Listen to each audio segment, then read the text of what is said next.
So as far as as far as so as far as the third world aristocrat video from today goes, I gotta say, huge win for the toe and a stroke of genius on my part.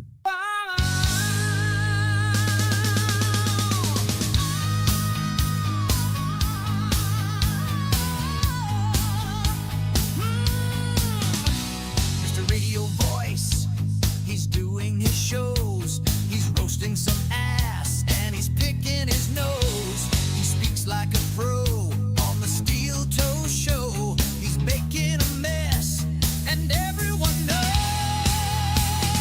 Ready or not, he already came. He's snorting for fame. Another win for the toe. Win for the toe. He spilled the beans. He's rooting for rage as he gets her thrice. Another win for the toe. Win for the toe. He had a felony charge, but he's gonna walk. He's got a big mouth and he talks the talk. Another win for the toe. Win for the toe. He's always a guest with Alex Stein. He's making a wish. He's taking his time. Another win for the toe. Win for the toe. Oh, hip hop dibbity dap to the wop wop wop wop. Hong dong whittle dangle wang. Oh, he sang dooley mama splatting your hat. Doo to poot cakes. Who missed me? Line 'em up like a pretty little chorus line. Who missed their daddy toe? Who missed their big toe? I know you did. I know, and I'm talking to you. If you hate my guts, you know what you missed? If you hate my guts and you're coming here to cope that my co-host crushed it, I know what you missed. Gotta say, huge win for the toe. Doo to poot cakes. You missed this right here. Hey! That big smiling face. That beautiful punum. Oh my God. By the way, Montygraph's song could not be more autobiographical. Today especially, yeah. Oh my God. You know, on Kiwi Farms, and you know me, I love Kiwi Farms. And you know, the reason I love Kiwi Farms is because every time they admit, or they not even admit, that they say that I've crushed it, they start it with, Aaron sucks, Aaron's boring, Aaron's a retard. But everything he said has come true. Nick has even confirmed a lot of his stories after he called Aaron a liar. I like them because they're honest brokers. They don't sit there and suck my dick and go, oh, he's got it. They're like, no. We want to make this very clear. This guy's a piece of shit. This guy's fucking he's gay. right. He's gay and he sucks. I like that. Same thing with Jesse P.S. You know, when he's, a lot of these, the unfortunate thing, there are such unfortunates, as they say in a certain anonymous group. There are these people who are terminally online, and they have this idea that if someone loses, that even people who are unaffiliated must have won. You know, they have this idea. There's a lot of people out there, they can't admit that this thing we're about to talk about later in today's show, they can't admit that Patrick Melton and all these guys lost. 5-on-1, they lost because they feel like they're admitting that I've won. Can I tell you something? I hate to quote the Joker because it's gay. But when people go, I can't admit that those guys got their clocks cleaned by Keanu, which they did, because deep down they're saying, if I say that, that means Aaron won. Allow me to hold up my handcuffed hands in my jail cell and go, I was here. I didn't do anything, you know, and God bless Kiwi Farms. I think they're the ones who started the Luigi wins by doing nothing meme about me. Because, and this may upset a lot of people to hear this, I don't bring this shit up out of nowhere anymore. I just don't. Shit happens. Concern me. Shit happens. People go, I want to hear what you have to say about this. They check it out. They click it. They hit the thumbs up and the like. And I go, all right, I'll indulge you. You know, Grandpa doesn't always want to tell his war stories, but if the grandkiddies want to gather around and hear it, I'll pass around the snack jar full of M&Ms and we can hear about Okinawa. First of all, it was a busy day every day unloading the trains. No, Johnny, my grandfather did not fight for the Nazis in World War II. This is a common Well, misnomer. one of them could have. You have more than one. I believe in you. Both of them served bravely for the United States military in World War II. In fact, I never told you this story. My daddy served in the Army. He did? Yeah, and he lost his right eye. I've never met the man, so I wouldn't know. That's amazing. But no, we flew a flag out in our yard until the day that he died. I thought he was alive. I had no idea. He wanted my mother, my brother, my sister, and me to grow up and live happy in the land of the free. Well, I hope he got his wish. Well, this nation that I love has fallen under attack. Really? Yeah, a mighty sucker punch came flying in from somewhere in the back. But as soon as we could see clearly through our big black eye, guess what? What? Man, we lit up your world like the 4th of July. Sorry. All right. Look, I have to apologize for a couple of things. Toby. People, by the way, rest in peace, brother. Love you, miss you, bro. Love you, miss you. I, too, am a hayseed and a farm boy. I'm a roughneck. Daddy was a roughneck, too. But that was 1,452 beers ago. All right, look. Fill up your red Solo cups. Let's get ready to go. Because, look, I got to apologize. I'm going to get to the Keanu thing. It's very important. I have some insight. I texted Johnny. I'm like, make sure you're up on this. He's like, oh, don't worry.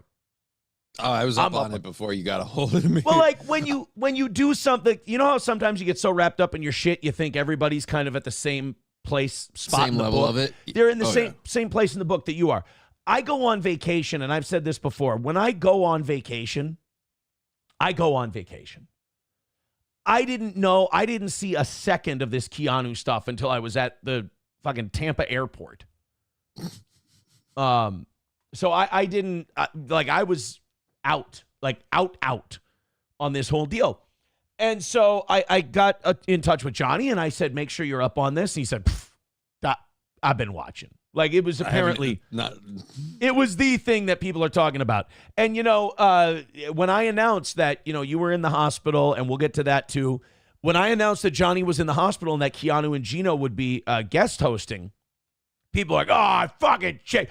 Son of a bitch, I can't stand it. But who regrets it now? Look, I'm going to tell you guys, I've told you this 1,000 times. Even if you hate my guts, at some point you're going to listen to me. I know I'm arrogant. I know I smirk. I know I'm wildly unlikable. But you don't need to like me. You just need to heed my words. All right? I'm overconfident. I'm obnoxious because I know that what I'm giving you is the gospel. All right? And the gospel was, don't judge before you see what happens. If I came back today and people were bitching, totally fine. Do not bitch beforehand because you're going to regret it later. If I had Johnny co-host, the shows would have been fine. We would not have made a lick of noise. Because Johnny would have just done a normal show. Would have just been a Thursday. Right. Keanu co-hosts with Geno, and Keanu is she's a Jack Russell Terrier. She goes in there, she starts ripping people apart, and they're trying to kick them off their ankle, and they're just, sorry, I'm banging on the table here. They're trying to shake her off the fucking leg, and they can't do it. She's just tearing into them. So, I'm convinced after I saw this, I think she beats Geno. I know, I'm just kidding. I don't think she beats Geno. But look, we'll get to all of it. It's consensual at the very least. It very, very consensual. We've also got, Jesse P.S., who I'm a huge fan of, Pod Awful, God bless, Coleslaw, Pizza Fund, all the things. Citizen M called into Pod Awful. Oh, dear God. And humiliated himself. I mean, surprise. It would be like, remember when Pontius Pilate let Barabbas go instead of Jesus Christ? This would be like if Pontius Pilate let Barabbas go, but instead Barabbas grabbed a hammer and started nailing himself to a cross. I mean, Citizen M, I need to be here. Oh, he decimated himself. It was like a ritualistic sacrifice. It was like watching. Remember the monk protesting the Vietnam War and he set himself on fire? Yeah. Citizen M did that to himself on Pod Awful. Oh, boy. It was amazing. It was incredible. All right. I got to say some thank yous here. Thank you, Balls Deep, for becoming a baby boot. Jane and John Doe with $5 says, how dare Kiki defend someone with a dubious past? Says Nick Ricada, a man who invited Ethan Ralph into his home. As his intro says, hypocrisy. 191 Redbird with $5 says, good to see Johnny and the other sack of butter as well. Johnny, if you don't know, I think he's talking about me. Well, I mean, he said other sack of butter. That implies I'm one also. So here's what Which is sad. I got to work on that. Here's what we're going to do. Oh, by the way, Honky, I can't skip this line. He says, Citizen M hasn't reached puberty yet. No wonder Melton likes him. Bravo. So we're going to go through vacation. We're going to go through Johnny's experience, the whole thing. And then we're going to jump right into the Keanu stuff. I can't play a lot of clips. And the reason I can't play a lot of clips is it's intertwined with saying a name that's going to send me to fucking jail. And as brilliant as Keanu was, I ain't going to jail over it. Right now, I'm a passive observer. I'd like to keep it a passive observer with personal experience on the issue. Does that sound okay? That sounds perfectly fine. I'll keep my mouth shut. I have these, well, no, I mean. Well, what am I going to get in trouble? Jump in. But, yeah. Okay. Yeah. So, the clip I have is the Citizen M Pod Awful clip. It's fucking beautiful. Fucking beautiful. Honky with $1 says, new name for Screaming Banshee Nick, E-Thin Ralph. I like that. That's not bad. I don't mind E-Thin Ralph. Some people, they call Ethan the Rage Pig, right? They've been calling Nick for a while now the Rage Twig. Good tag team, right? Right? Good little tag team. Boy, kind of, imagine if they had to start a polycule together. Like, I'm not saying I'm the greatest, but boy, what a downgrade, huh? Ethan Ralph. I feel bad for whoever else is in that party. Oh, Nick Ricada told me I could piss on your chest. Oh, Jesus. All right. Look, no strays today. Oh, thank you, Amber, for the $5 over on PayPal as well. We'll get to every donation, every contribution that comes in. We will get to them. We will prioritize them. Thank you guys very much. We have a lot to talk about this morning. And then we've got people plowing cars into. So we got plenty of things to talk about. Number one, right off the bat, my Timberwolves lost by 2 last night. It was embarrassing. We're 1 loss away from me having to give Timothy $130 on the bet we lost. Shit happens. What do you do? We've also got Jane and John. I'm going to try to keep track here, but we have a big show today. Let's talk first let's go in chronological order here. Johnny was out last week because he had, we talked about it, he had an infection on his leg. Still do. So it's not gone? It's not entirely gone. No, I have to see the doctor today. They're going to check it. Are you out of the antibiotics they gave you? Yeah. I took the full dose, the full run. So I'm probably getting more antibiotics today. I don't think they're going to readmit me or anything, but I have to go in today. They're going to check out my leg and everything else. That was all scheduled when I got released. But as far as I know, it's not that big a deal. It's cellulitis. Nobody knows where the infection came from or what started it. But, yeah, so far it's been, it was the worst when it happened. Other than that, it's been great. It was a vacation for me. So you feel okay? Oh, I feel awesome. Compared to my leg was a little swollen yesterday and the day before. And then other than that, the pain part was probably, I'd say Monday through Wednesday or Thursday. Monday was the worst. I woke up and my leg felt like it was on fire. I was like, what the fuck did I do in my sleep? I actually kept saying that when the ER and everybody else was coming to pull me out of my house and everything, or the ambulance. So it's like, everyone's like, how he feels. Like, well, I'm really warm. And they're like, yeah, you've got a 101-degree fever. So that makes sense. And I was like, yeah, but mostly I want to know what I did to my leg. And they're like, what? And I was like, it hurts, and I don't know why. Well, now, because on Monday after the show, I knew you were in bad shape. We were texting and everything. And I was like, can I give you a ride to the hospital? And you're like, I need to be carried. I need to be transported, blah, blah. And that's when I went, I felt like an asshole, but I'm like, oh, well, I can't really do it. I can't, like, go down into your basement. Dude, no. That, like, I saw was Forrest Gump carrying Bubba through the jungle, is what I saw. That wouldn't have been too far off. Right. I do have kind of fucked up teeth. But anyways. I was born with big gums, sir. Born by gum, sir. Aaron, why'd this happen? You've got MS. I want to go home. Just, you know, the saddest part of that scene in the movie is it's just two retards incapable of comprehending death. So they're just saying retard shit to each other. You know, it's a very touching movie scene and everything, but it's just like, why'd this happen? And like Forrest could have given a brilliant like soliloquy about war and life. He goes, you got shot. And you're like, oh, God damn it. And then he just goes, I want to go home. I say, oh, you guys just don't have the mental capacity to grasp the gravity of this situation, which is probably better. In some ways. Yeah. But you are in the situation, so it's kind of shitty that you don't understand what's going on. Yeah. Like, and it's fine because Forrest Gump being that retarded was the draw of the whole movie. Right. So it's fine. You know, he showed LBJ his asshole because he didn't understand the meaning of like private showing. You know, it's a little different. All right. We need to, so you're still kind of in a holding pattern on the leg infection. For the most part, it's all cleared up, but we gotta finish. We might have to do another round of steroids, but I'm overall fine. It was a shitty ordeal at the beginning. They hauled me out of my house like a piece of furniture. It further highlighted the point that I need to live on a one-floor space where a rambler, as they call it. Yeah, you need a rambler. Dub with $1 says $1 holla. 191 Redbird with $5 says she is still incredibly unlikable. They're talking about you, Johnny. She just somehow found 5 people nastier and dumber than she is.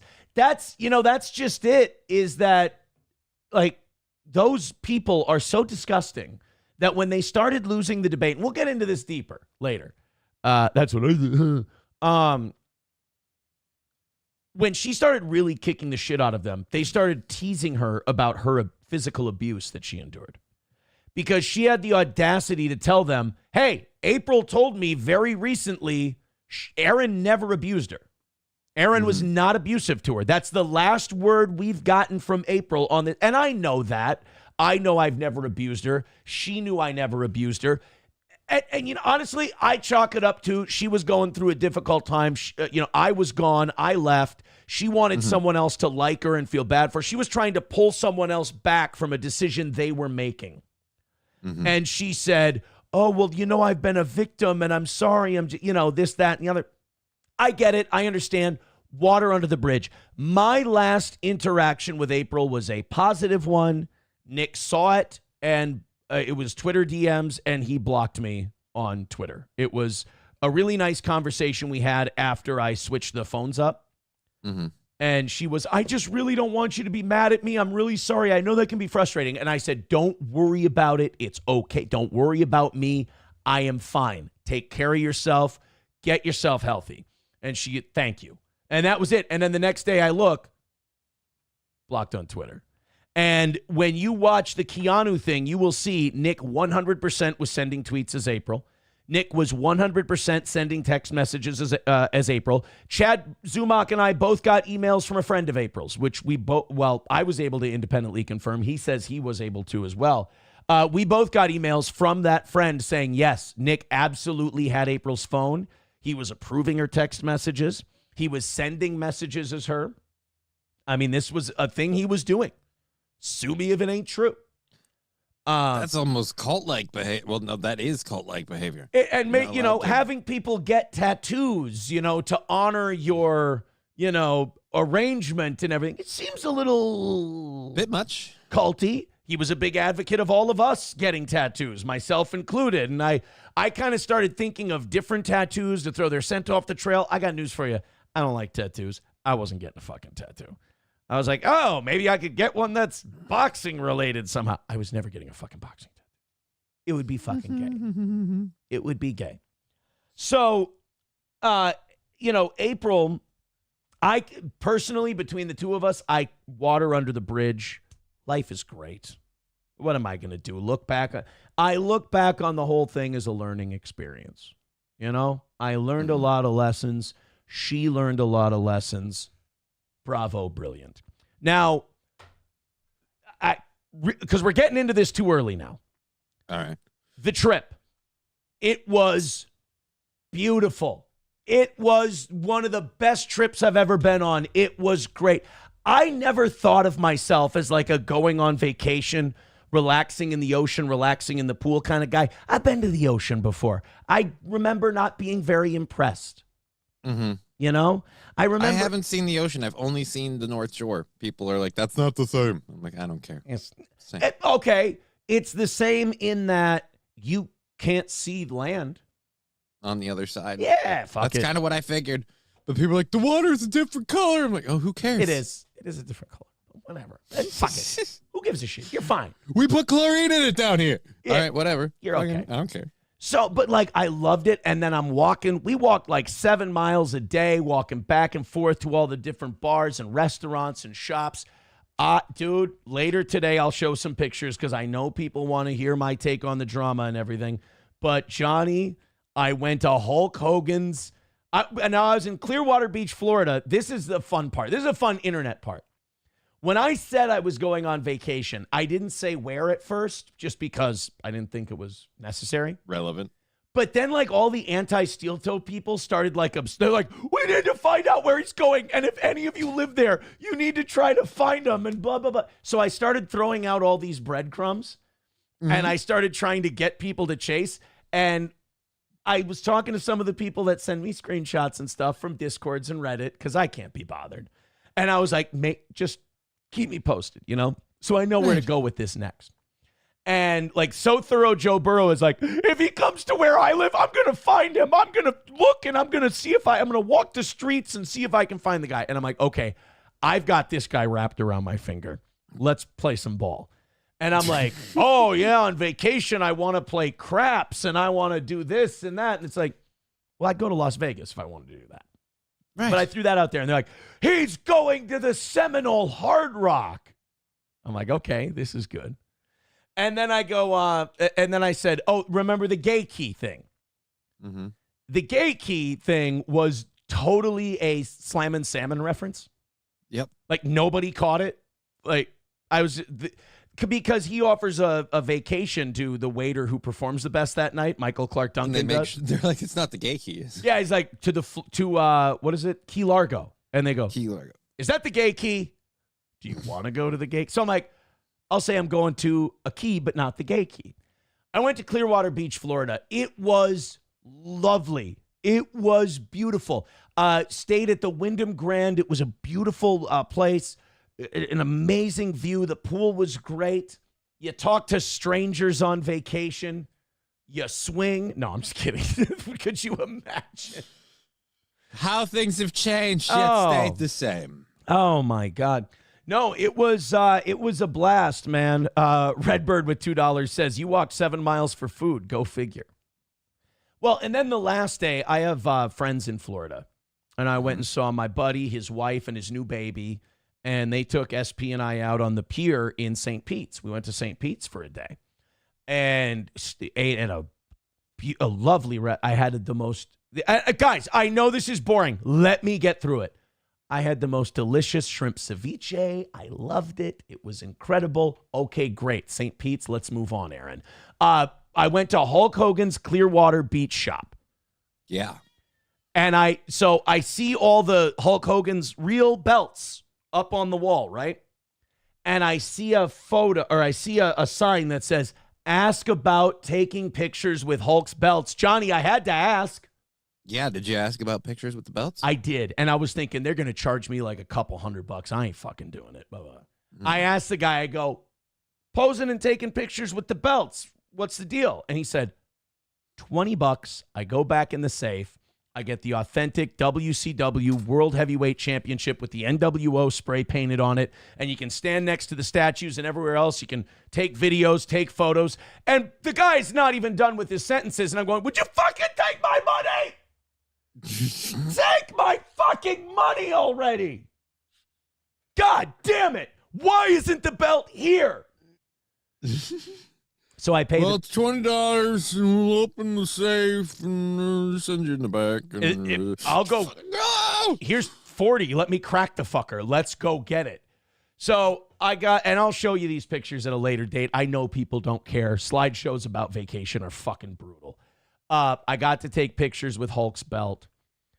I was so happy. So now we have, I went on this lovely vacation. It was fantastic. Clearwater Beach, St. Pete's. Totally would again. Can't recommend enough. Are we happy? Should we get into the business?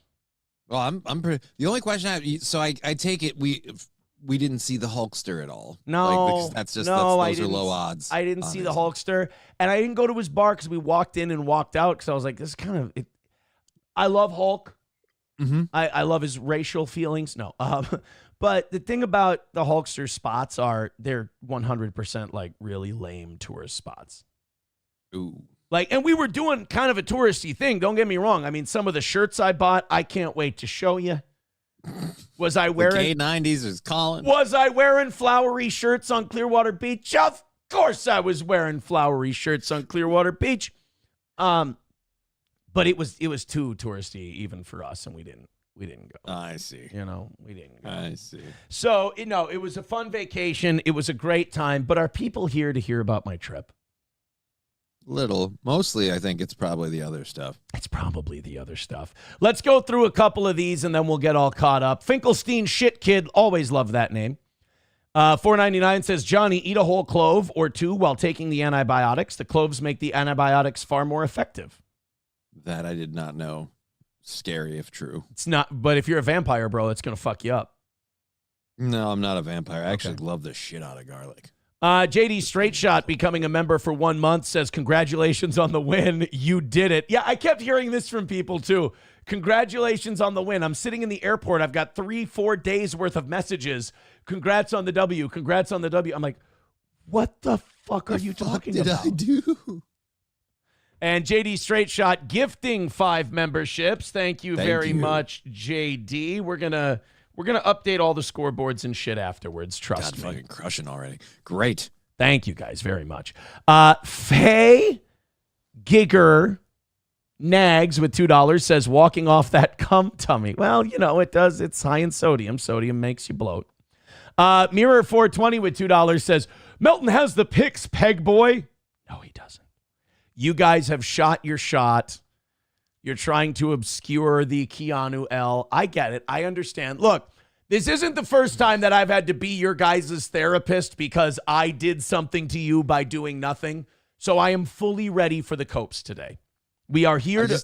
Johnny, tell all these Melton people, we've always been here to help. Well, I mean, I feel like the people that need help the most are the ones that sadly don't know to ask for it. We're patient, we're loving, giving, and understanding gods. We've always tried to assist when they're having problems. So Mirror 420, we're not going to give up on you. I know that hurt, and I have to tell you guys something. If watching a podcast causes you so much pain that you have to go into cope mode, you're over-interneting. You're doing too much step away for a while. None of that should have impacted you. None of that should have registered on a personal level.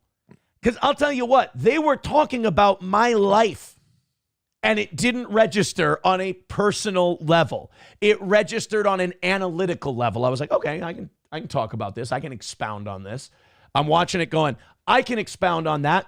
I can expound on that. And then going, oh, I'll go to fucking jail if I expound on that. Oh, I'll go to fucking jail. And by the way, I need to point something out. If you don't think it was Nick's plan to stop me from expounding on certain things to call him out. And that's why he brought on these charges. And by the way, 100% Nick brought on those charges. I did the bad thing. I gave him the gun.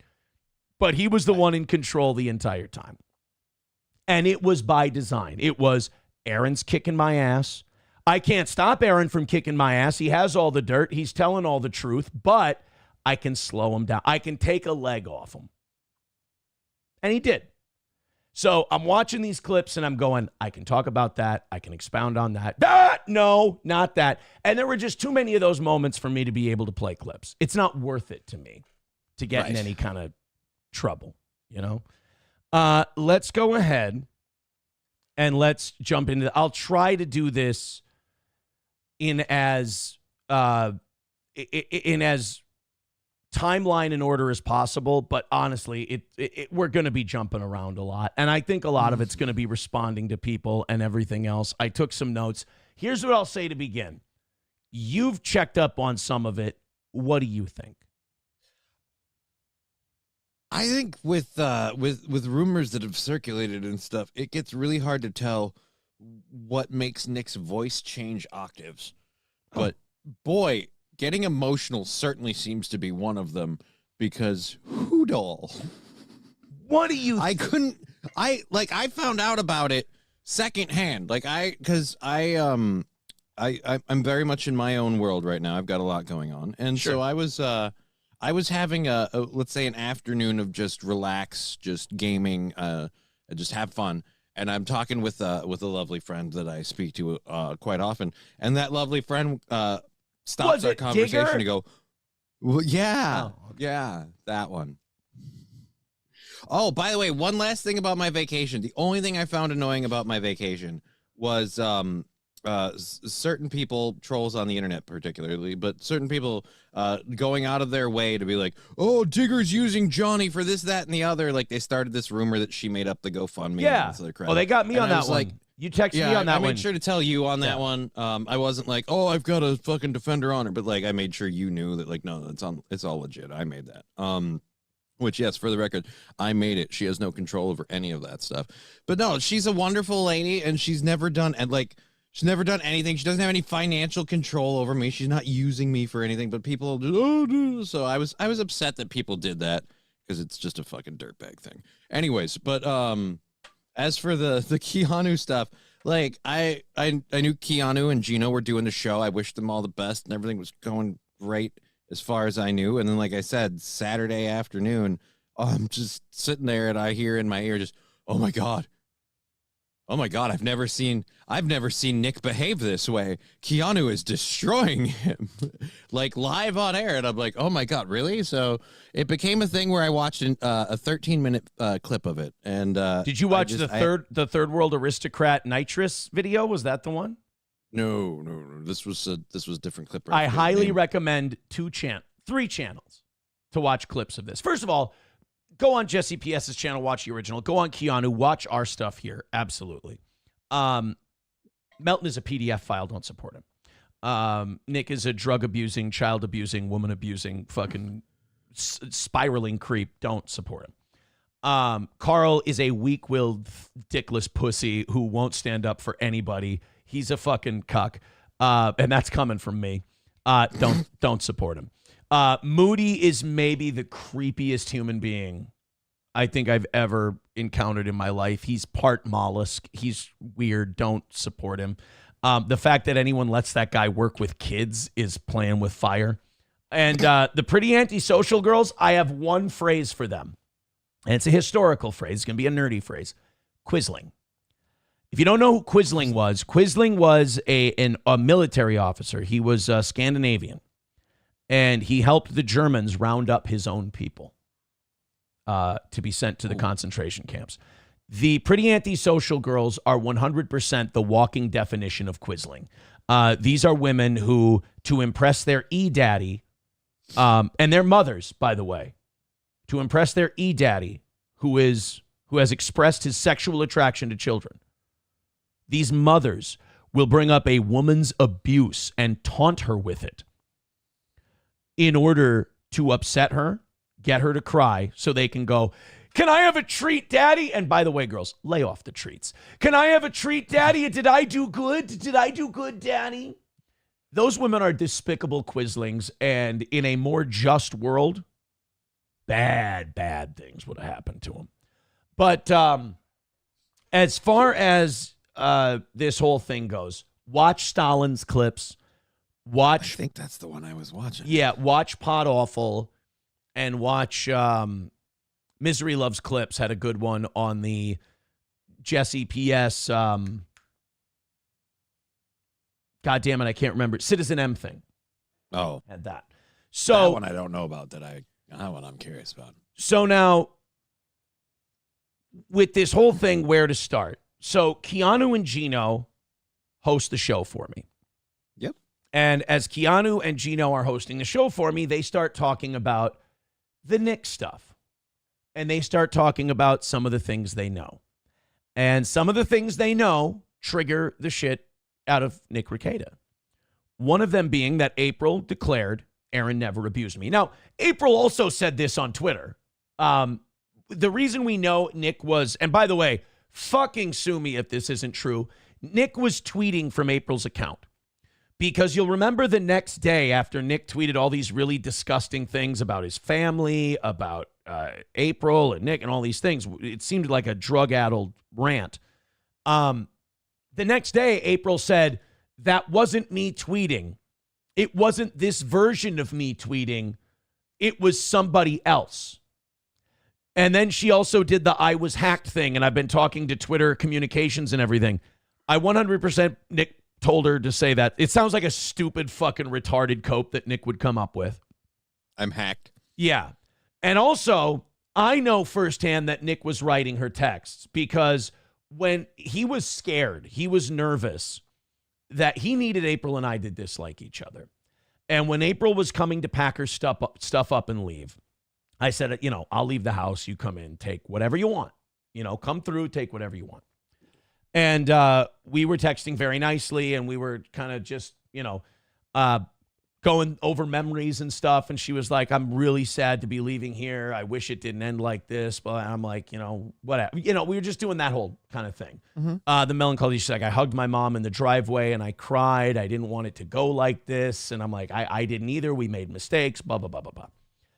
And then is around the time, about 3-4 hours later, around the time she would have gotten back to Casa de Batshit, and he would have gotten control of the phone again, out of nowhere, I start getting these angry text messages about what a monster and manipulator and piece of shit I am and all this. And I'm genuinely confused. I was like, that was a great place to end the conversation. Like where we were would have been a great place to end the conversation.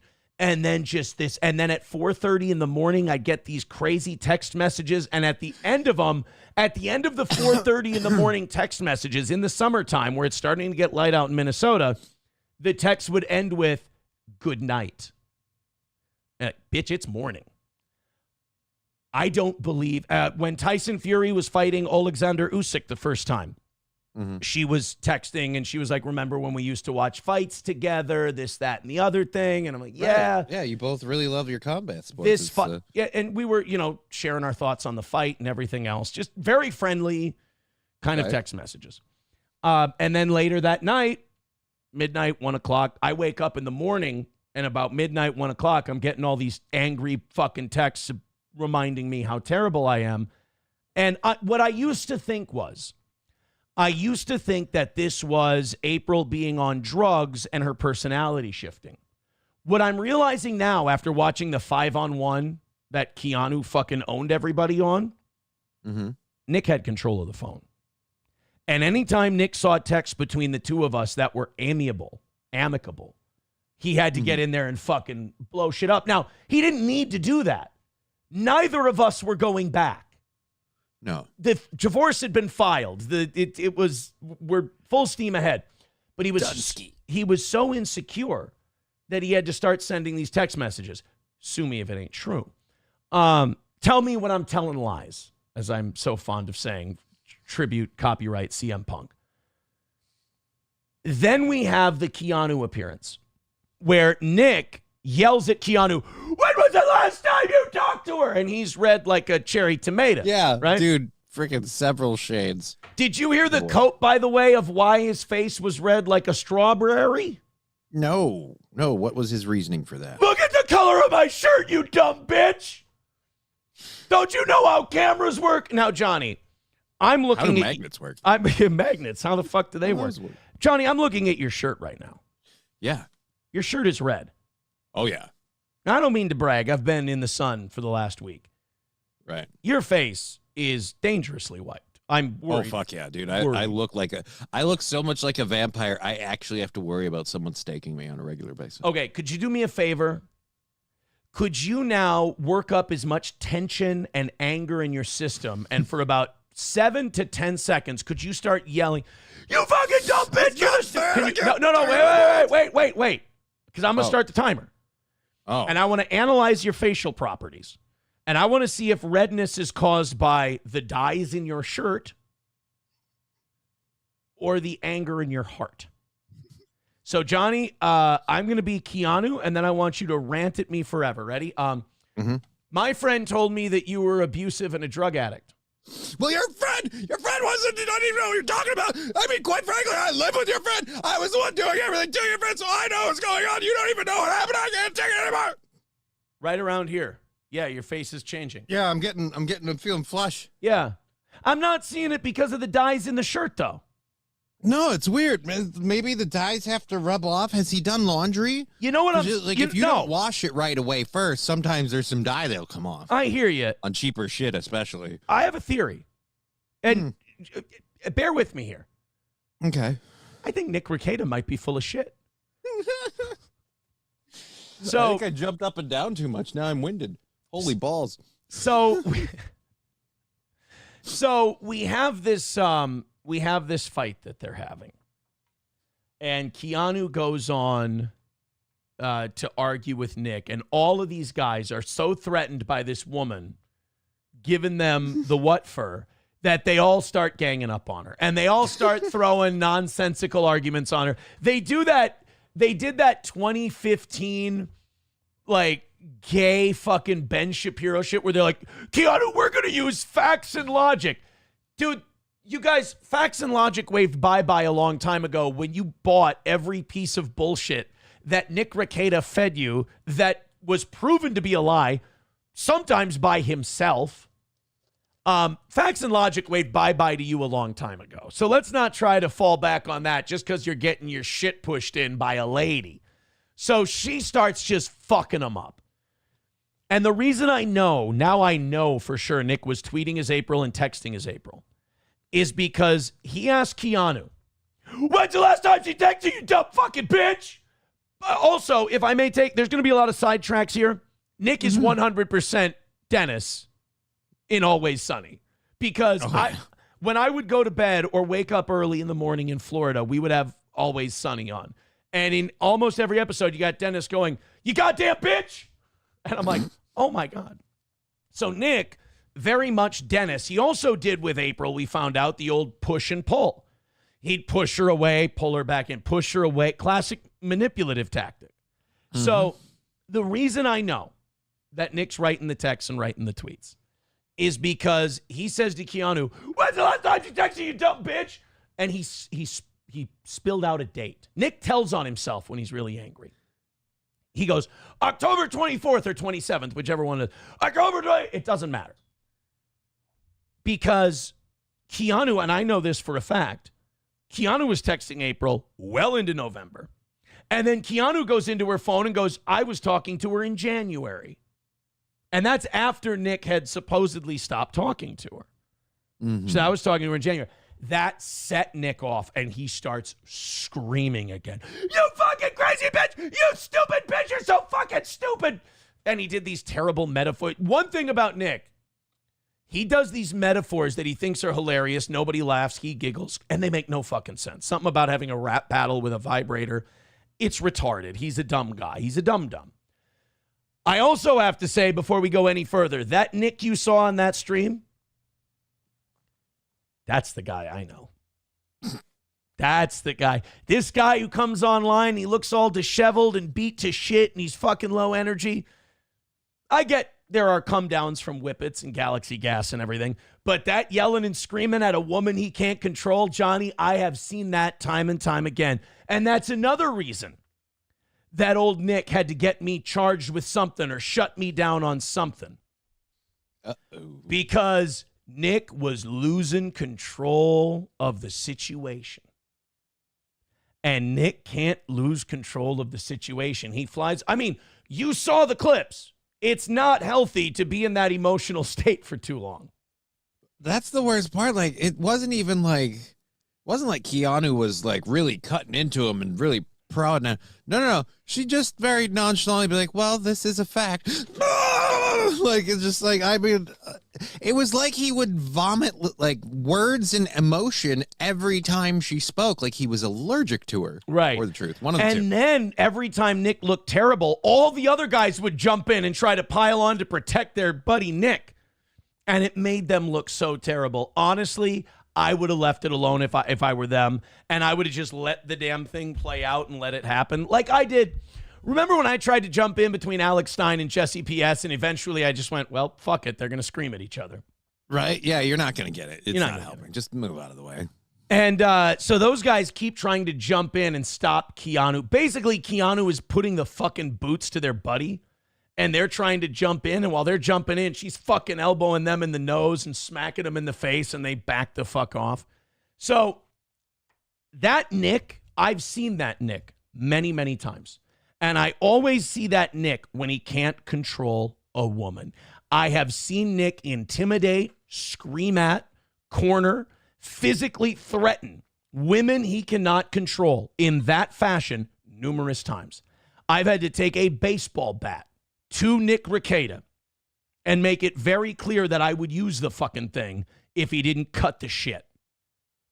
Nick Rekieta has no problem physically intimidating, threatening women, and screaming at them just like this when he doesn't have control. It's not because they've done anything wrong. It's not because they've done anything incorrect or mean. It's because he wasn't in control of the way they were thinking. When I told the police that Nick is a wannabe cult leader, I fucking meant it. And he's got the cups and everything. Look no further than his own admissions on that show Friday and that fight with Keanu. You guys want to act like Keanu made him reveal this thing, or you want to act like Keanu put him in this emotional state. I am here to tell you that that is the Nick Rekieta I know. Privately, that's who Nick is. He is an uncomfortable, insecure, control freak who cannot operate when he can't control the situation. So when he told Keanu that the last time she talked to April was in October, I knew that was a lie. Keanu exposed it as a lie. But the fact that Nick knew meant he was looking at her phone. Meant that he had her phone and he was looking at it. I mean, that's fucking insane. That's a crazy way to behave. I don't know how you people just don't act civil. I have an ex. We're totally civil. Yeah, mine too, after April was gone. Actually, yeah. And yeah, how that one fixed. My ex has told me, she's like, yeah, April tried to get like more involved. Like she tried to basically be second mom. Mm-hmm. And my ex-wife didn't like that, obviously, because she's mom and she felt April was going too far. So then April would start making things up about her to me and making up things about me to her. There was this weird triangulation game going on. And we didn't know about this until we started comparing notes after April was gone. Right. So it made it you real. all look at each other's cheat sheet, suddenly the picture becomes clear. It made it real easy to kind of mend fences once we realized what had happened. She also said, we've both been bamboozled. She said, look, my ex-wife also said to me, she said, when you came to me and admitted everything and you got away from that situation, she goes, I tried really hard to get all that HRO stuff dropped. She goes, but it was out of my hands at that point. I couldn't do anything. I really tried. And I'm like, I believe you. I believe you tried, whatever. Water under the bridge. It's all over now. Doesn't matter. Mm-hmm. So that Nick that you saw on that show, that's Nick Rekieta. That's the guy. That's the monster. Now, ready, look Native American. Is he an intimidating monster? Not at all. As a matter of fact, Nick got in my face one time, and I laughed at him. Aaron, don't get involved. You don't want to get involved, Aaron. I swear to God. And I just smiled. I said, you swear to God what? Because he was fucked up, too. And like, if you're not fucked up and someone in front of you is fucked up, you're just like, stop. You look ridiculous. And he screams in my face, shrieking like he was at Keanu. I know you could kick my ass. I don't care. I'm like, I mean, you will if I have to. But, you will when it happens. Right. You will when I kick the fucking shit out of you. Like, he's the least intimidating human being on earth. So that's the guy I know. I've seen him do it to April. I've seen him do it to others. If he can't, I mean, April would lock herself in the bathroom with a bottle of brandy. When she started drinking brandy, I got no fucking idea. She'd lock herself in the bathroom with a bottle of brandy because Nick texted her something or called her something, did something mean. She's crying. She's like, he's an asshole. He's a fucking piece of shit. And this is towards the end, and I'm going, we're married. We can just walk away from this. Like, we can, like, go. He said, no. And this is another lie. So Nick talked about how I never told April I was going to leave my family for her. Yes, he did. By April's own words to me. She said, no matter what, if you and I fall apart or something else happens, Nick would leave with me. He's told me he would leave with me if you ever divorced me. And eventually I just went, fucking prove it. Eventually I just signed the papers and went, show me, prove me wrong. So Nick was telling her, I mean, long before April 2024, that he would run away with her. Oh boy. And he would tell me something different, tell April something. I mean, Nick is a triangulation son of a bitch. I mean, he is a triangulating control freak, Dennis Reynolds, crazy motherfucker. So, and I'm trying to stay on track here, but there's a lot. So Keanu kills him, murders all 5 of them. I got a few notes here. That's the real Nick that I know when confronted and disagreed with. He admitted on the stream, I think the real brilliance of Keanu in this whole thing was she wasn't trying to get Nick to admit anything. And by doing that, she got Nick to admit things. Yeah. He admitted he used awesome unforced errors. Right. He admitted he used April as a backup plan, manipulated her emotionally, but ultimately she was always the backup plan. And he never really told her that. He admitted that he got her addicted to drugs. The thing I've been saying this whole time. Now, Johnny, we can talk about different levels of abuse, but I would say, and this is quoting Nick, I taught her how to use cocaine, Molly, ketamine, and whippets, you dumb fucking bitch. Dumb fucking bitch is a quote. He was saying that to Keanu. Now, I never knew about the ketamine. That would be something you'd think a husband would have a right to know, that you're teaching him how to use fucking ketamine. Because he knew I wasn't okay with the coke. And then he still went with the ketamine and everything else. So he admits, so getting someone hooked on drugs, making you live in the side hoe house, and you don't think that's abusive, bro, you got a lot to learn. And I don't think at 45 years old you can just learn that shit. Not abusive. I taught her how to use addictive substances. Sir, most people who do that, they do it for abusive reasons. I'm not fucking abused on all these drugs. I made her dependent on them. I shoved her into a side house. I manipulated her emotionally to make her think I was never going to leave her. Then I cast her aside. No, you did no damage at all psychologically. You did no damage whatsoever psychologically. And then they really didn't like it when Keanu said, yeah, April texted me and said Aaron never abused her, that you guys had her make that stuff up. And boy, they didn't like that. Because remember, in that world, Aaron's got to be Hitler. Aaron's he who shall not be named. Aaron's the one who walks behind the rose. Aaron is the great Satan. He's the devil. He's Kaiser Sose. Kaiser Sose. All the I bad saw Kaiser Sose. I'm Zool. There is no Aaron, only Zool. So these creepy nerds. Oh, and by the way, when you have to do a 6-hour stream, to explain to people that you didn't get owned, I have terrible news. You got owned. You got boy, owned. you owned yourself twice because you did a stream just to say I didn't get owned, which Melton and Nick, George Bush under the victory, like mission accomplished banner. Like Melton and Nick both did it. Melton and Nick both did the I swear to God, guys, I didn't get owned stream. It was brutal. It was brutal. Enjoyable. Didn't they already do a stream about Hackamania? Oh, yeah. I mean, they've been kind of like building up their W's and then finding out they turned to L's in their hands. Like Hackamania was a bust. Now this thing with Keanu makes them look shittier. The whole like, guys, I didn't get owned. Like that. I thought that was the Hackamania recap. Now it's like they got to pull that one right out of the dock again. Right. It's ooh.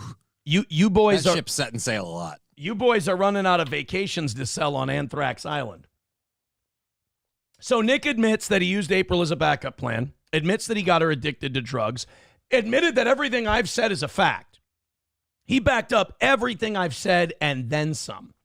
He was texting and tweeting for April. And then he says, oh, yeah, Aaron was abusive. I went to the police with her while she filed a report against him. Now, this is one of two things. This is either completely false, or two, they were so worried about April as Nick as some controlling narcissistic lunatic that it never went anywhere. If he's telling the truth, and that's a big if, I've never been contacted by the police about this. Nobody I know has been contacted by the police about this. So if there was a report, it means that the police took it so not serious and were so concerned about this other man lording over her while she made this report that they didn't follow up, ask a question, nothing. They went, this is bullshit on its face. This is crazy. This guy's a psychotic cult leader. We're not going anywhere with this. Because, or, and I'll go with option number two, Nick's a lying liar who lies, and that never happened. Because you also have April telling Keanu, Aaron never abused me. You have April tweeting, everything I ever did with Aaron was consensual. So we have Nick Cope. And also the embarrassment that Nick is putting his family through with all this stuff. I know, right? Like, I feel like win or loss, like right or wrong, you lost. It's over. Let it go. Like you're not going to pull this victory out of the water. It's dead and buried. The best you can do is move on. And then he admits, remember how he's been saying, oh, the drugs were never around the children. The drugs were never around the children. We never did the drugs around the children. I think he admits that when he got pulled over with his fucking children in the car the day they got arrested, he had a bullet of cocaine that he had to stash in the car. He had to take it off his person, stash it somewhere in the car amongst his children. He had to hide his cocaine amongst his fucking children. Save myself over everyone else. That's Nick Rekieta. You're all on your own. Even his flesh and blood, his fucking children, he will sell down the river to not get caught. How'd that work out for him? And by the way, this was not Keanu pressuring him. This was before Keanu came on. He admitted to this. Because these dweebs, these dorks that he hangs out with now, they think that's cool. Drugs are cool, man. Not really. No, they're really not. Do you really want to? Hey, kids, go watch Nick Rekieta turn beet red, losing an argument to a woman, and tell me you want to end up like that. Drugs are bad, kids. Drugs are bad. Then Nick's taking all of these breaks during this stream. He gets crushed by Keanu so badly that he has to leave, and he comes back, and his voice is different, kind of like mine because I'm losing my voice. Mm-hmm. He comes back, and his voice is different. Tell me when I'm telling lies. Send me a cease and desist. Sue me into oblivion. He's taking these breaks because he's doing whippets. He's taking these breaks. In fact, at one point, he forgot to turn off his camera, and he goes down to do the whippet. He goes down to do the fucking whippet on the camera. Oh, my God. You know what we call that in the business, Johnny? A cell phone? That's a cell phone. That's a cell phone. So he's doing whippets. I think they counted like 15 times on the stream. He admits that he does whippets. It is a photograph of a man falling apart, like as a slideshow, like a flip book, just watching a man fall apart. I mean, so look, congratulations to Keanu. Amazing work. These guys trying to control the narrative as hard as they are tells you one thing. They know they lost. They know it's a bad look. I mean, if I'm Patrick, why are they giving a bad look more bad looks? That's my point. Like, you get a bad look and you're like, and then they keep going back going, no, we can save it.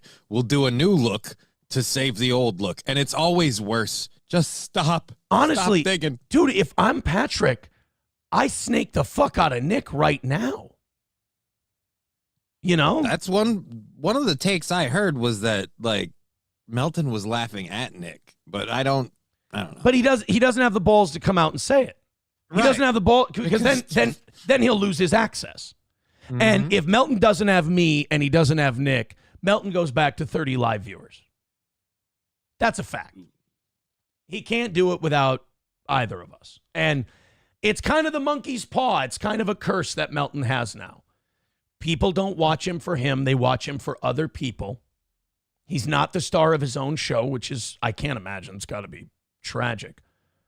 But if he tries to stop and become the star of his own show, people go, ew, this guy's fat and repulsive in a PDF file. I'm not watching this guy. I was watching him because I hate Aaron Imholt. Right. So it's kind of the curse. You have to follow me until the ends of the earth or you'll die. I'm the medicine keeping you alive. Golden coattails. I am the steel toe medicine show, as it were. Let me go through a couple more of these notes, then we'll get through these super chats and everything else. Nick being the driving force behind my misdemeanor, he 100% is. It was him. He needed to. Here's the thing about Nick. The way he used April and others in that confrontation with Keanu, he doesn't love anybody. He doesn't have the capacity for love. He doesn't know what love is because he will use other people that he claims to love if he needs to get out of an ass whooping in an argument. He uses April's emotion. He uses his children's emotion. He uses other people's emotions to try to shield himself from criticism. Now, Nick says to Keanu, you took someone I love and you shredded them apart. No, she didn't. I'll tell you this, Keanu has big brass balls because I hated Keanu's guts. In October, she picked up the phone and called me while I was at a fucking Gopher game with my girlfriend, and I didn't answer. Later that day, she texts me, and she goes, Aaron, I'm sorry for everything that's happened. I apologize. Let's put it in the past. I need to talk to you. After the game, I go home. I call her. I say, what's up? April's been on the phone with me. She's been calling me. She's frantic. She's on whippets. She's doing whippets in her truck. She's talking about how emotionally abusive Nick is. It's the worst situation she's ever been in. She's in a really terrible spot. I need her parents' phone number. I need to contact her parents. She needs help. And I said, look, I'll give you the phone number. And then that's it. Mm-hmm. This continued on for weeks, if not months. And Keanu kept talking to me, texting me, whatever. We overcame all of our problems and everything else. I apologized to her. She apologized to me, but I didn't think she needed to. I mean, I sent a fucking picture. It was a terrible, stupid thing to do. She doesn't have to apologize for that. You made your own bed. And she told me numerous times, she goes, Nick and April both manipulated me. They knew which buttons to push to get me to admit all these things. I'm like, water under the bridge. Don't worry about it. And this kept going. I know that she's not lying when she says that she was talking to her until January because I knew. I was talking to April around December, January. And I think Nick got wind of that and he hit the block button. And then she deleted all of her socials. It was literally after her and I were DMing about the phone thing. Mm. So now you have this thing where Nick, again, when he gets confronted by a woman especially, he loses his mind when he doesn't have control anymore. And I will say this. This is kind of my final thought on the thing before I go to everyone else's question. This isn't funny to me, like watching him with Keanu. Like the own is funny, but the reality of the situation is not funny. Make no mistake. Nick will do this to anyone. He's abusive. He's out of control. Nobody around him is safe. Anyone who is in the vicinity of Nick Rekieta is not safe. They are prone to emotional and psychological abuse. And who knows, the whippets get bad enough, the anger gets bad enough, potentially physical abuse. I believe he could. He's a pussy, absolutely, but he's a desperate man whose life has completely fallen apart and he can't take responsibility. He will keep lashing out, and sometimes that lashing out accelerates. Nobody who is in Nick Rekieta's vicinity is safe. That's a fact. So the Nick Rekieta you saw with Keanu on Friday as she was beating the shit out of 5 people at once, that's the Nick that I knew. 1,000%. JD Straight Shot with $5 says, how much did Nick's mom and dad pay April for an NDA? I don't think they did. There was one other thing in that interview I forgot to mention. He said that after they cast her out of the side whore house, that she was put up in Nick's parents' house. Now, if Bob and Celeste Rekieta knew about that, fuck them both. They're animals. They're disgusting human beings. They're giant pieces of shit. And now you realize how they raised a little sociopath. If they didn't... Because they kept her in their house? Yes. If they didn't know what because then, basically, you've said... They're holding on to their son's side Sure, piece. Nick, I'll hang on to your side hoe for you. Now, I know that Nick's mother has posted a lot of pictures on social media with pineapples and shit like that, and that's the swingers code and everything. Nick's a swinger. The pineapple doesn't fall far from the tree, perhaps. Maybe. I don't know. If his parents knew, then Bob Rekieta is a soulless, gutless piece of shit twice over because he lied in court for his son, at putting his grandchildren at risk to cover up for his shitbag drug addict kid. If he knew about this and stashed the side hoe, then he's really an unethical, spineless, gutless worm. If they didn't know, and they were, say, down in Florida, so Nick stashed the side hoe in that house, that is absolutely a control move on Nick's part because he didn't want her going back to Litchfield, making up with all of her family and telling all the tales. So... I don't know, man. It depends. If his parents knew, they're fucking cretins and scumbags. If they didn't know, just more Nick manipulation. The monster that they raised. So as far as an NDA, I don't think April signed an NDA. It's funny that Nick goes, when he was losing the argument to Keanu, he goes, and she wanted to get away from the internet and all this shit. It's like, oh, is that why you went to Hackamania and read all her embarrassing texts? You can't have it both ways, you chicken shit. Either she wants to get away and you love her and you respect that, or you're so angry at me. And let's not pretend this isn't all about me. Let's not pretend this isn't about me. And may I say, that's the saddest part of this whole thing, is I've watched this whole thing from Jump Street, and I've been like, come on. Well, over Imholt? Really? I got good tits. I got good tits. Him doing that chicken shit thing. This is Nick using other people's emotions to shield himself from criticism. You went and humiliated everyone you know by going to Las Vegas and doing that. And now you're going to sit here and say Keanu did something wrong? Keanu saw a friend that you admit now that you got hooked on drugs and kept them dependent, which, by the way, Nick, that's not love. That's manipulation, control, and abuse. You need serious psychological help. But Keanu saw a friend who was in dire need, and she did everything she could to help. Sometimes you got to shine light on shit, sunlight being the best disinfectant, to try and wake her up and get her out of there. Keanu did what she could. $5 from Lucky Lime says, you take a vacation and you come back winning. Incredible. Is it even possible to lose at this point? Let me tell you something. I got my losing out of the way right away. I stacked my L's when I involved myself with this person. And I shamed my marriage, and I scandalized my family, and I did all this terrible shit. I got my L's out of the way nice and early. Is it even possible to lose at this point? Not as long as I keep telling the truth. Not as long as I keep saying, yeah, that was shitty things to do.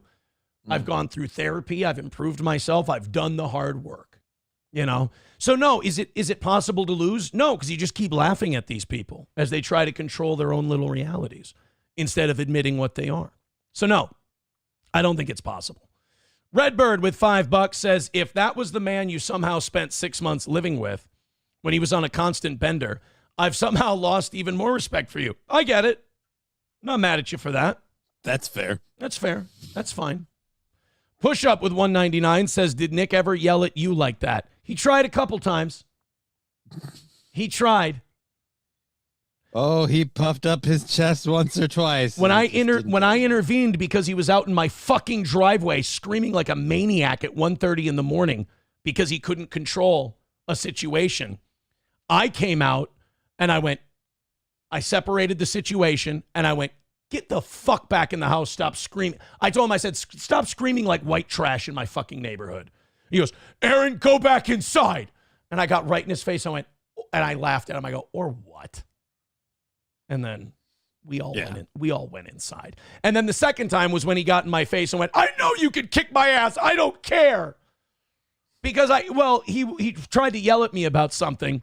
And I told him, I said something like, it's 2 PM. You're tanked already. Go have another fucking drink. Fuck you. And he screeched at me like that. And he ran upstairs.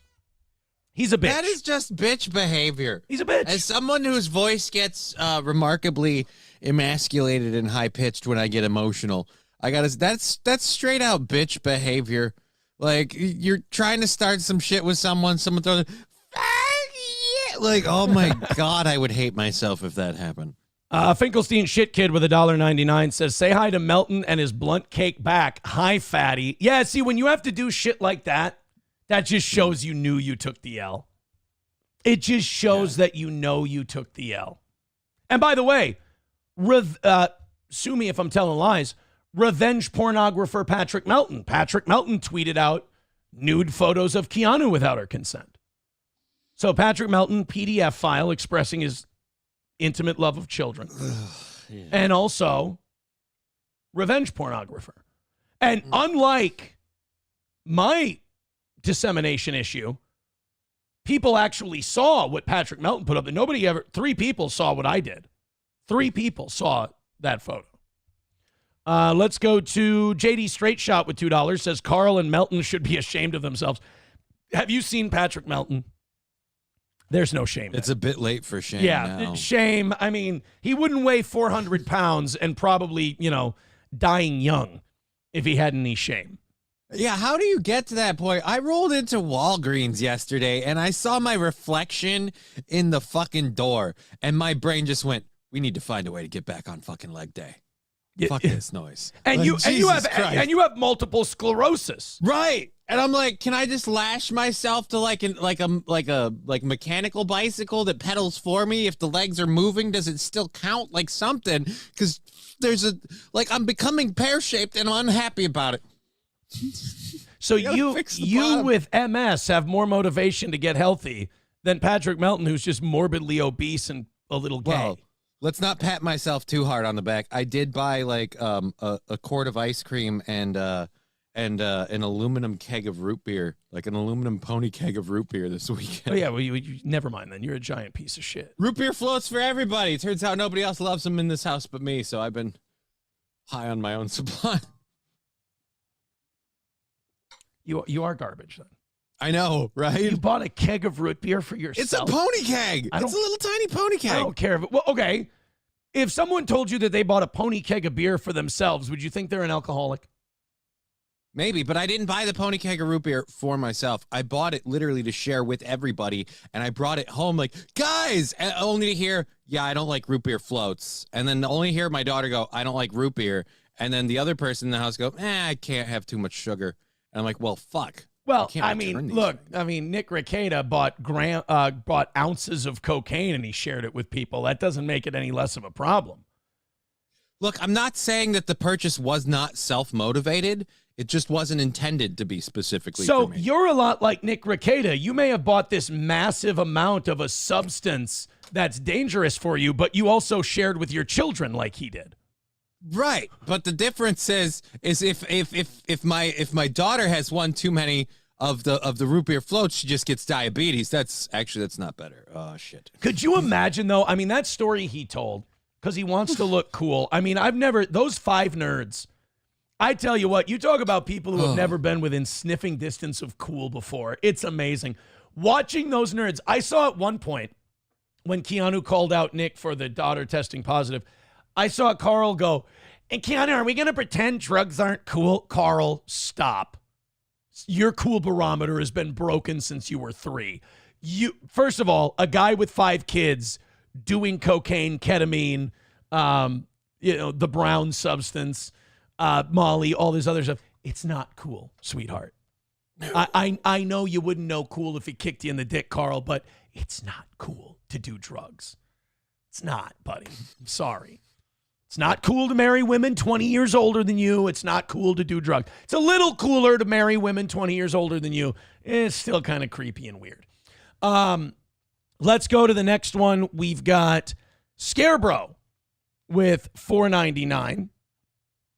Scarebro, by the way, follow Scarebro on Twitter. He's great with all this stuff. I'm sorry about my voice. I'm coming back from vacation. Yeah, you're throwing so much into it early on. You're burning yourself out, sir. I was on the phone screaming at Keanu. Scarebro with $4.99 says, the nanny gave my daughter alcohol.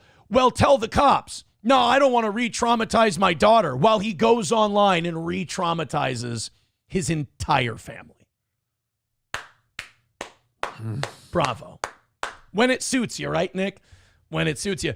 That's the other thing. Here's an amazing thing that Nick Rekieta does. He fucks up so hard, it covers up his prior fuck-ups. So the fuck-up everyone was talking about when I left for vacation was him lying about his nanny, him being investigated for the stuff he was saying about the nanny, a civil lawyer saying, this nanny worked for me and she never did any of that. You're lying. She's great. And Nick abusing the whippets. That's where we left. Then the Keanu thing happens and he admits to all this other abusive, crazy, psychotic behavior, like stashing his drugs with his children when the cops pull him over. That's not a good one. But at least now everyone forgets about the crazy shit he said about the nanny. I don't know. Remember when you said this crazy shit? Yeah, but I did something way worse. That's not helping. $4.99 from Scarebro. He says, ditched her for his family, kicked her to the curb, presumes he still didn't need permission on texts that he got when he let her think she'd be 2.0. Wow, Scarebro, that's a great point. Because Keanu pressed him and said, you never got permission to share those at Hackamania after you guys broke up and she got a new boyfriend and all that. Remember, Nick said she wanted to get away from all this stuff. No, psycho, she wanted to get away from you. She realized she'd been lied to, got hooked on drugs, and she has her own agency. She's an addict. She did all that stuff. But it would not have been available if not for him. And he showed her how to do it by his own admission. So she needed to get away from you, lunatic, and now she's doing better. Just like when I got away from you, I started doing better. Nick, there's a pattern here. The problem is you. So you lied to her and did this push-pull manipulator Dennis Reynolds game. And what, you want people to fucking feel bad for you? Not a chance. JD Straight Shot with $5 says, Carl lost so hard, Opie is going to start making videos about him. Uh-oh. I mean, he could. Carl did look really, really bad in that whole thing. Push-ups with $1.99 says, no root beer shaming, fatty. Root beer is life. And I still have the pony keg. It's not like I went through the whole thing. I'm sorry. It lasts. Sorry. Tridio with $2 says, we know your throat is suffering from lack of goo. Yeah, I saw a lot of comments going, oh, so basically everything that Nick said, April said was bullshit. They're like, the Aaron abuse stuff is bullshit. I mean, the goo stuff's been bullshit from Jump Street. Unless you, like, disgustingly hate me, you never believed that to begin with. But now we know that it's to somebody. And the way I ended that explanation was, let me put it to you this way. If you're obsessing over whether or not another man swallowed goo, you're gay. Very well. You're gay. What are you if you go and talk about it for hours on end while leaning on your cuck fridge? You're incredibly gay. Really gay. I've wondered that. I bet Nick would be a lot happier. I bet you his life would be better if he did come out of the closet. Probably. If he just, because he's a gay man, in my opinion. He's a closeted homosexual. Or at least bisexual. If he would just come out of the closet, I think he could be happier. He shows a lot of the signs of someone deeply closeted about their sexuality. And I think it would help him a lot. That and stop doing intoxicants. Stop doing nitrous. Whoa. One vice at a time. Oh, sorry. Admit you love cock. Quit nitrous. And, get away from people because anyone who's around you is in danger. 100%. You're the guy who threw cocaine at his fucking children when the cops pulled him over. You're not a good guy. $5 from Finkelstein Shit Kid. He says Melton has a bunt cake back. Bunt cake back, not blunt cake. I apologize. There's nothing blunt about Melton's back. The hunch has some bluntness to it, doesn't it? I mean, if you mean by lack of an utter edge, yeah, his whole back is blunt. I'm trying to simp for Melton and his hump. Buzz with $2 says, where does one go to procure a keg of root beer? Look at that. You got him curious now. No, it was at Cashwise. And like I said, it's a pony keg. It's 1919 American root beer. I love that shit. And it, like I said, I saw the little pony keg and I went, that's cute. And I went home. I didn't buy it right away. Thought about it for a while. And it's like, you know what? We had brats that we were cooking on the grill. It was like a whole like campfire thing. I'm like, root beer floats, fucking summer drink thing, fun. I didn't ask anybody. I just assumed that we would all be on board with my amazing idea because if I checked with anyone, I ran the risk of them contradicting me and me not being able to justify the purchase. So I just made the purchase first, checked with everyone after, found out they were not root beer float enthusiasts. And now I have a lot of root beer. I didn't know that root beer would end up being the star of today. But here we are. It's good shit, man. King Kong Dong with $1 says, I can't read. King Kong Dong, come on, man. You know I can't. Stop. Jane and John Doe with $5 says, according to Kiwi Farms, Nick loses about 14% of his viewer base a week. Body cam footage and monograph lawsuit soon, Nikki. Oh, shit. That's the other thing. Body cam footage was released, but I don't know where it is. No, it wasn't.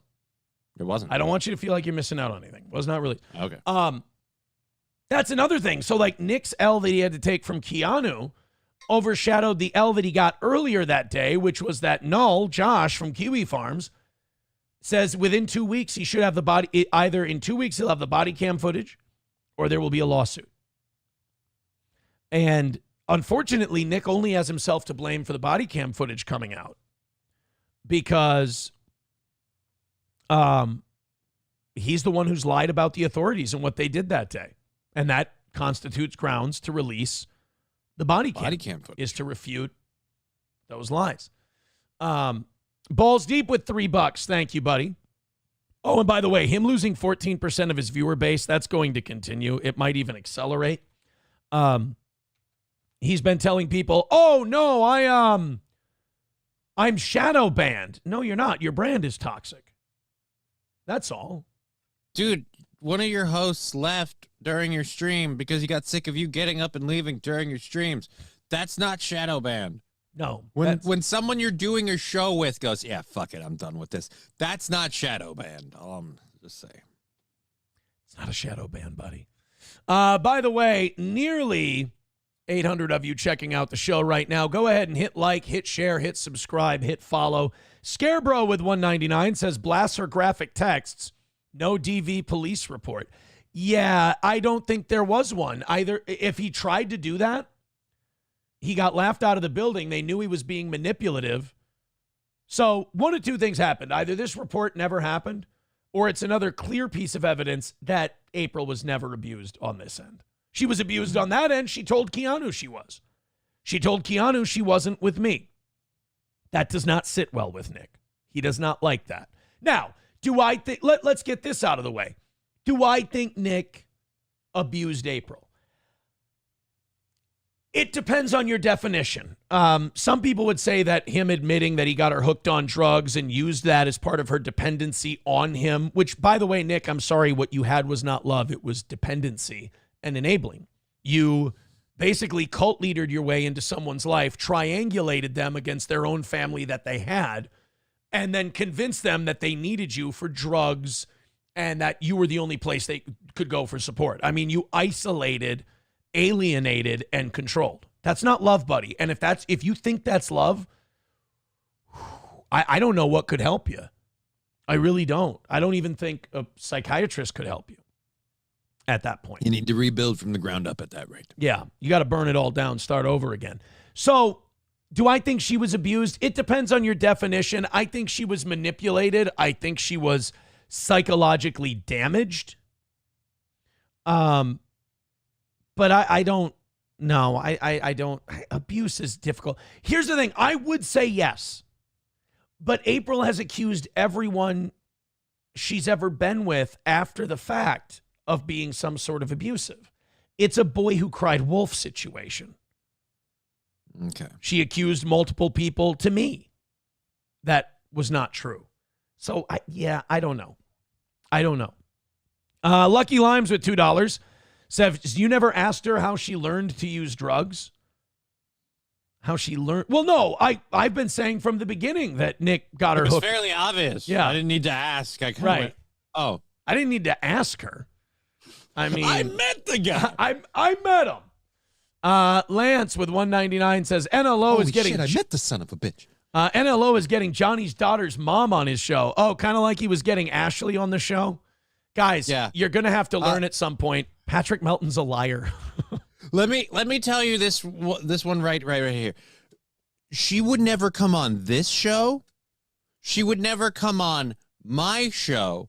And so NLO, not only does she not know who the fuck Patrick Melton is, she doesn't care. If she knew anything about Patrick Melton, the only conversation they would have is she would say, keep my daughter's name out of your mouth, blank. I'm not going to say what she would put in the rest of that because I don't know.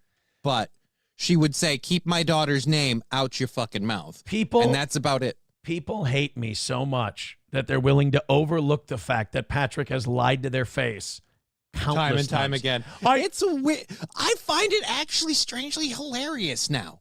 Like, I'm laughing to the point, like, you keep stepping into that rake, buddy. Don't worry, it's still there. And, I sold super tips. No, you didn't. Still in your name, still in your company. You're just worried that people are starting to send you cease and desists and threatening lawsuits now, so you're shitting your pants. I'm getting Ashley on my show. No, you're not. No, you're not. The guy lies to you constantly. And then, oh my God, speaking of super tips, Nick felted Melton so hard by accident on that Friday show. Because remember, Nick's been saying, you're fucking retarded if you confuse the AI voices for the real person. And then somebody sent in a Keanu super tip and he yelled at it. He thought it was really Keanu and he yelled at the Keanu super tip, proving, Nick basically just became a witness in a potential lawsuit of Patrick Melton on the plaintiff's side. It was beautiful. Beautiful. Listen, says Keanu tagged you in to put those little piggies in their place this Friday. We would all love to see it, Daddy Toe. Why would I do anything? I go on vacation. I come back with my biggest win of the year. Right? It's like it was such an event that it reverberated through the internet. All we had to do is sit here and just let it go. People were wearing out the Luigi wins by doing nothing meme. People were wearing out another win for the toe. And you can tell who won by who didn't have to do 6-hour cope streams. Thank you very much. Scarebro with another $4.99 says Jersh on the body cam he's seen. Oh, yeah, because he has seen parts of it. I know other people who have seen parts of it. And I will say they have all said Aaron. Boy, you pretty much nailed the state of that house right on. I'm actually thinking that that house is probably in even worse shape than I said it was. Dear boy. I think it's probably worse. Here's what Jersh said. Old Jersh said Nick lied about April not living there. Well, I mean, I knew that. April said she did live there after being Mirandized and tried to suppress it in Nick's case. Josh said that Nick saying that April wasn't Mirandized and then confessed all this shit. Josh said he's seen the tape. April was absolutely Mirandized. Clearly, she clarified with the police that she was Mirandized, and then beans started spilling out. All the beans start spilling. The Front Porch Conservative says, Johnny, I think you have a good idea. Offer to sell a pony keg of root beer with each purchase from your exotic meat business. You'll make millions. God damn it. There's no exotic meat business. Fuck, if I had that kind of money, I'd be like home free for getting my house in order. I wanted to talk about this. I'm glad Alvin Cleveland sent this. 100 Tibetan Hulu bucks. Says, do you regret going on Keno Casino 11 months ago to tell the secrets, including sexual info about others? In hindsight, did you take the high ground? I would not have gone. The last show I would have gone on would have been MLC when I found out they were arrested. Would I have gone on Keno Casino? No, I would have done it on my own program. I think PPP's great. I know he doesn't like me, but I think PPP's great. I think Worski's awesome. He's always been very cool to me. I think their show is awesome. I still haven't watched it from yesterday, but I wouldn't go on that show. I wouldn't go on anyone else's show. I would keep it all here on Steel Toe. Look, they all got arrested in an embarrassing situation. The whole internet was going off about what they were doing. It was very obvious what was going on, even when I was there with the hot tub stream. When the information started coming out from the probable cause, and they were like multiple people around the community, the church, the schools, they all knew there was some inappropriate relationship going on. Honestly, I spent hours talking to Dan at Easter like he was one of my in-laws. Yeah, they thought it was fucking weird. They thought it was a little weird that we were there at Easter. So, yeah, they knew. And I decided, you know what? Sunlight, best disinfectant. I'm going to come out and tell. And you notice I told my story, the shit that happened to me. If other people were in my story, hey, these are the consequences of our actions. But I needed to say, hey, you know, here it is, down and dirty. I told everyone in my family. I told all of my friends. I'm like, this is what I did. I'm really sorry, so on and so forth. You know, so no, I don't regret sharing the information because everyone involved is a public figure. And everyone was going to know anyway. So I didn't want it to look like I was trying to hide things and then they come out and I look extra shitty. I'm like, all right, here you go. Here's what I did. Guilty. Not going to run from it. Here's my part in it. Other people, you heard me say multiple times, hey, what about these two? What about these? I didn't see any of that. I wasn't there for that. I will talk about what I saw. I will talk about what I experienced. I have that right. That is my prerogative. That's what I did. I do that all over again. Would I do it on Keno Casino? Probably not. It looked a little grandiose, but I was really mad and I was really humiliated and I was really, you know. You were a jilted lover. A little, but I was also more like angry at myself for what I put 8 children through. You know, there's a lot of guilt. Yeah. There's a lot of guilt there. And when you have that much guilt, the best thing to do is absolve yourself from it. Admit it, confess. I always tell other people that. I'm like, absolve yourself. Right, but some people will take the term absolve yourself, meaning, all right, so if I divert it to somebody else, I've been absolved. No, absolving myself of the guilt. Right. But I'm just saying some people misinterpret that into, like, I'm just saying just from what I've seen others do. It seems like when they look at absolving themselves of guilt, they figure out a way to put it on somebody else, thusly not needing to be absolved. I see what you mean. Like maybe trying to get someone charged with a crime, even if other people don't necessarily want to go with you on it. Yeah. And maybe doing that twice might make you look like an extra manipulative piece of shit. Kind of. Writing texts and paragraphs and all sorts of things for other people and putting their name on it might be a little shitty too. Yeah, borrowing their devices. I would argue. Stuff. I would argue. Faye Giggernags says Aaron equals Steel Toe Nick equals Steels Hoe. Oh, we're doing like anagrams now. Ozone with $4.99 says, do you think Doom's clip of Nick laughing about drowning animals makes Nick look like a psycho? Let's play the clip. I don't think we need to get sidetracked into that. Otherwise, the whole show will become that. But yeah. I would say if you want to go check out the clip of Nick talking about drowning animals, yeah, I think if anybody talks about drowning animals, they sound relatively psychotic. Kind of messed up. It's a little, yeah, it's a bit much. It's a bit much. Listen with $2 over on Rumble. Says, how were the waves? Did SP lick all the sound out your booty hole? I'm not into booty play. Thou dost protest. Hulkamasha Baby with $1 says, your drama is cute and cheeky, but Rich, Unsubscribe, and mostly Nick, Fat Electrician, are on a Buffalo school and news warpath, and I'm loving it. What? I don't understand what that means. I know my drama is cute and cheeky, but rich. I guess there's more drama happening with other people. I didn't even like the fun part about this drama is I didn't have to do any work to find out about it. It came to me because I'm lazy. So that's great. Right. Like I said, I went on vacation, and I guess I came back and looking then you better. showed back up, and apparently all hell broke loose while you were gone. I'm the greatest. Yeah, apparently I leave. No, you weren't listening to our advertising guy. No. He came up with a new figure, the Grapist. Oh, it's totally different. Grape you. Give 5-0 and the 3-2-0 the Hogan. We want the gold, sucker. Hulk Hogan, we coming for you, nigga. 5-0 and the 3-2-0 with $22 says, Johnny, everyone loved the Komodo Dragon Burgers this weekend. I think this matches what I paid per pound. I'll hit you up for the 4th of July. I love that it's not even my bit. The bit my audience came up with about the exotic meat market thing has made it as now it's a merch item in my store, and now it's a thing where people are paying to super chat back. Great.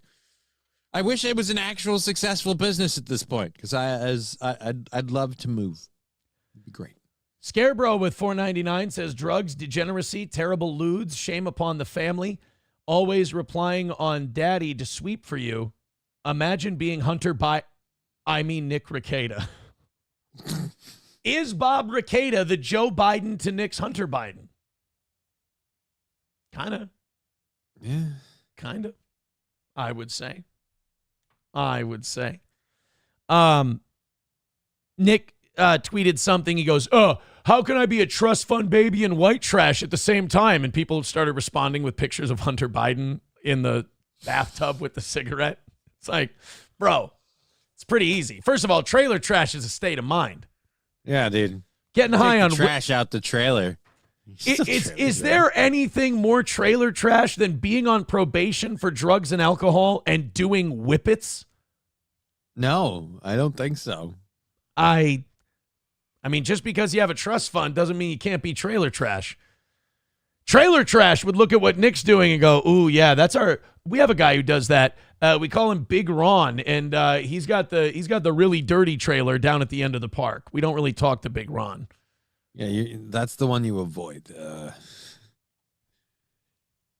End of the cul-de-sac for a reason. Yeah, we don't really talk to him. He's edgy. He's edgy.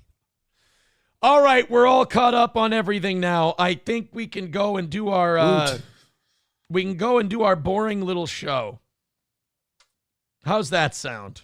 It sounds like an awesome thing because we got about 2 hours left to bank this thing out. We have to get I wonder where we're sitting at goal wise. We've had a couple of nice little chips. Hopefully, we're under 200. Beautiful, which is nice. Balls Deep with $2 says Johnny's Exotic Meat Market is not open Tuesdays. No, it's open. It's not real. I'm doing a show today. I'm just doing a show late because I have appointments. It'd be like an hour long at least. I'll be on hopefully by 3. Oh, you have okay, so you have appointments today, and you're doctor's just appointments. You'll jump on when you jump on at Just Kidding LLC. Yeah. King Kong Dong with $1 says, Johnny, you're welcome for the meat market sex, all coming from a King Kong cum volume fact. Oh. No. I go away for a week. What the fuck? No, he's talking about how the meat market branched off of another bit that started off of him giving a weird, like, made-up fact about, like, if King Kong busted a nut, how many liters it would be or some shit. And that's where, I guess, he's very proud of that, apparently, because I didn't remember that until he reminded me. So... Listen with $1 says, Johnny, how's your GoFundMe going? The GoFundMe has been kind of stale because I haven't been around to promote it. But we're still at, I think, a solid 6% of our goal. Hooray. But we got till September, and I'm going to keep pimping that thing and hopefully making any extra money I make, I'll be throwing in on there. Might be making a payment in on that thing in a little while. Awesome. Has Aaron donated? Aaron will give Johnny money the way Aaron always gives. I'm not going to. It feels weird like having a guy you can just give money to. Like and giving to his GoFundMe. Yeah, I'll just give it to Johnny directly. That seems fucking weird. No, it's fine. Yeah. I'm just grateful for any help I get. I don't wanna ask for help, but I have to, so I am. So if people are gonna help, thank you. Yeah. 195 away from today. You were wondering what the number is, Johnny. 195 Beautiful. Is the number. You guys are looking aces. Thank you for the generosity so far today. There is one place I haven't checked. Okay, we're all set. We're good. We're all caught up. Anything else to add? I've gotten through all my notes. I got through all my stuff. Go watch Keanu and all that stuff. I don't know why you wouldn't just stop at this point for talk about the earlier stuff like the other people. Why you wouldn't just let it go? Like I don't mean this to sound like a burn because it kind of does. But when Keanu's going to come in and bitch slap all fucking 5 of you, let it go. Yeah, just let it go. No offense, boys. You're not good at this. And I don't mean that as any dig on Keanu. Keanu's lovely. I've enjoyed every interaction I've ever had with her. Extremely few. But, I just, I feel like, she can just boom, boom, boom, boom, boom, boom, boom. Next. Like, maybe it's time to just lay it down, let it go. You've lost. What we did learn is that Keanu is a better lawyer than Nick.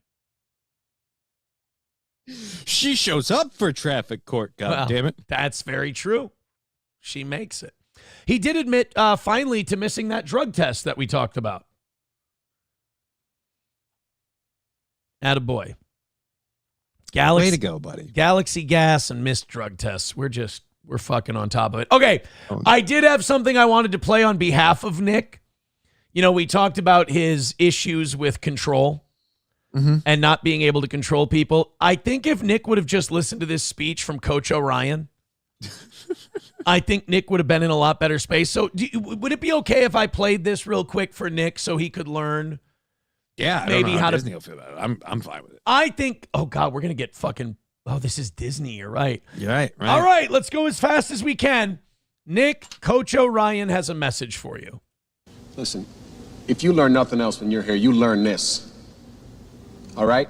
Because it's not just about hockey. It's easy to be confident when you have control of the puck. It's very, very difficult to keep that confidence when you got to take whatever strange bounces life throws your way. You know, like the strange bounces that Bullet of Coke took when you threw it towards your children to hide it from the cops. And then he wants people to believe that he didn't leave a bullet of Coke next to my daughter. Nick, you have now told on yourself numerous times about you having drugs around children. Sorry, good look for somebody. No. All right. Sorry, Coach Orion, sir. Go ahead. Don't be careless, but don't be too careful either. You cannot be afraid to lose. That's how you gain the confidence to attack the game when the puck isn't yours. Right, Nick. Not attack women. You don't attack women when control isn't yours. You attack life. It's just... Coach Orion is, he speaks in parables, so you're going to have to help him interpret. He's galaxy brained. That's how you attack life. Even when you think you don't have any control.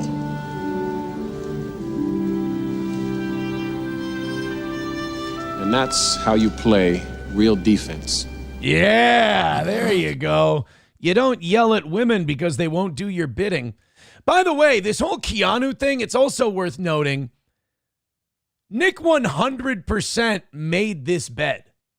He brought Keanu into the fold. Remember, his grand plan to stop the toe was to use Keanu. Nick, you invited this monster into your house. You can't be mad that they cut your throat out. This is a problem of your own doing, my friend. And I'm not going to pretend it's... Now, this is the level of Schadenfreude I'm comfortable with. Anything further than that... Boy, by the way, that body cam coming out, that's going to be... I don't know. It's going to be worse than this Keanu thing, but yeah. I don't know how bad. Like, it's going to be pretty bad. It's just, I don't know, like, in what way that it's going to be bad. Like, what's he going to do? That is a very good question. 2 weeks?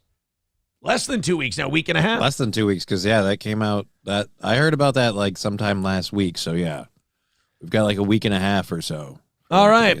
Let's throw them back. Let's get ourselves a win for the toe. We're going to move on. If you don't want to, if this is what you came to the show for today, we're done. Unless you've got Super Chats or Rumble Rants or PayPals or Venmos or Streamlabs. All the links are in the chat. If you got other questions, we're here to answer them for you. All right. Let's move on to other things. Oh, no. God damn. I'm sorry. Did you want to hear the Citizen M Jesse PS clip? Yeah, okay, that part I did want. I have two things. I have one particular cringe moment, or I have the entire 10-minute call. What would you like?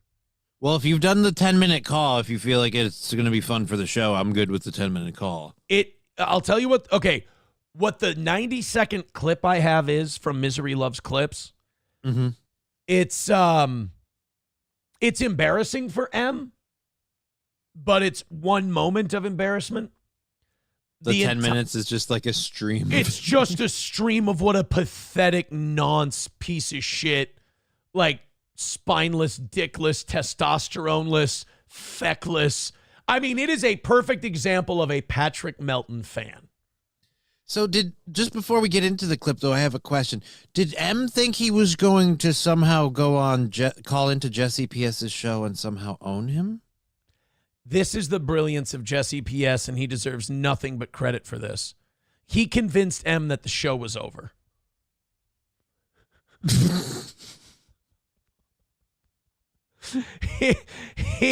he convinced Citizen M that Pod Awful was over and they could talk on Discord, that they could have a little conversation. And then like 8 minutes into the conversation, Jesse P.S. lets Citizen M know, we've been on the air this whole time. I tricked you. Because Melton fans it's not like you could check that, M. Right, because Melton fans are so fucking smart, you know? Oh, my God. So you want to hear the whole thing, don't you? Yeah, I do. Now I really do. All right. We got a 10-minute clip here. Remember, podawful.pizza. Join the pizza fund. I, too, am a member. Why didn't you show up during? Oh, here we go. This is Jesse P.S. talking to the one and only Citizen M. This is from Illicit Clips channel. It's called Citizen M Calls Into Baldo Wash. Hey, good show. Citizen M, what are you doing here? You said, hello.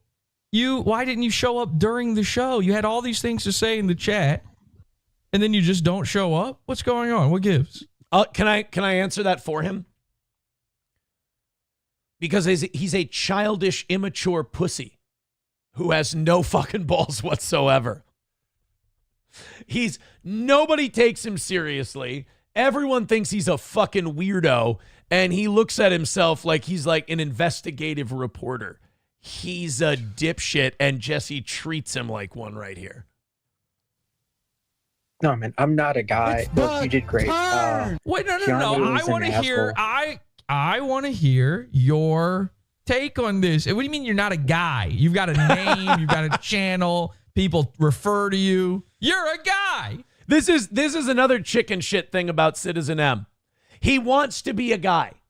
But then when those of us who are guys want to treat him like he's a guy, then he plays victim and he goes, but I'm not a guy. It's like, motherfucker, you're a guy. You want to play in this pool, but you don't have the balls to go on and do your own show. That's and we've called you on it. And you're, oh, well, I'm not. Yeah. Fuck yeah, you are. You're in all the chats. You talk your shit. Fucking congratulations. You're part of this thing. You're trying to be a guy. The low T in the voice is a dead giveaway of what of a fucking vagina Citizen M is. No, it was a great episode, man. I'm not a guy. Like, we have enough guy flippers. Stop saying you're not a guy. Who are you? Who are you? Misfits Patriot? What do you mean you're not a guy? You're a guy. What is the... All right, give me your take. You were very upset before the show. What was going on? No, I'm not upset. Keanu is just retarded. No. Like, Keanu's a snake. How's you? Keanu's a snake. Keanu had a friend who was being, in her words, psychologically abused by Nick Rekieta.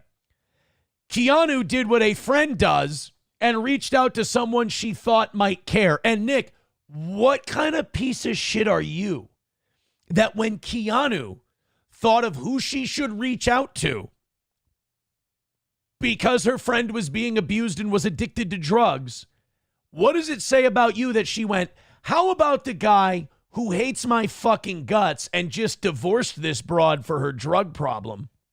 Why don't I contact that guy? He'll be the most helpful out of anybody I know. Dude, say what you hate steel toe all you want, but the verdict is in. As big of a piece of shit as I've been, I can't hold a candle to Nick Rekieta in terms of shittiness and being a piece of garbage. Snake. What in what way? I mean, I'm not, dude. It's just autistic dabble versus Lord. That's why I want to hear it. How many times do I have to say on the show I want to hear it, and then you just don't show up, but you keep talking in the chat? Oh, and by the way, this is classic Cope too. This is my side. First of all, if you have a side, you're gay. But my side got their ass kicked. And now my excuse is going to be she's a snake, she's retarded, my facts and my logic, which she had plenty of. She's just retarded. She's just stupid. Citizen, it's just dumb Dabbleverse bullshit, and I don't want to keep perpetuating it. Well, then why the fuck are you saying shits in chat, though? It's so hypocritical and two-faced of you, for fuck's sake. And not only that, he has nothing because he knows that this was a vicious beating. I wasn't real. You can't defend it. Shit, like the first comment before the show started. But then I was like, this is a good episode. Do I want to call in and like drag that down like autistic Dabbleverse lore? Oh, am I? What do you mean by Dabbleverse lore? What exactly is Dabbleverse? Versed in what per se? Pray tell. Okay, so what you were? I mean, listen. If I wish I could remember your comments beforehand, but you were like, if you really think Keanu won that, you're a fucking retard. You're saying all this shit, man. What is it? Well, yeah, because people were in comments like saying Kiki won. That's Hey, M. Everybody thinks Kiki won. This is kind of like the Hackamania. The internet said Kiki won. This is kind of like the Hackamania thing. The problem nobody likes Onions fans and Patrick fans, well, let's call them what they are, Aaron haters. The problem they have is that they want to keep venturing outside their bubble. But then when they venture outside their bubble, everyone tells them that they're retarded. They keep posting their own L's. Hackamania was fucking gay. Nick's a drug-addicted lunatic. Keanu won. And then they get mad at the internet they sought out. Guys, stay in your fucking bubble where you jack each other off and pretend everything's aces.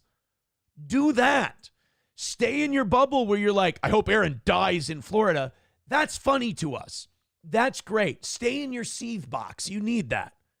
Melton he stays in his seethe box. He doesn't go outside of it. He knows he took an L. So instead of going out and watching and listening to all the people who said Melton got his fucking shit pushed in like a prison bitch, 5-on-1, he ganged up on this woman.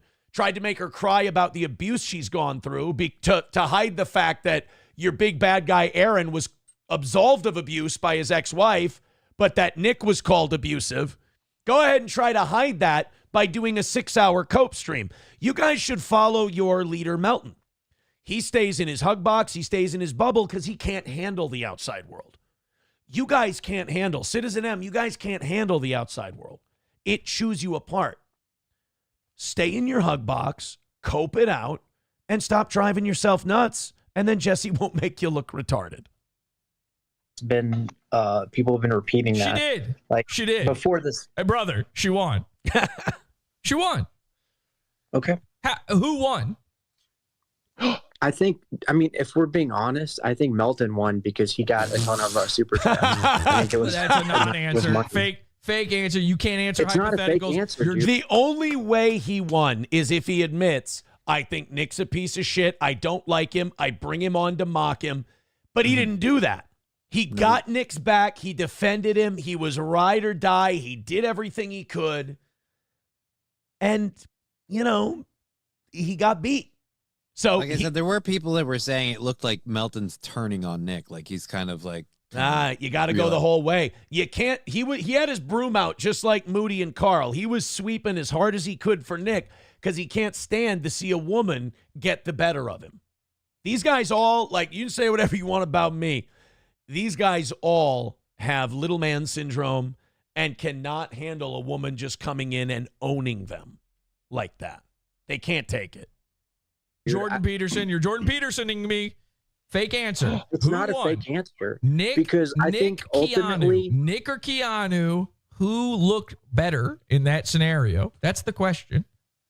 That's the thing. I honestly, genuinely believe that Keanu looked worse because she. So I just want to point something out.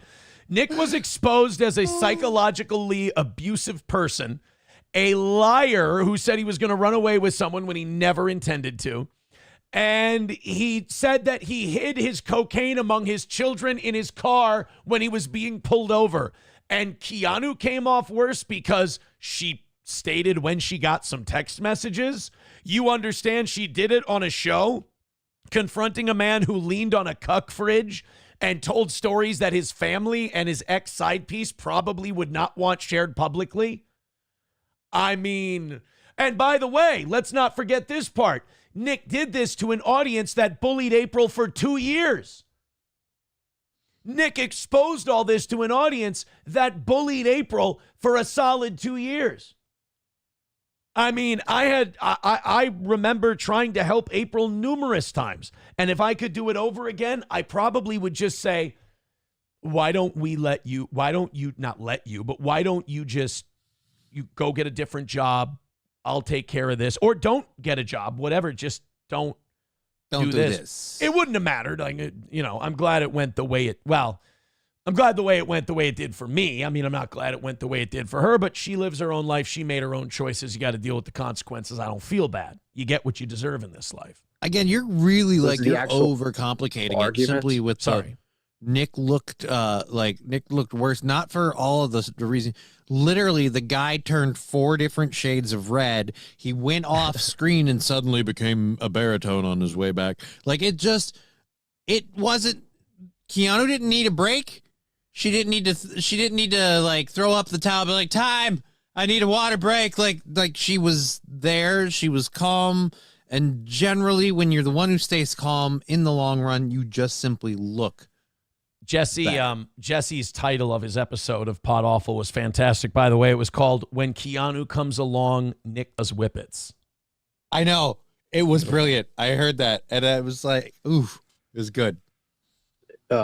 She was caught in. And then Nick did a cope stream about it, and he was literally so stinky and unshowered that he attracted flies. Yeah. People took pictures of flies landing on his head like he was a starving Somali child with a distended belly. Ew. Old Somali king Nick Rekieta with a fly on his head. And he lies like lie after lie. That was it. Was something she lied about. Right. Name it. I can go through it and give you a bullet point list, but it's just dumb shit. She was just caught. She flip-flopped back and forth. I mean, she pretended that it was like just a train wreck. She pretended not. So Citizen M is doing this brilliant thing where he's literally doing the humana thing. He's starting sentences and not finishing them because he has nothing. Jesse's like, name one thing she lied about. Well, she started to, and then she would say one thing. Well, and then she would flip-flop. Well, sometimes she did. Well, I mean, he would have sounded better if he would have went humana. To be able to pull up like her call log and her phone if she didn't even want to say when the last time she contacted April. Name one thing she lied about. Yeah.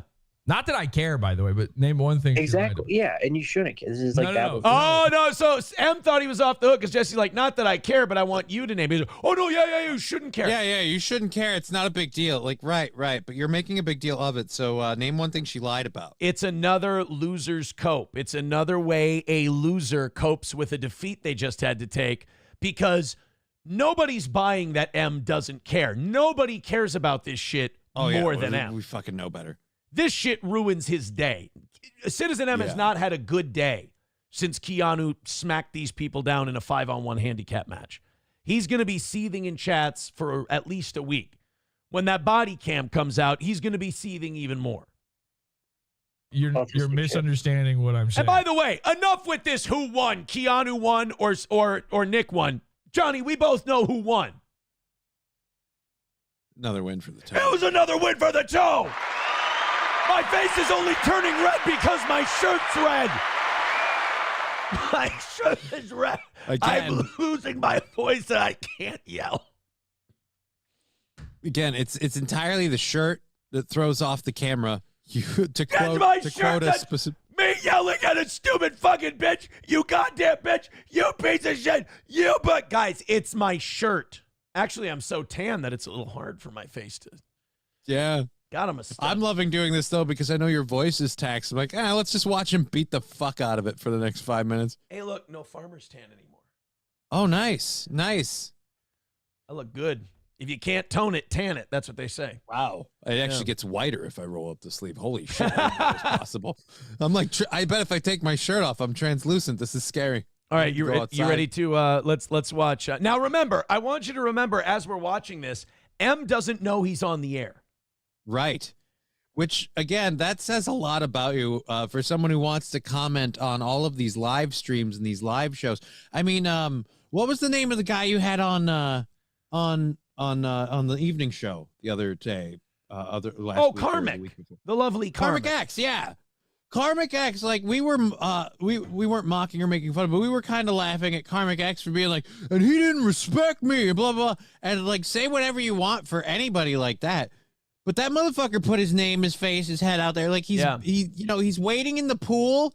He wants to play. Then he's like, hey, I'll swim with the rest of you.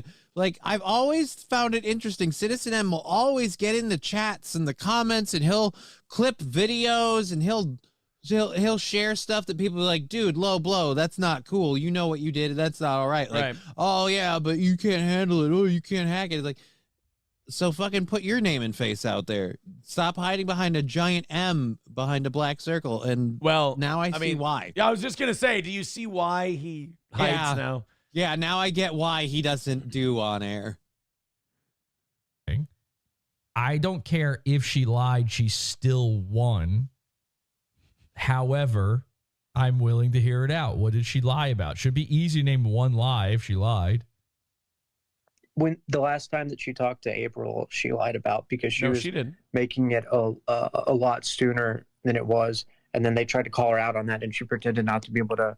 How do you know? No, she didn't. She named the exact date of the last time she talked to her. There was a phone call in January. The person who lied about the last time that Keanu talked to April was the other person who said it was October. And how creepy. Again, Nick was texting and tweeting for April. You shouldn't have that information, sir. Right. Nick was tweeting and texting. This is how fucking mentally ill he is. He was texting me as April because he saw April's text that we were in an amicable breakup. It was going amicably. And he jumped in and started rage texting at me. And I'm like, she's lost her fucking mind. It was Nick. It was him. He's that insecure. So then he goes, Keanu, when was the last time you talked to April? October 20-something. I have the text. He even said, I have the text, you stupid bitch. It's like, bro, that's not an own. You shouldn't have someone else's text messages. That's fucking creepy. How do you know she lied about it? Because you're going off of what they're all going off of, which is the other guy who is also lying. When was the last time Nick lied? When was the last time Nick talked to April? I don't know. You don't know. And you don't know when the last time she talked to her is either. You don't know. Is Nick Rekieta a gay loser, and does he look like an idiot as a result of that fight? Yes.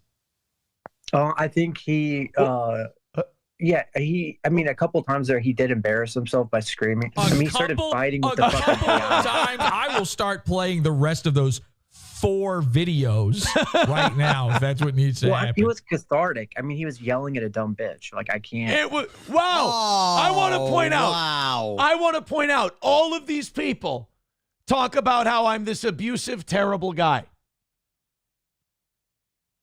And they're like, it was cathartic. He was yelling at a dumb bitch. This is how each one of these people sees women. Carl bitched once. He's like, Keanu, you're using Aaron's tactic and you're calling us incels.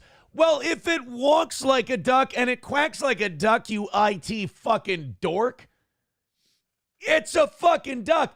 It ain't a goose. You guys have incel rage energy. You look at Nick yelling at a woman who's just confronting him with the truth, and you go, yeah, it's cathartic. He was yelling at a dumb bitch. No, you're right. You guys have no problems with women. You guys are fine. She really is a dumb worst. bitch. That's just 2 dumb bitches, and only one of them got mad. Cathartic. Well, one of them cried. He had a whole festival to celebrate how awesome he is at sex. What catharsis does he need exactly? A guy who is telling the truth and who has everything. And by the way, Nick pretending he's good at sex, his whole example is that he made a woman bleed. Dude, that means she was so dry, shit was tearing and ripping. Like, that's bad at sex. Nick Rekieta is a perfect example of why you don't marry the first piece of pussy that says hi to you. Because you just don't know shit into your 40s at that point. You don't marry. News for everybody. Most of us aren't good at sex. Who fucking cares? Like, did you have fun? Cool. Was it consensual? That's probably number 1. I think we're great. If you've got the consensual part down, you're halfway home, right? Yeah. You've got it. Was it consensual? Did you accidentally get her pregnant? If the answer in this order is yes, no, you had a good night. Free, my friend. You had a good night. Thing going for him. But no, Nick is a classic example of when Sniz says hi, you don't necessarily have to lock it down forever, all right? Because it really skews your ability to see life. You gotta, look, I don't know if you know this, Johnny, I got a few battle scars on me, but I learned something from each one. Does not instantly freak out and react to just a woman showing up the way he did. Right. You don't see it, but you are on a side and you're falling for a thing. And by the way, everyone, this is another outside of the Melton bubble. Everyone sees it but them. Right. Everyone sees that he's on a side. Oh, yeah. Keanu's dumb. She probably lied. She sucks. Aaron sucks. Nick Rekieta sucks, is gay, and is a liar. And every single thing that they argued about was all based on lies that Nick Rekieta tells. And I hate to do this, but at the end of the day, he hates that Nick Rekieta is the only one in all of these things that exposed his children to drugs. Yeah. They have an argument. I didn't play it. Hey, I've noticed that M is very quiet during this part. Have you noticed that? Yeah. And by the way, this is the most real you'll ever see Citizen M because he doesn't think he's being recorded. Right. he really doesn't have a whole lot to say here. I'm also excited to see that reveal. I won't lie.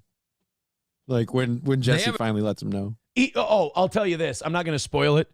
Citizen M might be fucking brain dead. He might be damn near a vegetable because he's just, I mean, he has the comprehension skills of a grasshopper. I mean, he's dumber than a bag of hammers, this guy. I have an argument at one point during this debate. If you argue with Citizen M, I'm letting the chat know right now, if you argue with Citizen M, you're a retard. Citizen M is only to be mocked and laughed at. Like that's all, because he is who he is. Where, fuck, what was it now? Oh my God, I'm not in the mindset for this. They had an argument at one point where Nick starts saying that what Aaron did is criminal, that Aaron's a criminal, as if he is not a criminal. Right. Aaron took a picture consensually and then he sent it to his friend. He's a criminal. Yes, correct. And I will pay my $50. I will take my probation. I will take my punishment. I will plead guilty to the misdemeanor. They will dismiss the felony because I didn't do it.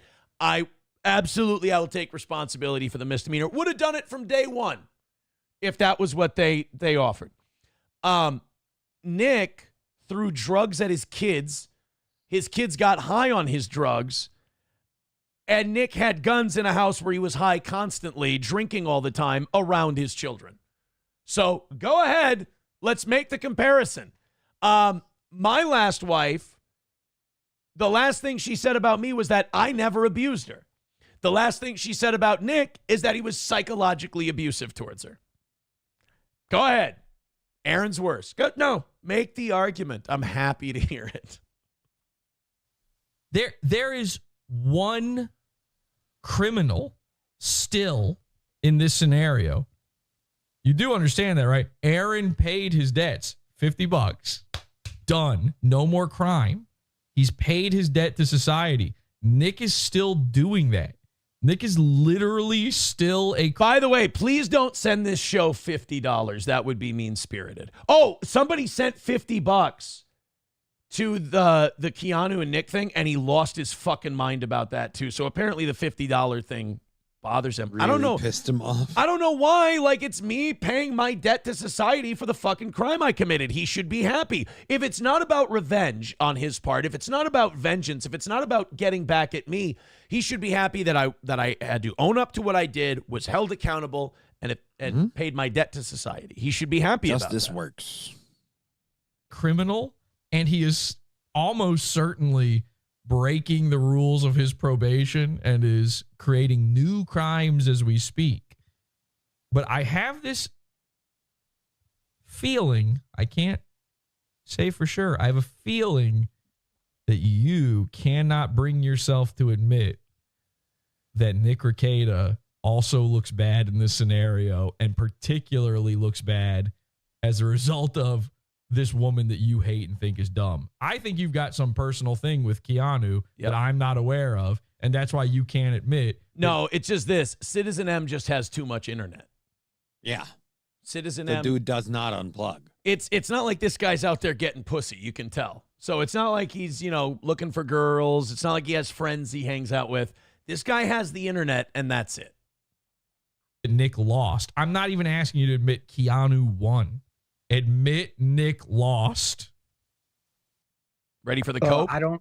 I mean, I'll just make this statement. Nick, at multiple times, he was like a shrieking woman. He was emotional, and that's embarrassing. He left to do drugs. He left. Keanu had him so stressed out, he left to do drugs. By the way, that's a strong crutch that doesn't go away without treatment. He ran away like 7 times. 15. Yeah, I don't know what that was about. That was really weird. I know what it was about. You don't know what it was about. It was about galaxy gas. Man's fucking floating out there. So just say Nick lost. By the way, M goes really silent. He can't even admit that. He can't talk about that? No. Nope. Poor M. He always wants accountability and honesty, except from the people that he wants to Baldo wash for and himself. Strange. Doesn't mean Keanu won. Nick lost. You're saying Patrick Melton won. Fine. Nick lost. Yes? Yeah. If Melton won, I would say, yeah. Look at how he has to simp for E-Daddy. He's like, I can't say that Nick lost unless I can say this. And if Melton won, fucking Jesus. You want to know what's embarrassing for M? You know, third world aristocrat exposed, revealing the true monsters, Patrick Melton, the video where he talks about having sex with kids. And Citizen M went, I'm going to make a video disproving all of that. Guess where that video is? Where? Never happened because he can't do it. Oh. Bravo, M. Thank you for proving our point. If Melton won, I would say, yeah. Yeah, Melton won that. I can say Keanu and Nick both lost. Just say, he can't do it. You had to tie Keanu in. Dude, this is so fucking bad. Oh my God. I'll be honest. I'll be honest, Johnny. I'm enjoying it. I'm enjoying it too, because I have to wonder if does M have the balls and wherewithal to show up in like shows and chats now? By the way, you can stop. You could have stopped that. Does M have balls? Well, I suppose, but it's just, dude, how bad? Like if this were you or me or anyone's, well, I'd say that if Keanu and if Patrick won and Keanu, like, oh fuck. And off, by the way, dude. Patrick didn't win. Patrick was sweeping and got his ass handed to him too, getting called out for his revenge porn and everything else. Here's the difference between Patrick and I. I've admitted to disseminating photos. Patrick won't. Say Nick lost. Say Nick lost just to get the soundbite. Say Nick lost, please. I dare you. I don't think you can do it. I can't. I think Dabbleverse is going to come. And I said this earlier, like, leaving the Dabbleverse behind is like losing my religion. I don't know if I can bring myself to say, I think I'm too dabble-brained. I want to say that that's the saddest, most pathetic thing I've ever heard in my entire life. Johnny, do you remember how cry for help? Do you remember when Scott Adams last week said that he has irreversible prostate cancer and would be dead by the end of the summer? What Citizen M just said is sadder than what Scott Adams said, and I'll tell you why. Because at least Scott Adams will escape his hell by dying. Citizen M, the only way you can escape that shame is through death. The only way that Citizen M can be cleansed of the rivers of douche that he jumped into is by dying. And I don't think he has a terminal illness, so he ain't dying anytime soon. The only way you can reverse the embarrassment of that statement is through your own expiration. And unfortunately for you and your embarrassment, I don't think that's going to happen anytime soon. My religion, I don't know if I can bring myself to say, I think I'm too dabble-brained. You already said Nick lost, but there was an and. This is crazy, and I'm so glad. I'm so glad. By the way, Citizen M, like, just admitting everything we've ever said about him and go, another win for the toe. Luigi wins by doing nothing. Citizen M does not realize he is still on the show. I faked the ending of the show because I knew the second it was over, he would show up. I said this to the guys on air. I said, let's go to Friendship Simulator. He's going to show up. He showed up before we even jumped in. He was ready to go. I knew it. You're on air.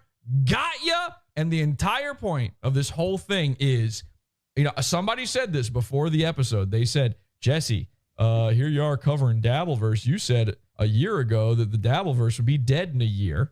You just watched it die, and not a moment too soon. Beautiful, M. You did great, buddy. You did it, bud. You killed it. Great work. You're watching it die. Thank you, everybody. This has been Pod Awful. Thank you so much. Thank you, Citizen M. Thank you. I've been Felted Pod Awful Pizza Fun. Yes, exactly. Go sign up. Seriously. Yeah. Thank you. What a kiss ass. What a cock. What a kiss that's coming ass at from the me. end when you know it's live. Boy, everything that all these people say about Steel Toe is a complete projection. Nick included, Patrick included, Carl included, everything. It's all a projection. I'm always right.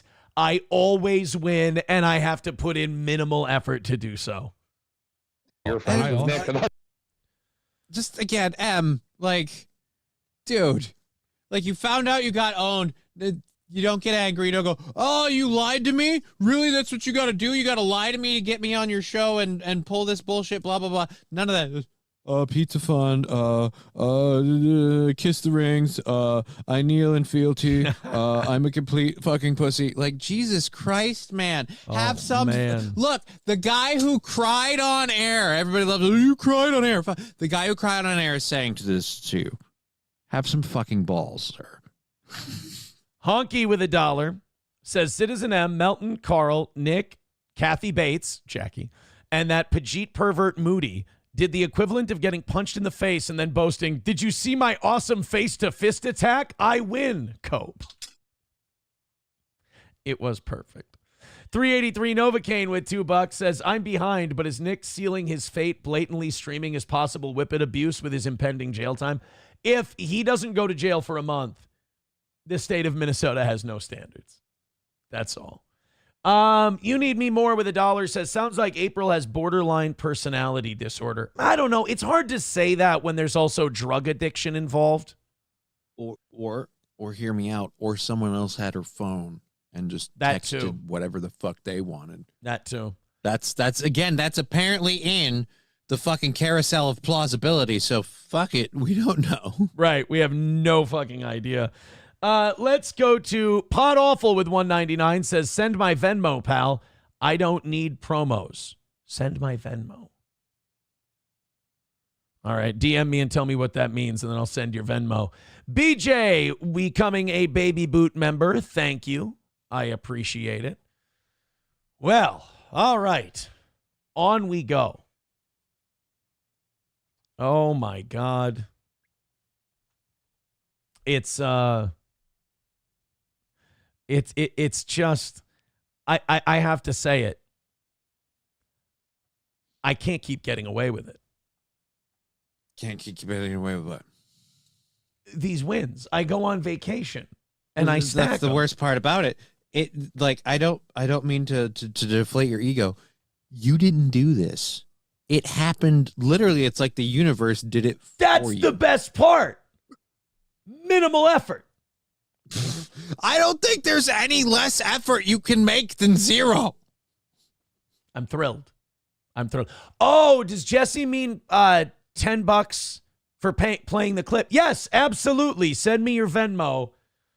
What a cheap bastard. I subscribed to the pizza fund, and he still wants $10 from me. He's entitled.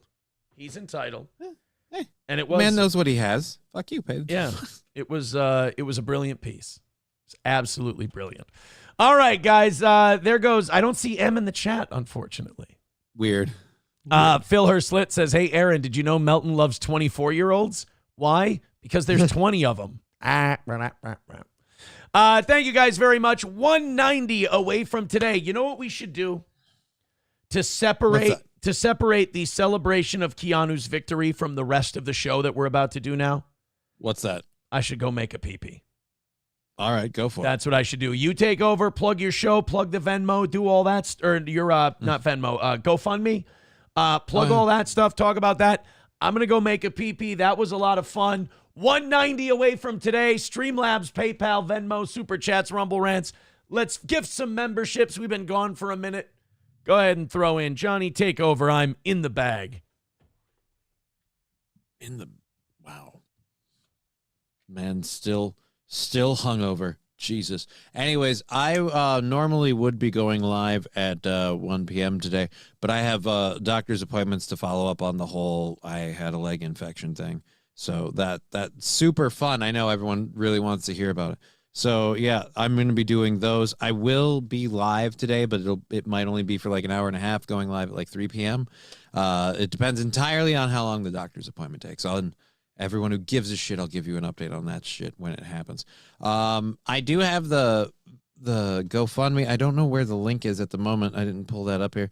I wasn't really planning to plug that since we were, asking for funding for the show. But let's see if I can grab it. I probably won't even have it by the time he gets back here. I got to pull this up. You bastard. All right, go over to here. And I don't think I can post in his chats. I'm not like a moderator. I don't moderate. I don't moderate channels, so I don't know if I can post those links. I'm I'm emptying from vacation. You mean I'm like peeing out all the toxins and the poisons booze? and everything. Oh my goodness. It's Did you have a lot of what are the Bloody Marys or whatever? Bloody Marys and aspirin will give a hangover one hell of a fight, but my remedy for handling the hands of time is Seeger singing Hollywood Nights. Even the losers get lucky sometimes. Paradised by the dashboard light, and I'm all right. I'm doing just fine. I ain't as young as I used to be, but young at heart is so easy when you let some loud guitars and words that rhyme handle the hands of time. You realize, like, the universe gave you a win, and here you are just sucking the W. I'm celebrating it with an Eric Church song. Yeah. Duh. That's an L. Oh, shit. Damn it. I never read the rule. I didn't read the handbook. Son of a bitch. Son of a bitch. All right, let's go on with the show. If you like drama and you're gay, we're done with that. That's all over. Thank you very much. Hit like, hit subscribe, hit follow. We appreciate it. If you're a steel toe OG and you like the not that shit, then go ahead and throw in a couple of bucks. Let's knock out that number. How embarrassing would it be if we did all this, bumped our numbers up, and then missed still? What a day that would be. You know what I should do? I should update the standings because we have 5-0 in the 3-2-0 in first. Yes, sir. 5-0 in the 3. God damn, that's a long name to type out. He's at 22. Brian is in second with $20. All right. Thank you, Brian. We've got Scarebro in third at $20. And we've got JD in fourth with $20. So there we go. We have our standings for today. Thank you, guys. All right. Streamlabs, PayPal, Venmo, Super Chats, and Rumble Rants. Let's go and let's talk about everything else that's going on. First of all, the Timberwolves down 3-1. I'm not happy. I'm not happy about the T-Wolves going down 3-1. It looks like our season is dangling on the precipice of over. It could end in Oklahoma City in Game 5. I'd really like to not. You know what's really frustrating? We won Game 3 by 40 points. Right. And then nothing. And you just... It's almost like it's like a thing Minnesota does. I'll never stop having hope. You'll never break me. You'll never break me. I will always get my hopes up and allow myself to have my heart broken. And that heart will repair by the start of the playoffs next year, and I'll be ready to have my heart broken again. I'm ready to do it. Das Optic Nerve says, Knicks, baby, let's fucking go. Yeah, the Knicks are having a good year. The Knicks are doing all right, but they're in a life or death struggle with the Pacers right now. So we'll see how it goes. Speaking of life or death, Johnny, you know who beat old Scott Adams to the grave? The Duck Dynasty guy. The Duck Dynasty guy, Phil Robertson. Yeah. Dead at the age of 79. This is one of those you realize you're starting to get old moments, because this is a guy who became a pop culture icon while we were, I think, in high school, right? The Duck Dynasty guys. And then I found out later how they were all a lot more like white collar privileged upbringing than maybe the Duck Dynasty show let on. And perhaps, right. I don't know, once again, reality TV wasn't quite as real as it would have you believe. But still, yeah, that dude's been around for a while. 79 really isn't even that old for passing away. It's not like, oh my God, it's a surprise. But at the same rate, like, other people have been 79 and they've been presidents. Corn Pop with $4.99 says, hey, make sure to tell Melton and the Fig Watchers on The Onion they suck my balls. Sincerely. I will say this. If Patrick keeps rebroadcasting our show without commentary, I will report the channel. But if he's giving commentary and coping because he can't let me... Here's the thing. I go on vacation. I don't know any of this is going on. I'm going on to celebrate the beating he took, and he can't let that happen. He has to cope. So if he's commenting, I think it's fine.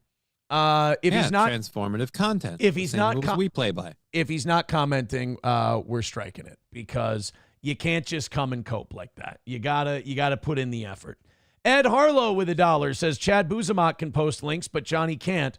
How long have you guys been friends? Never. I guess we're just not friends then. That's what I like to say to people like that when they're like, well, you guys don't. Okay, well, I guess we don't then. Son of a bitch. Damn it. Oh, no. Fuck you, John. Fuck you, Johnny, you fucking bitch. It's my shirt. Faye Giger Nags with $2 says, not as embarrassing as Nick's DNA in your cavities. Oh, if only that would have actually happened. The copes you can hang on to. Raz of Chaz with $1 says, the worst part of the internet exploding over the weekend is no one saw my awesome posts in Toe Boys teasing Aaron. Glad you had a great weekend, boss. Thank you, buddy. I did have a great weekend. It was a hell of a lot of fun, man. It was a great time. I had a shitty week, but an amazing weekend, so yeah. Well, good. I'm glad, you bounced back like a champ. Well, in that regard. I'm mostly Pudge now, apparently, so bouncing is what I do. Don't worry. Patrick Melton will teach you how to get through life that way. It'll be easy. The hoppity hip. No, but you're right. The Robertson family, that was kind of the big, and it wasn't really a scandal because it didn't sink them. But like the photos started coming out of like what they looked like before they started doing the show, and they were clean shaven businessmen. Right. And it was really like, oh wow, this whole like, well, why don't we use some tannerite and blow it up was kind of maybe a little amped up, and that was disappointing. Yeah, and then they grew all these big beards to do this TV show, and they started talking like yeehaw dipshit hillbillies. Yeah. And then everyone's like, you guys run a multi-billion-dollar, like, what was it, like a duck call? Yeah, business? They're like the number one duck call business in like America. Like they are the people who own the company that makes the duck call. Right. You have a multi-billion-dollar hunting business. And you're like, oh, I'm going to drink sweet tea until I piss granulated sugar. And people are like, you go to board meetings and you fucking give PowerPoint presentations. Like, you're not retarded. I don't know why you have to be retarded, but I don't blame them for it. Like, if they're offering you a TV it show, probably boosted sales. Oh, like, yeah. I buy duck calls from people just like me. It's like, if people want you to be a certain thing, why wreck it fucking for lean them? in. Yeah. You know who I blame? You know who I think is the real piece of shit in that whole thing? Whoever it was. Yeah, whoever it was who came out and, like, exposed it. Oh. Who was like, oh, look at what these guys used to do. And it's like, what do you walk up to 5-year-olds and tell them there's no Easter Bunny and Santa Claus, you fucking asshole? Dick. Like, who are you? Nobody needed that. Right. You know the Duck Dynasty guys? I don't give a fuck. I want them to be dumb redneck hillbillies who run. You know why? Because a lot of people who watch that show, they're like, I'm a dumb, retarded redneck hillbilly with a giant beard. I want to run a Fortune 500 company, but I don't want to shave my beard to do it. And these guys give me hope. And they see what this newspaper is, Jake. 99% bullshit, but I read it because it entertains me. You won't let me read it. So you entertain me with your horse shit. And they go. Now, I don't think that really harmed them, though, did it? No, not really. Because, again, it was also one of those things where we're not surprised. It was after the reality bubble had long since popped, where, by the way, reality TV is not real. Yeah. Like, people were just like, I don't care. And also, like, you cut the beards off the guys. They're still the guys they are. Like, do you remember when Phil Robertson got in that trouble for, like, the shit he said about gay people not going to heaven? He's like, yeah, queer don't make Look, the not world all work. of it's a bit, all right? Look, it's not all a bit. That's got to be something I could easily find, is the clip of Phil Robertson. Because it was an interview he was giving. It wasn't like they dug up an old video. It really affected the gay duck call sales, I'll say that. What they did was it caused people who were watching the show to go, yeah, checks out. These are guys who talk about like Deuteronomy and fucking Old Testament Bible shit. And it's like, them rules don't really play. Let's be honest. I'm going to type it. Here we go. Phil from Duck Dynasty, anti-gay comments. Oh, from that douche secular talk. Now let's get the straight straight shit. Here we go. This is the old Phil Robertson. Rest in peace, King. Maybe offensive to some viewers.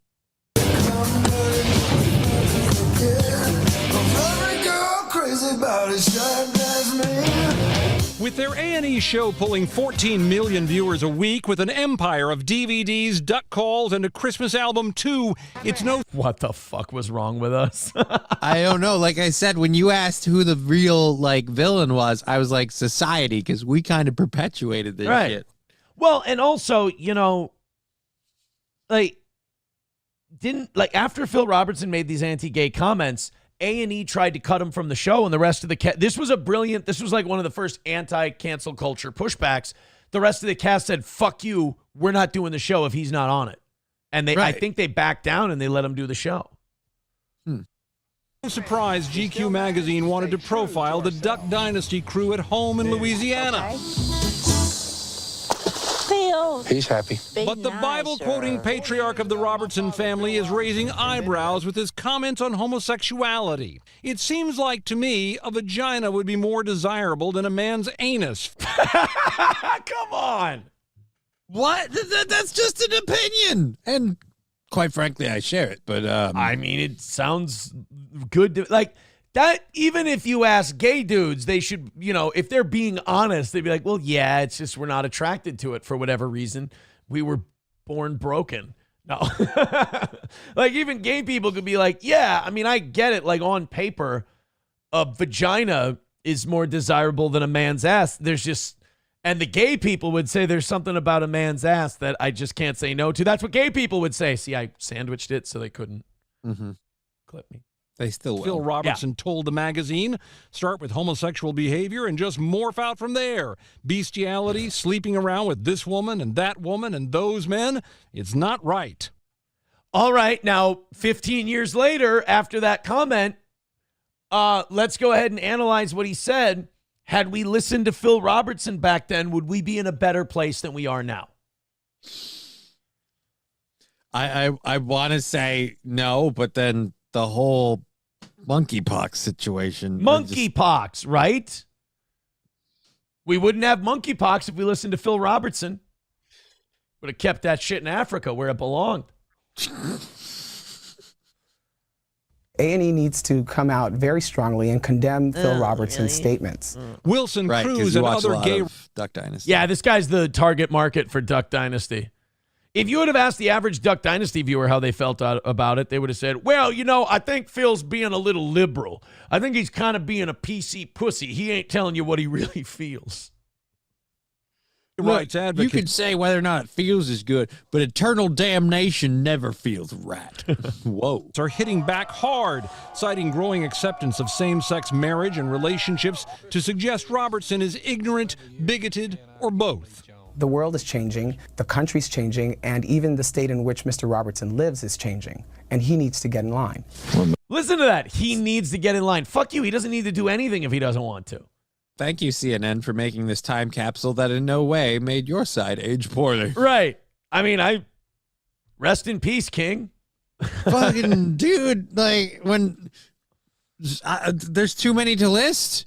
The pride parades in San Francisco and so many different areas where I'm like, look, I was okay with things, but it feels like and I hate to say this, it feels when I made that initial, you know what, if two dudes want to get married, who am I to say nay? It feels like we have somehow slid on a slope, it was lube or somehow slippery. Oh. And we have somehow slid on a slippery slope from that starting point, like a fucking Olympic ski slalom, all the way to where we are now. And I'm like, Makes you wonder how we got roped into this. I don't know. But others say, hold on. Robertson was quoting widely supported church positions on sin, not just homosexuality, when he told GQ the adulterers, the idolaters, the male prostitutes, the homosexual offenders, the greedy, the drunkards, the slanderers, the swindlers, they won't inherit the kingdom of God. Yeah, at this point, he just said everybody. We're all fucked. Well, not only that, I mean, you can't have it all. You get to sit here and fuck butts your whole life.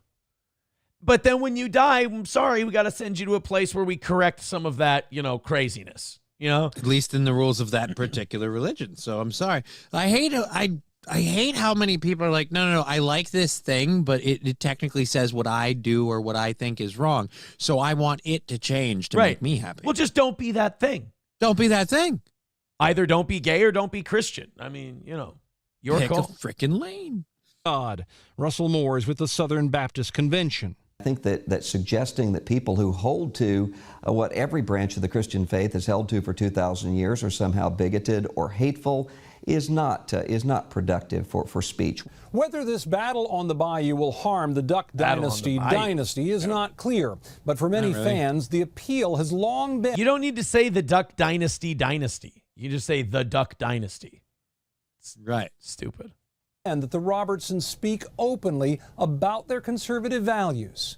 Phil, be nicer when you toss them back. And there is this. Polls show about 44% of all Americans, like Phil Robertson, still think homosexuality is morally wrong. Well, then, you know, don't they get a say too?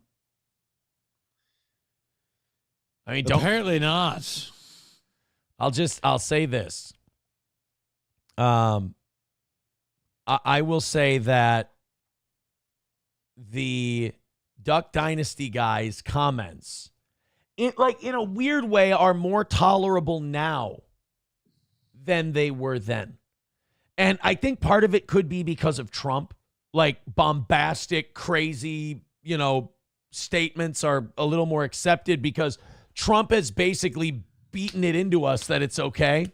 Like, he just goes from, like, crazy statement to crazy statement and just goes, fuck you, deal with it. I think that's part of it. I think Phil Robertson would have had an easier go today than he did back then.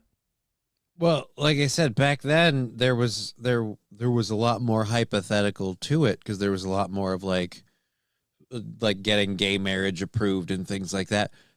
Whereas now, how we've seen how things have progressed, there's people going like, "Look, I'm saying he's allowed to have his opinion. You could argue that maybe he has some points, right? But yeah, his opinion is allowed." Red Fox Mad with $4.99 says Phil Robertson was Team Mays with Terry Bradshaw in college. What? You know the guy from Duck Dynasty? Well, he used to look like this and was the starting quarterback at Louisiana Tech ahead of me. Now, I wouldn't have won. Holy shit. Phil Robertson started ahead of four-time Super Bowl winning quarterback Terry Bradshaw? Dude, I'm sorry. I don't know if that's supposed to be an own or not. That makes him cooler, in my opinion. No shit. A bunch of these if he hadn't left football to hunt these. Did you ever think that it would take us 40-something years before we ever got back together? Well, sorry, but you went into a world of homosexuality, media, and butt fucking, and I just couldn't abide by it. This is my first return trip to Louisiana Tech, literally since I saw you in the locker room saying, go be an NFL star. I'm going after the Ducks. Why did you leave? Why did you not come back? You had something that I did not have. You had the desire to accept. I thought he was going to say brains, and it's like, do you know how dumb you have to be to give Terry Bradshaw credit for having brains? Right. Don't do it. Don't do it.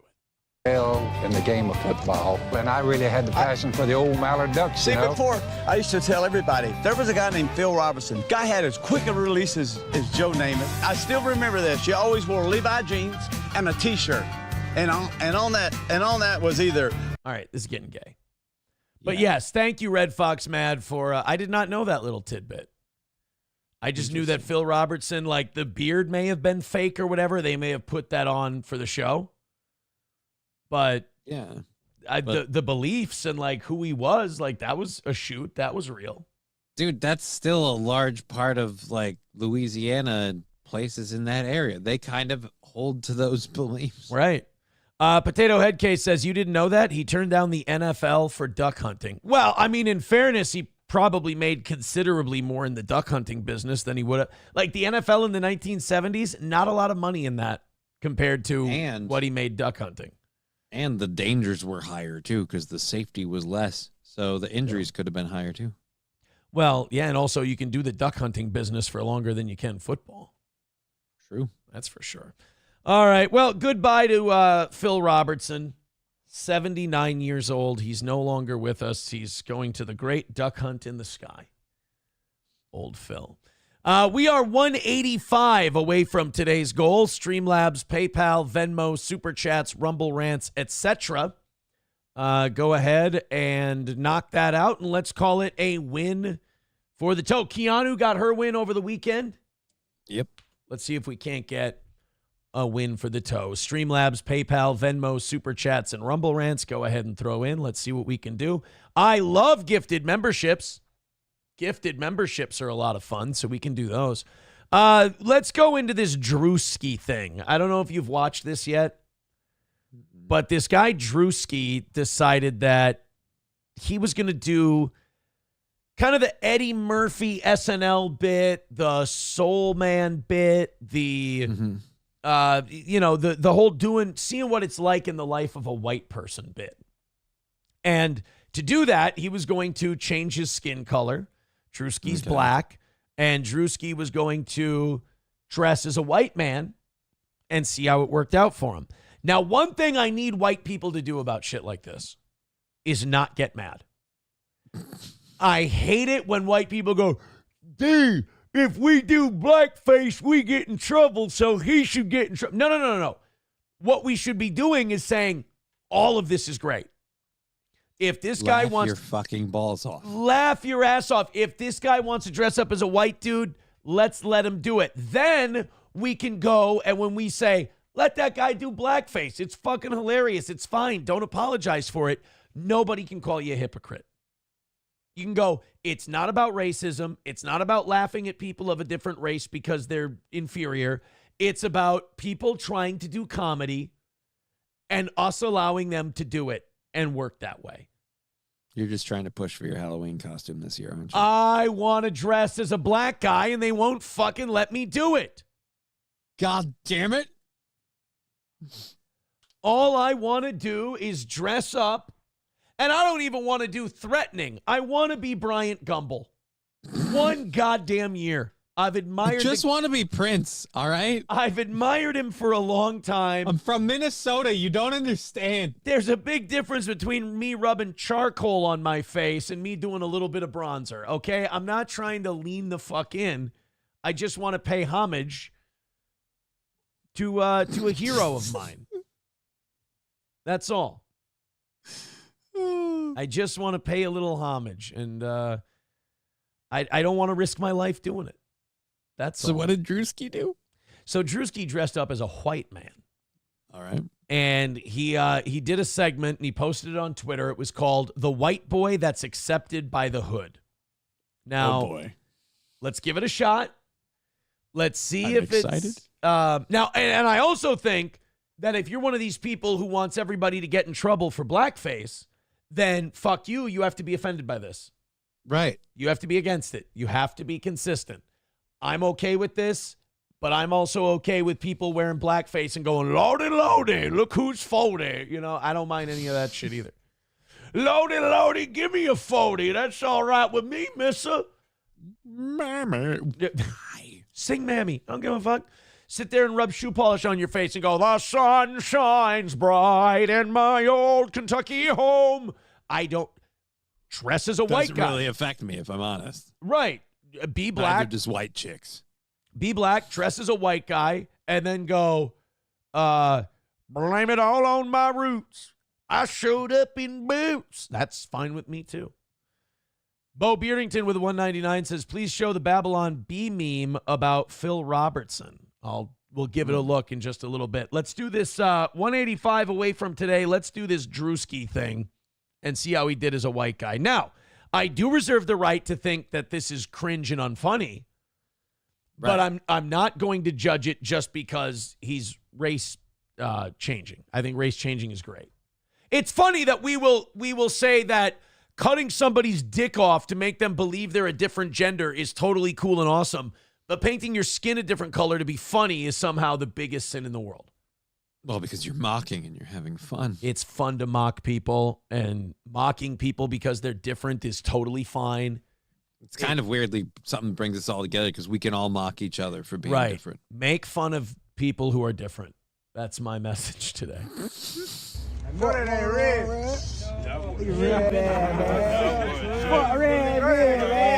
So basically, be Post Malone is his message. I don't understand when does the funny part start? Well, this is the white guy who's accepted by the hood.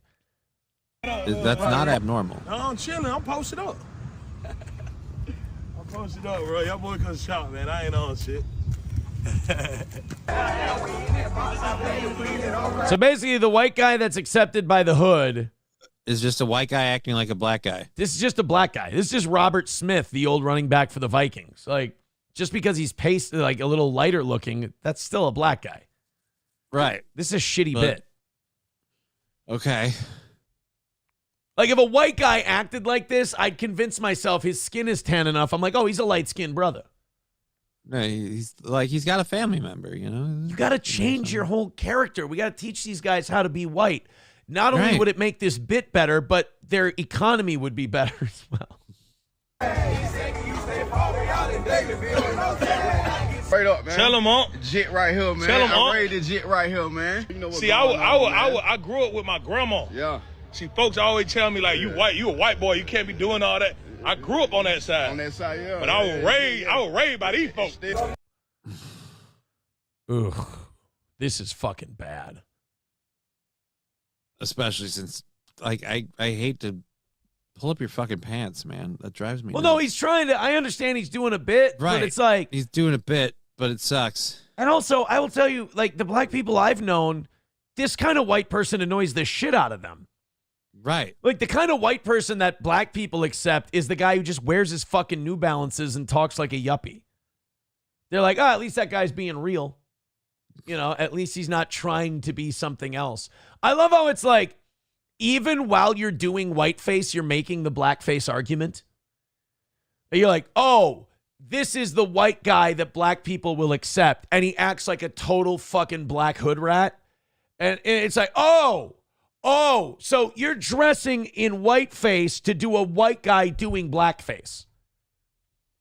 This is meta, and you don't even know it's meta.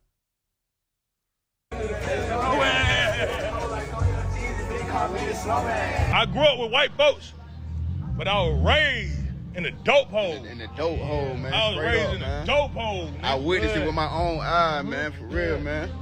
I was raised in Changing the dope diaper, hole. man. Walking around. See, you get this is great because this is so you don't have to write jokes. You think of one line, Johnny, and then you just repeat it. Yeah, over and he grew over up in and a over dope again. home. Does he mean dope like cool or like? I'm confused. No, his name is Deshaun Ricada. See, he grew up in a dope home. Around with pull-ups. I'm thinking about another lane. Okay. Another, gotta, you know what I'm saying? Another thing. Another. I know what you mean. Now this is where you're screwing up. There are certain behaviors that just that whole like I'm laughing so I have to crumple like a can in a press. That's an explicitly not white people thing.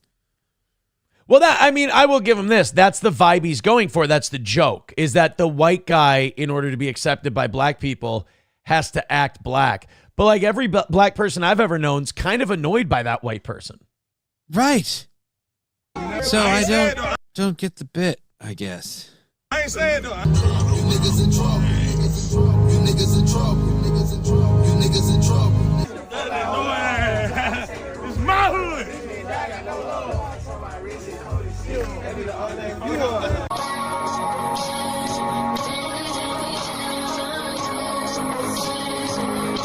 This is fucking terrible, dude. Yeah, this is just cringy. I still, like, he's making it difficult for me to defend it, but I have to defend it because I think everybody should be able to attempt this. I will always fight for your attempt. That does not mean I'm going to endorse the result. This is a dog shit. You know what this is? This is a premise that could work, and he just lazily put it together. I will fight for his right to whiteface, but I will not endorse what he has done with that ability.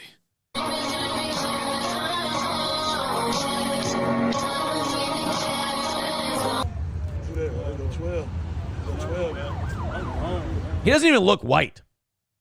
Not really, his no. skin looks like a black dude's skin. Like, that's a light-skinned brother right there.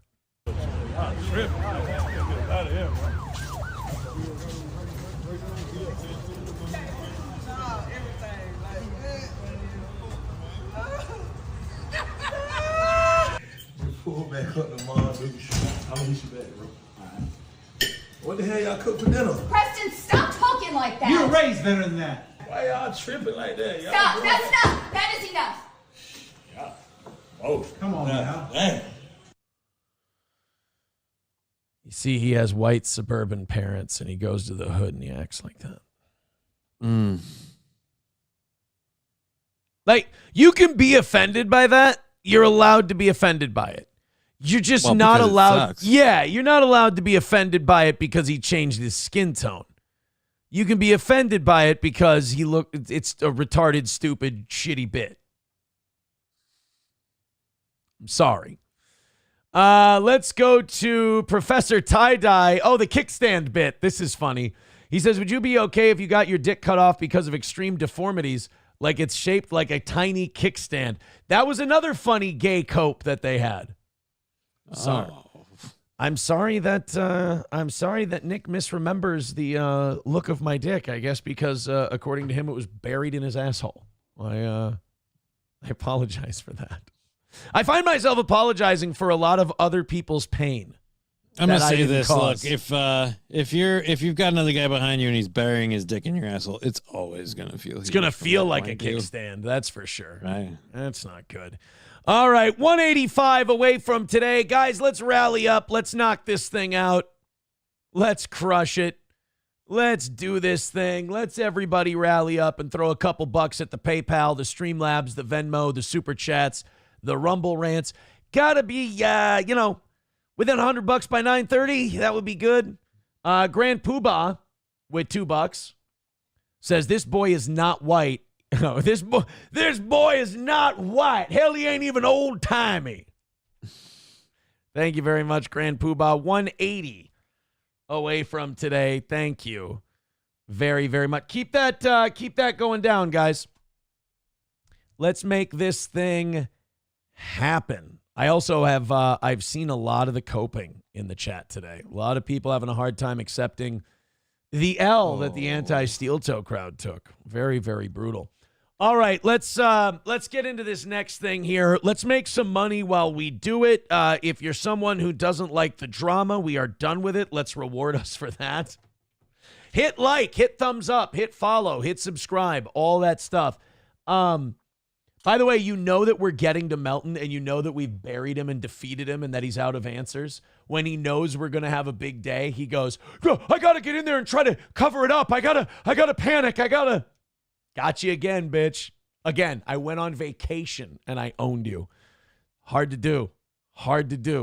But when you're as bad at this as you are, I guess it's easy for me. All right, let's do the Minnesota Lynx George Floyd tribute. This went over well. I don't know if you know, Johnny, but this weekend was the 5-year anniversary of George Floyd's drug overdose. I did not know. How weird would it have been? Like, would it have become a news story had they all just stood there and watched George Floyd breakdance on the ground while going into cardiac arrest and dying? Like, would we have been able to avoid all of this shit? Some of it probably, because it'd be a lot harder to burn the whole city down because of the corrupt, evil police. When the police just went, no, he did that to himself. Or would they have gone, I can't believe the police didn't try to get this poor black man any help?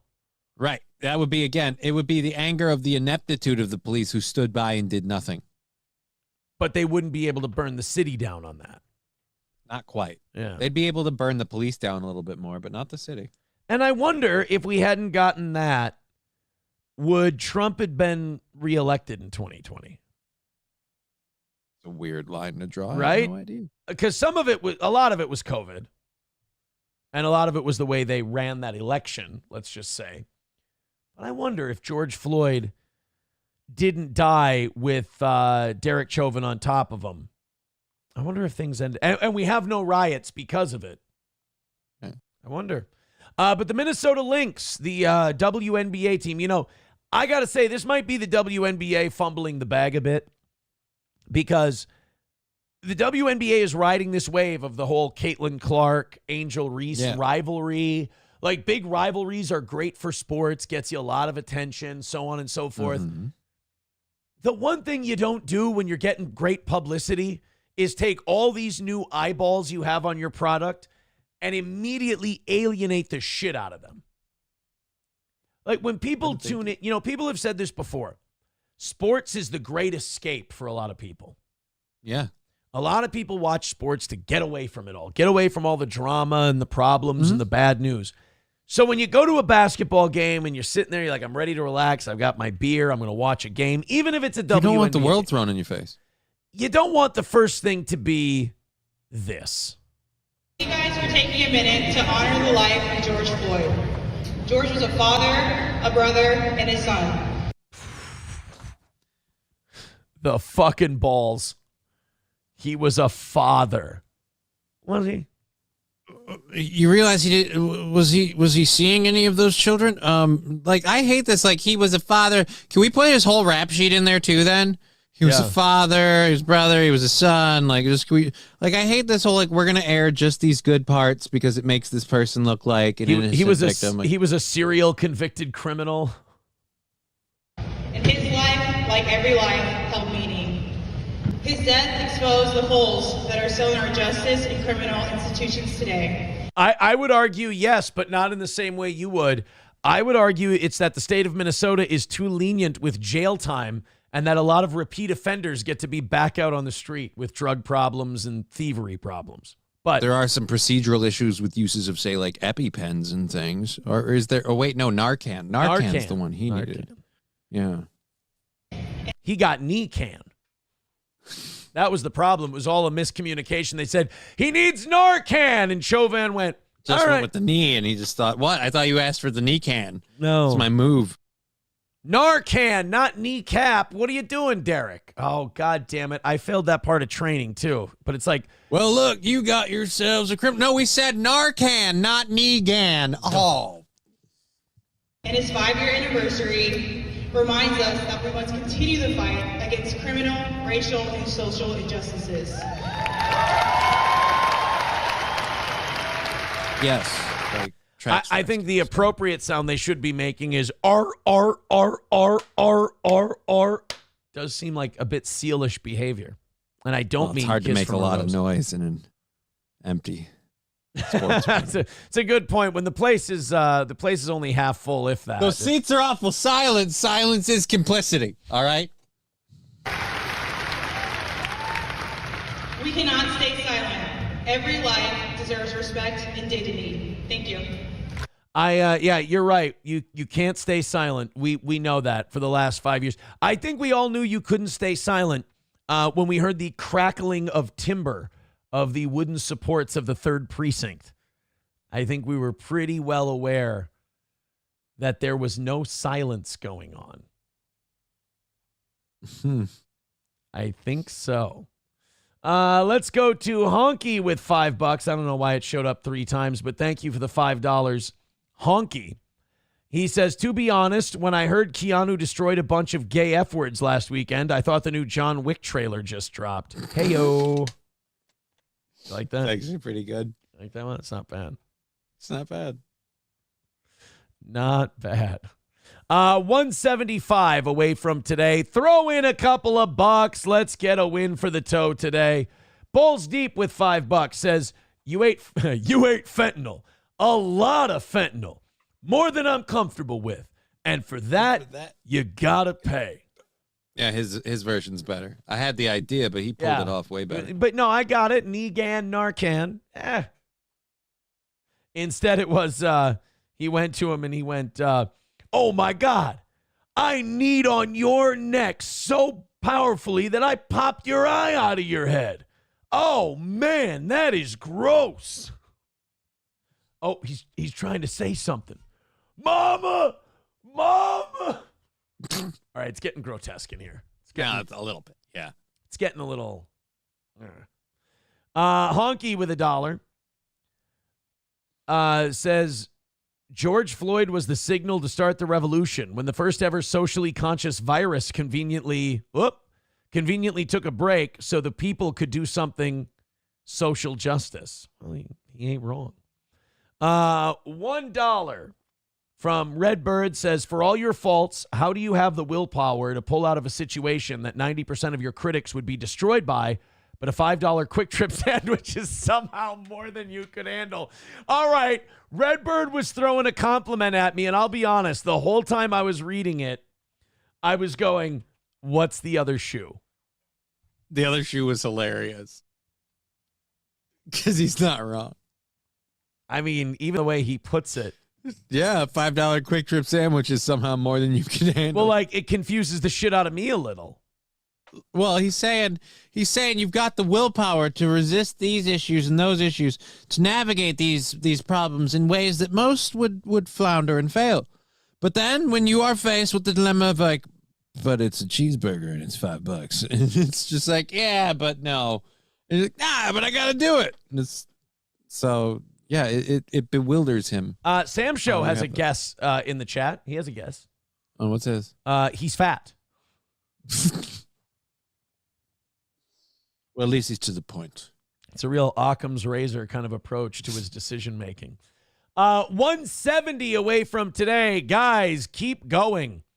We appreciate it. 170 away. Let's hammer out the rest.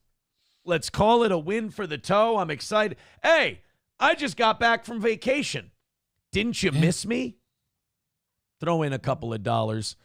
Let's get ourselves a win on Keanu Victory Day, as it were. Yeah, I suppose we can call it that.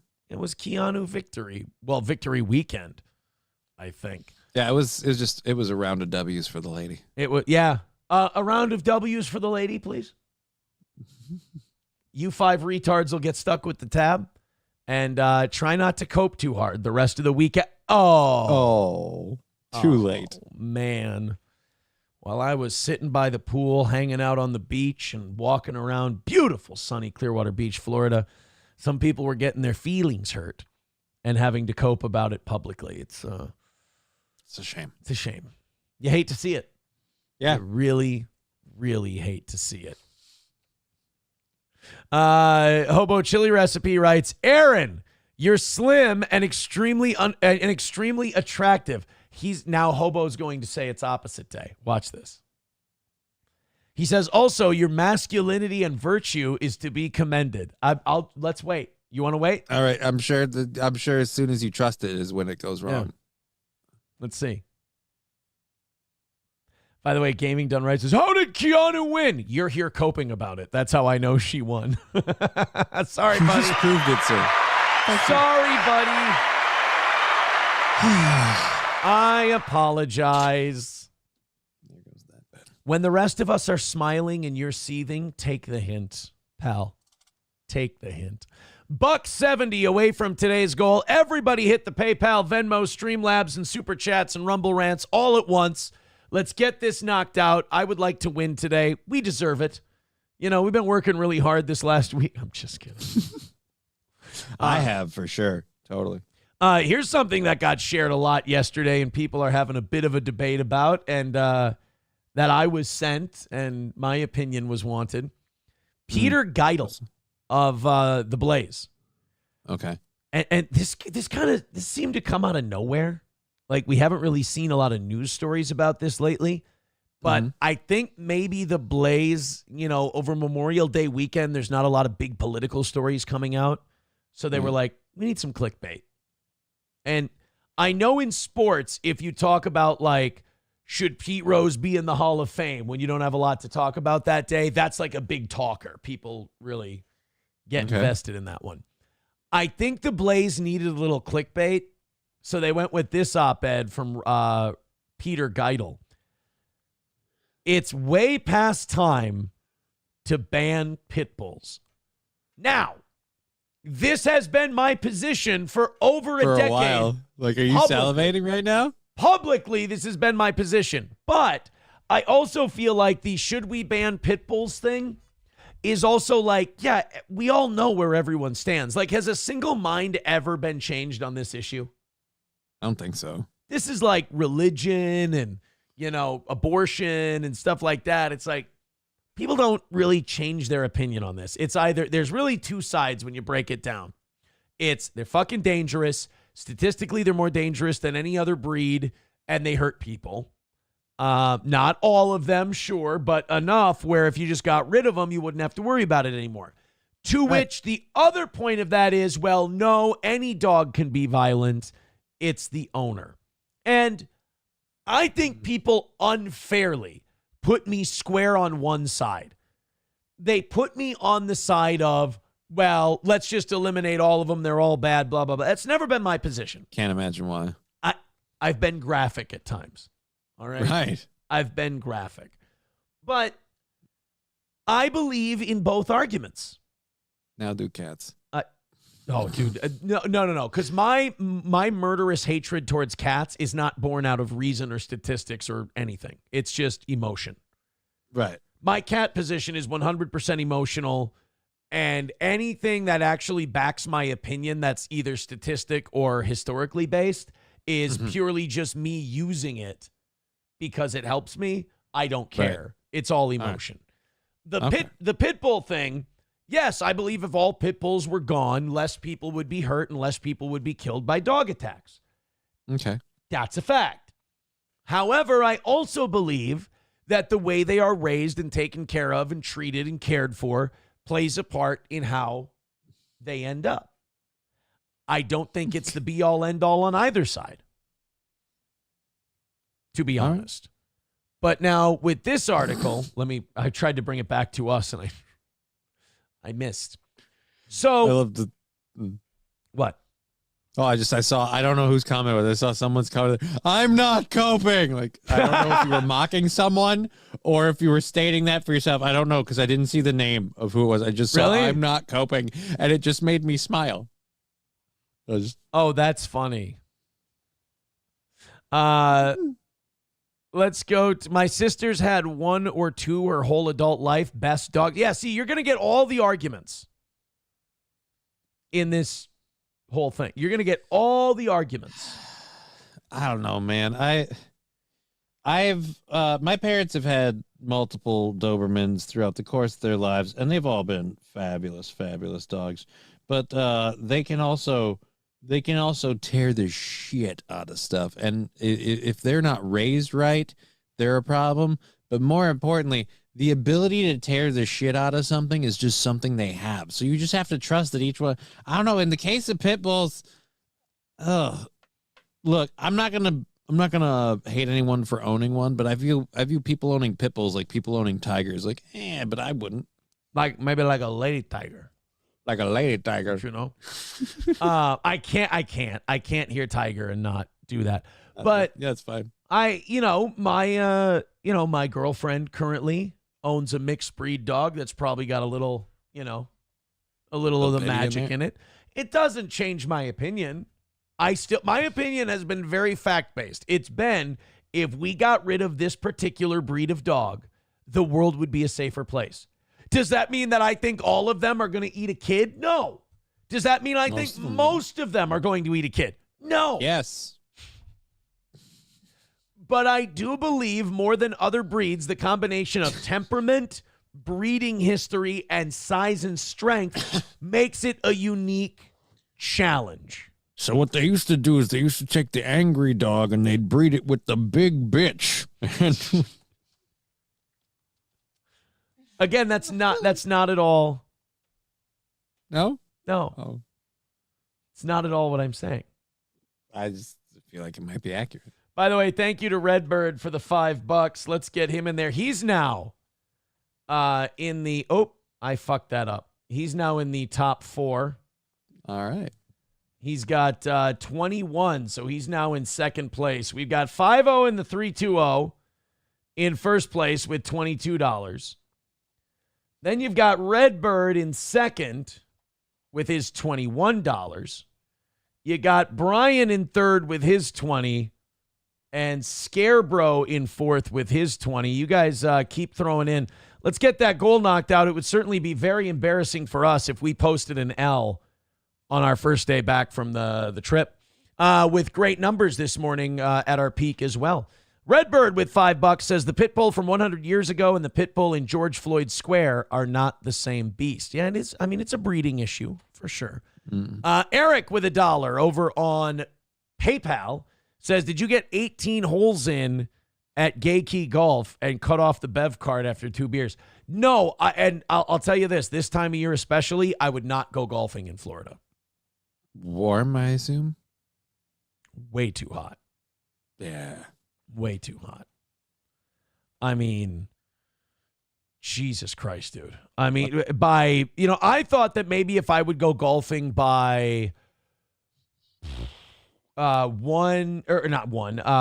7 o'clock, it would be fine. It's not. Did you turn off the camera? Oh, no. Is the camera gone?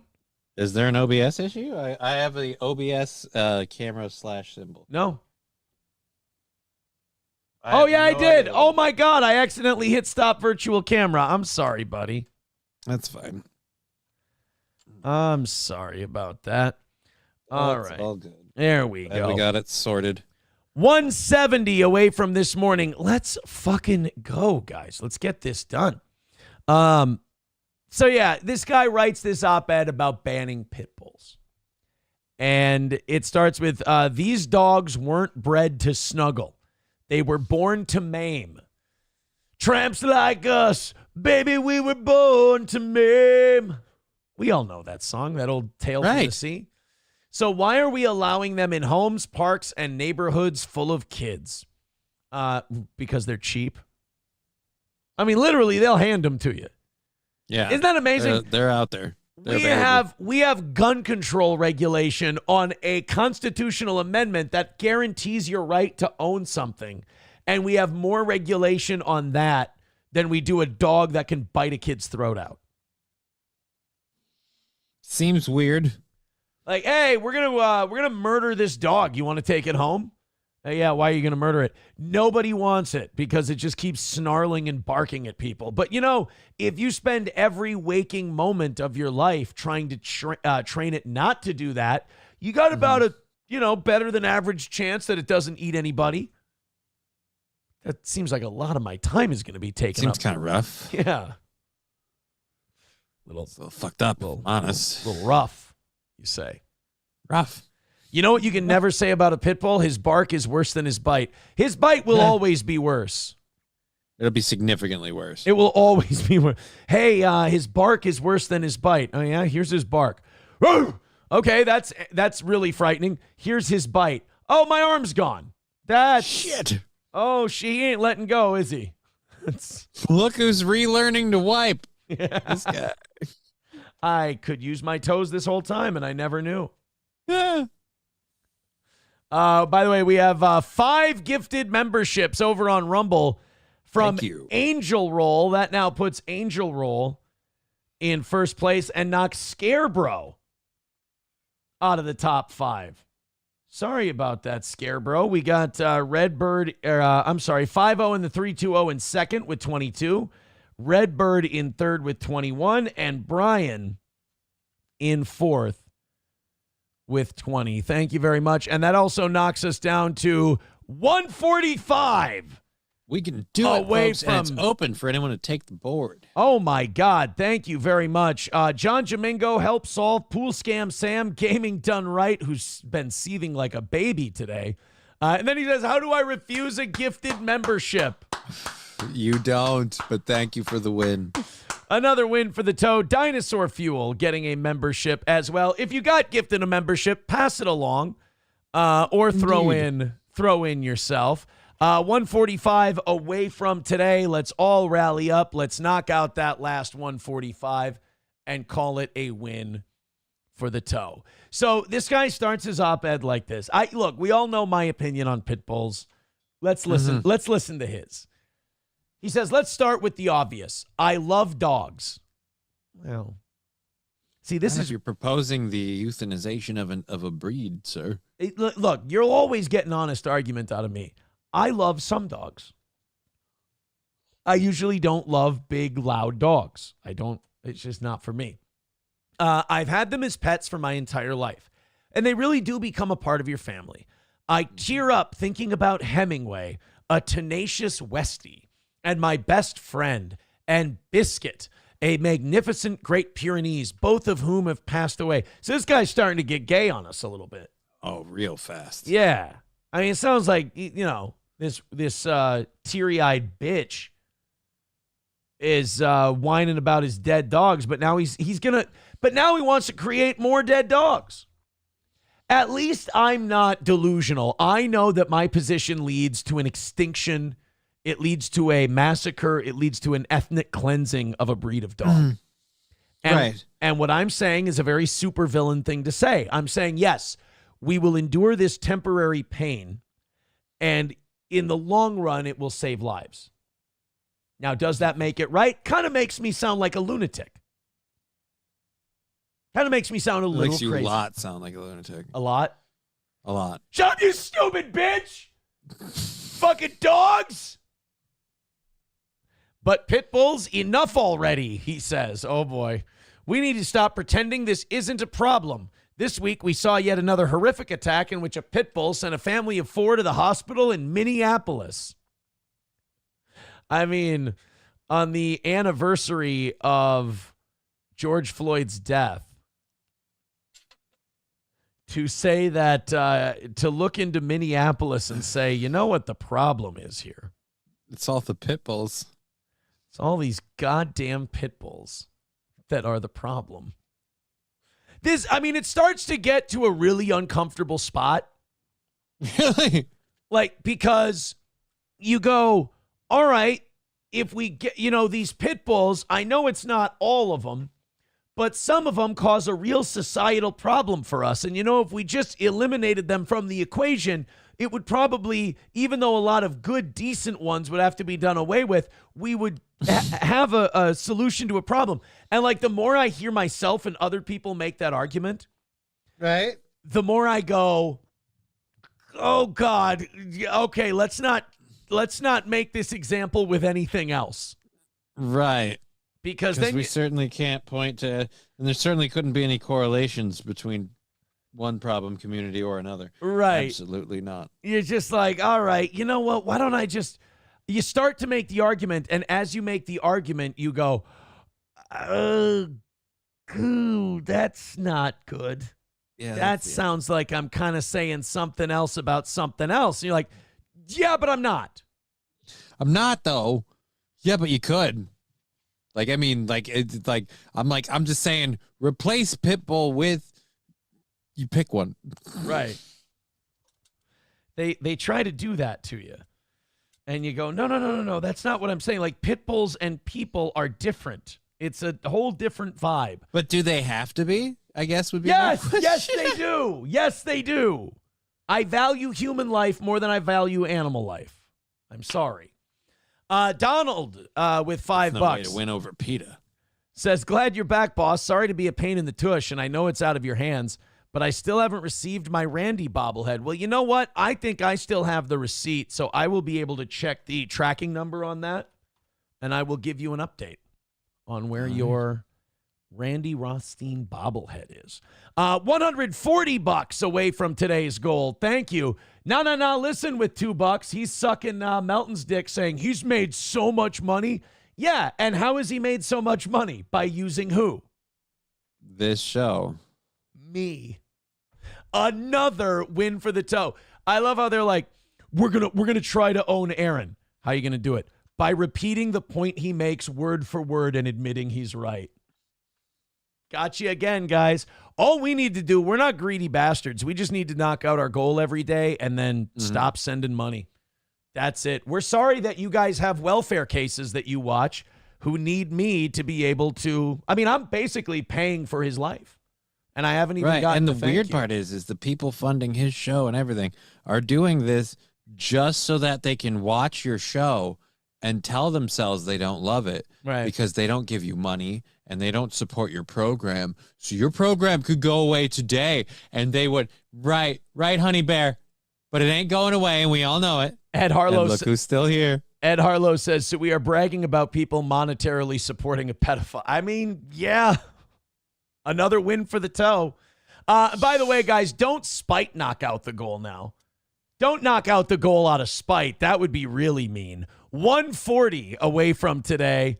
Knock it out. Call it a win. Streamlabs, PayPal, Venmo, Super Chats, Rumble Rants. By the way, when Keanu was hosting the show, she kept doing the Streamlabs, PayPal, Rumble Rants, beg bit. I thought it was very funny. I really enjoyed it. Let me open up these 7 o'clock hour stories while you guys throw a couple of bucks at the toe.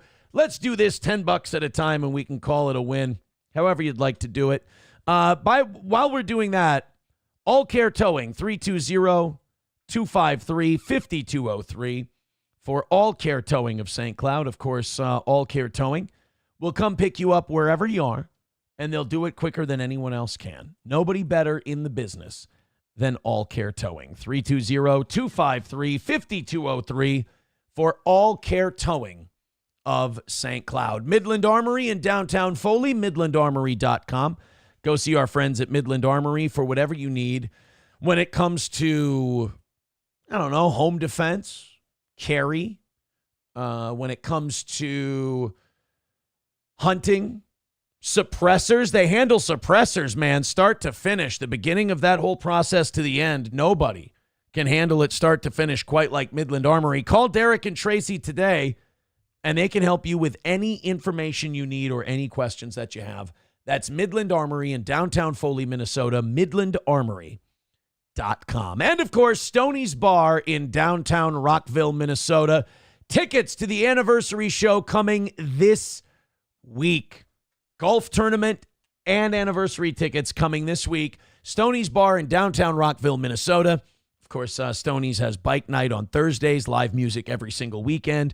Enjoy the next Timberwolves game from a nice comfy chair at Stoney's. Hopefully we can survive and move on. That's Stoney's Bar in downtown Rockville. Their ultimate Bloody Mary is amazing. Try them today. Stoney's in downtown Rockville, Minnesota. And as MSO says, Naked Twister Thursdays as well. Stoney's with the amazing patio and the indoor-outdoor Stoney's Garage Bar in the summertime as well. All right, let's keep going. I need $140 in the next hour, or my return from vacation has been an abject failure. Oh, wait, hold on. Cheetos sending me a text, says, welcome back. Midget Brian is going to be up this weekend for my 15th anniversary. There you go, 15th anniversary of for Cheetos. And nice. Midget Brian is going to be at Stoney's this weekend. How fun. Stoney's Bar in downtown Rockville. Glad Cheetos was listening at the time we were doing his read. Silver Wolf with another $5 says, a solution, you say. Hello, Aaron. Hello, everyone. I heard you need a solution. A final solution? No, we're not looking to final solution. I understand that the position I'm taking on pitbulls does lead to a final solution to pitbulls. That's not what I'm asking for today. My position is a theoretical position. All right? I wonder, what do they go to if they don't have the pit bulls to fight with the dog fighting? Do they do collies? Ooh, that's a great question. If we don't do pit bulls for dog fighting, who do they use? I would say German Shepherds. Rottweilers, okay. Doberman Pinschers, but Dobermans were more about the running and the grabbing. So. Yeah. I don't know. You'd probably have to spend a couple generations training them. That's the beauty about the pit bull. It's a good ground and pound dog. It's like, well, that'll mix it up. The Doberman needs a chase. It needs to hunt. The pit bull's like, oh, that thing has a throat. I'll just kill it. Yeah, that'll do.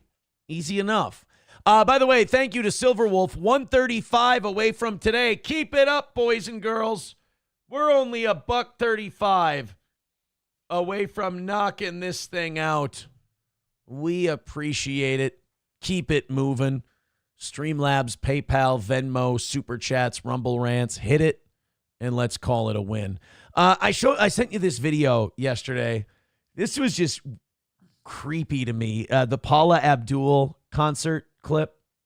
Oh, yeah. Paula Abdul is still on tour. I didn't know she was still performing. She's 62 years old. And Paula has, let's just say she's trying to do the Madonna wardrobe. And we all know how troubling the Madonna wardrobe is at her advanced age. Yeah. And the problem is, like, a lot of these women, they made their careers on being sex symbols. Like, back in the 80s when Paula Abdul was huge, you didn't have pornography readily available to you. You'd put a poster of Paula Abdul up on your wall and you'd jack off to that. That's why kids in the 80s grew up a lot more healthy than our generation, because they didn't have the devil in their pocket giving them sex addiction before they were old enough to drive. Right. They had, the Sears catalog and magazines. And you were like, you know what? This just ain't doing it for me. I should go get pussy. I can't get hard if I don't see a cankle. Right. So Paula Abdul is still out there. She's still performing. And let's just say it might be time to go a little more hijabi. Oof. This is Paula Abdul performing. Now, look, at 62 years old, am I saying she looks bad? No, she looks great for 62. But just because you look great at 62 doesn't mean I need to see your tits and your midriff and your bare legs. And right. You're still 62. Grandma is still 62.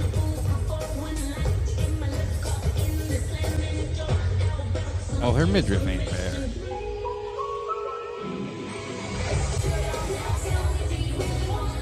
Like, this is an old lady. And, like, it's weird because she's got old lady build where, like, her body stayed small, but her head's getting bigger. Yeah. So she's got, like, the weird Bratz doll thing going on. I'm betting she's got some sort of gurney operation going on the inside, because that is a remarkably flesh-toned top for somebody who's wearing, I'm sorry, that's a one-piece bathing suit. Why are we...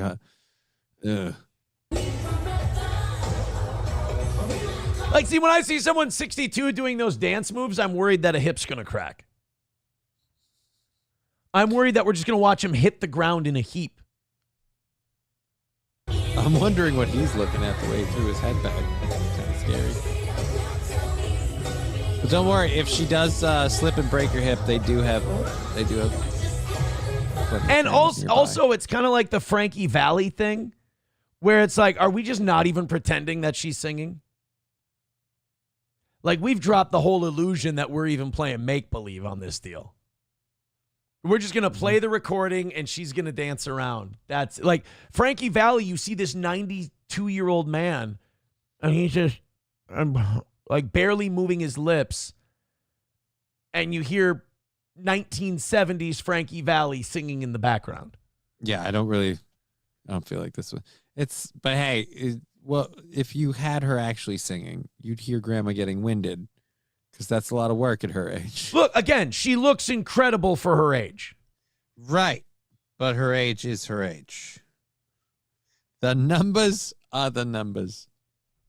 In this case, they're 62. I don't want to come off like, hey, look at this fat guy, saying Paula Abdul doesn't look good. She looks fine. I'm just saying at 62 years old, I feel like there's just some decency. Like, I don't, like, you make me feel weird looking at a hot 62-year-old. Like, now I got to start questioning shit. Now I'm having this inner monologue that's fighting with its... I don't need that when I'm watching a show. Why does he have a boner? Like, these are questions he's asking. Right. I look at this part of her body. I get a boner. I look at this part. I see an old lady. It's mixed messages. Come and knock on our door. Straight up now, tell me. Cody with $5 says, then tickets up yet? They will be up this week, my man. Don't you worry. 383 Novocaine with $1 says the Chow Chow was a Chinese fighting dog. Should we get Chow Chows to do the dog fighting ring when we get rid of all the pit bulls? I mean, they're tiny little dogs. I feel like it'd be hilarious. I mean, look, I think it's our responsibility. If we're sitting here saying that a certain dog has to go, aren't we responsible for replacing? We're creating a void. We need to fill it. I think you're right, man. I do think you're right. By the way, that does put us 135 away from today's goal, and we have an hour left, guys. So if you could help us, I'd appreciate it. Let's have a win on our day back from vacation. Let's not miss our goal our first day back. That would be humiliating, especially on a day where when we stayed away, we were stacking W's. We can't start taking L's after we stack W's being gone. That's going to send a message that's going to fuck with me psychologically and make me want to leave. 135 away from today. Hit it. Let's call it a win for the toe. Feel generous. Throw in a couple bucks. We've got a long ways to go. Come on now. I hope her uterus doesn't fall out on stage again, says they want. Was that her? Oh. I forgot about that. Making fun of the unitard costume. Maybe it's safety to keep grandma intact. I think they're right. Paula Abdul has not publicly stated that she has experienced a prolapse. Her struggles. Oh, she's got the mesh. That's what it was. She had to have the mesh put in. Otherwise, her fucking cunt would fall out. That's a medical term, by the way. Your cunt falls out. I mean, there's. Oh, damn. It's really more like, it's more involved than that. But if I were to put it in layman's terms, I would say you get a vaginal mesh so your twat doesn't fall out. So, like, what blew out her O-ring? A kid or the thing that makes it? Something like maybe a head gasket. Yeah. I think it's like an alternator right issue. Not really sure. You got to remove both of the valve covers. Yeah. I mean, they're just ripping apart her womb like Bruce Willis in the Armadillo in Armageddon. He's like, what is this? A plastic ice cream scoop? How much did that cost? $500,000? Dr. Silverwolf becoming a member for 36 months. Thank Says, you. Dude, she's 2 years younger than my mother. This is someone who can't let go. Also, thank you for the 3 years for this. Here's to many more. Hey, we keep knocking out goals. We can have as many years as you want. Streamlabs, PayPal, Venmo, Super Chats, Rumble Rants, gifted memberships, etc. Let's try to make some money here, boys and girls. Yeah, I'm not saying, look, it's like I said, it's a complicated thing. It's not like I'm saying that at 62 she doesn't look great for her age. But just because you look great for your age doesn't mean I want to see your pussy and your tits and your ass shaking everywhere. And maybe we shouldn't be doing the whole song and dance routine when we can't really do the song. That's just it, too. I mean, I feel like anyone who does the lip syncing at their shows, like part of me thinks the audience should get their money back. But then on the other hand, the audience paid to see Paula Abdul and you don't think she's going to lip sync, you deserve it. Yeah. But I think I think the real loss is you paid to see Paula Abdul. Yeah, a lot of people, they just want to see the dancing and the lights and the shimmering. I was there. Yeah. All right, let's do the President Macron thing from France. Let's keep jumping around until we find something that makes us a couple of bucks, huh? Because that's what we're doing now. Now we're whoring. We've got an hour left in the show, and we're not within $100 of the goal. So it is pure slutitude. We're going to be bouncing around. I'm going to be panicking. I'm going to be worrying. I want to knock it out. I look foolish. Streamlabs, PayPal, Venmo, Super Chats, Rumble Rants. It hasn't been mentioned much up to this point in the show, but we're short, so damn right I'm going to try and get paid here. Streamlabs, PayPal. If you think we've done a good show, if you've enjoyed it, show a little support, please. Thank you. So Macron is getting off a plane, and the camera catches a bit of a slip up that I feel like President Macron ended up having to make excuses for after the fact. We'll get to that in just a second. Bo Beardington with $1.99 says, I used to beat it to my Jenny McCarthy poster daily. Well, God bless if you still have the vitality. But it's probably creepy to be jacking off. What do you think? What do you think's holding the poster up there? Got to reapply the adhesive daily. Do you see any thumbtacks, bro? No, I do not. All right, so here's President Macron. You tell me if this was a playful moment caught on camera, as he said it was, or if we just saw the president of France get bitch slapped on camera, shall we? Yes. Here we go. Oh, that's bitch slap. So he gets the bitch slap and the smush. She got a smush face in. And then he immediately spots a camera. So he goes into, hey, how's it going? It's kind of like he was doing the sitcom intro thing where you get thrown into the screen. You're like, oh. And then they flash your name on the bottom and you go, hey. They're almost doing like, they're doing like the Blossom intro. Right. You know? He gets thrown into the screen, and then he goes, "Oh, hey!" And now he's here, and he's smiling because it's fun. It's playful. One more time. Let's see. We open the door. Come on, knock on my door. Oh, so there's the slap and the smush face. Now we see his reaction. That's his real reaction right now. As he spots cameras, and we get... Yeah, no, it's all great. Oh. And now quickly out of frame. He immediately goes out of frame to goon armor. And he goes, "If you ever fucking do that to me again in public, I swear to God, I will have you disappeared." She probably found his bag of cocaine on the plane. Remember the bag of cocaine controversy? Oh, yeah. They still don't know whose that was. Weird. I'm going to say it was Macron's. Macron's special macaroons. That's what they call them. So there he goes. Yeah, sorry, I got bitch slapped. She's coming down. Hey, hi, everybody. You didn't see that. You didn't just see me getting smush-faced by my wife. We're fine. Everything's good.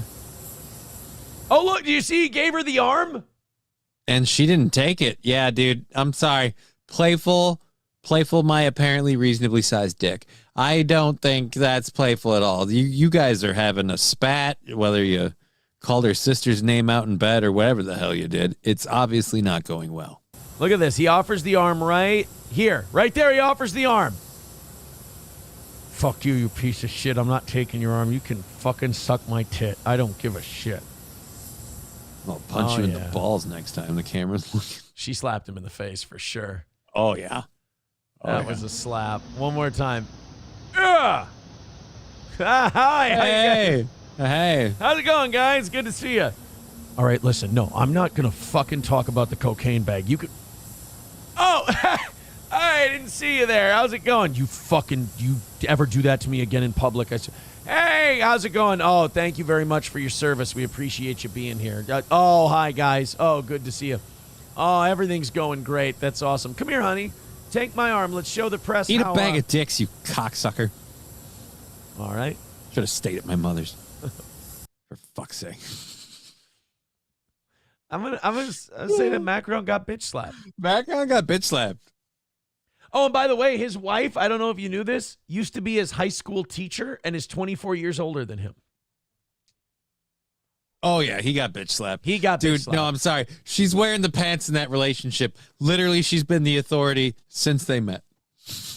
Authority figure in some cases. Take a look at some of the memes. New photo of Macron released. Got the handprint on him. Nice. Yeah, it's you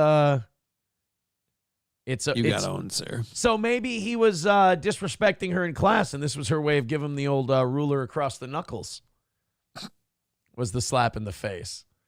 Oh boy, people also pointed out that he had a clenched fist from hell as he was walking down the steps. Oh. Take a look at that. Actually, that was a picture of Nick Rekieta's fist while he was talking to Keanu. Believe it or not. Only looks that color because of the blue in this suit. Now, an Elysee official played down the moment, denying it showed an argument between the couple. It wasn't. That was her winning the argument. Yeah, the argument's over. He lost. Yeah. They've been married since 2007. It was a moment when the president and his wife were relaxing one last time before the start of the trip, and they were having a laugh, saying, quote, "It was a moment of closeness." Mm-hmm. It was. No, it was. It was absolutely a moment of closeness. Her hand getting close to his face. Right. Followed by a moment of distance afterward that in no way suggests that you guys are having problems. I mean, I feel bad for the PR team that has to spin this for him, though. Because it's like, even they're looking at it and they're going, she fucking slapped the president in the mouth, didn't she? Just like, well, what do we say? You got owned by your bitch, sir. Actually, Flagrants says it's actually because he was hard, not mad. Oh, see, I didn't know that. Apparently, it was him just having a boner that caused him to ball up his fist like that. She hit him, and she knew that got him off. 191 Redbird with $1 says, every time you fucked up your life, your ego has been at a peak. We are doing you a favor. You just need a failure to realize it. New Boot Goofing. Thank you. Zen Man with $1 says, that's a man, baby. Yeah. She's just older, that's all. See, that's how Paula Abdul should be dressed. Yeah. Conservatively. Like an older lady. Wally World with 230. Huh? 230 from Wally World says, sorry, I'm broke. Blew it on Kiki yesterday and her W's. Well, for any of you who are not broke, it sure would be nice to hit our goal today and not take an L on our first day back from our trip. It sure would deflate our balloon pretty quick. 1:30 away from today. Do what you can. Help us win. We got about 48 minutes left. I want to go back to the days where it just kind of trickled down, and even in the last hour, we didn't have to do this part, but hell, I've been doing this long enough to know that it comes in peaks and valleys, but I sure would appreciate you guys knocking this out now so that I don't have to keep doing this, because this just, it takes the wind out of the sails because you had such a great weekend. Everything went amazing. And like, we're even knocking the goal out while everyone in the world is trying to push as hard against me as possible. Like, I need to destroy him. I haven't been able to get rid of him. I have to do everything I can in my power. My whole life has become this obsession. So knock it out. And it's not even a grift. You beat those people too when we do that. Corn Pop with $1.99. Thank you very much, Corn Pop. Keep it going, guys. 1:30 is the number. Let's not die. Let's not die today. That would be nice. There was another Blaze article that I just wanted to share quick. We don't need to go over it or whatever. They're on a big anti-porn kick lately. And the older I get, the more I'm definitely team no porn. Because for a couple of reasons. One, it does desensitize you. It does turn you into a little bit of a goon troll. And you're just like, why try and go out and have sex? I'll just sit in and whack off. Like, it treats sexual releases like medicinal. Like, it takes all of the emotion and the closeness and all that out of sex. And also, we need to stop pretending that today's porn is last generation's porn. Oh God, it's nowhere near the same. In fact, that's ironically one of the reasons why I can't, like, I don't like today's porn. It's fucking nasty. Right. Like, it's aggressive and fucking, like, out of this world, and you're just like, and young people are getting hooked on this, and they think that's what sex is, and it kind of sets them up for a bad go of it, I think.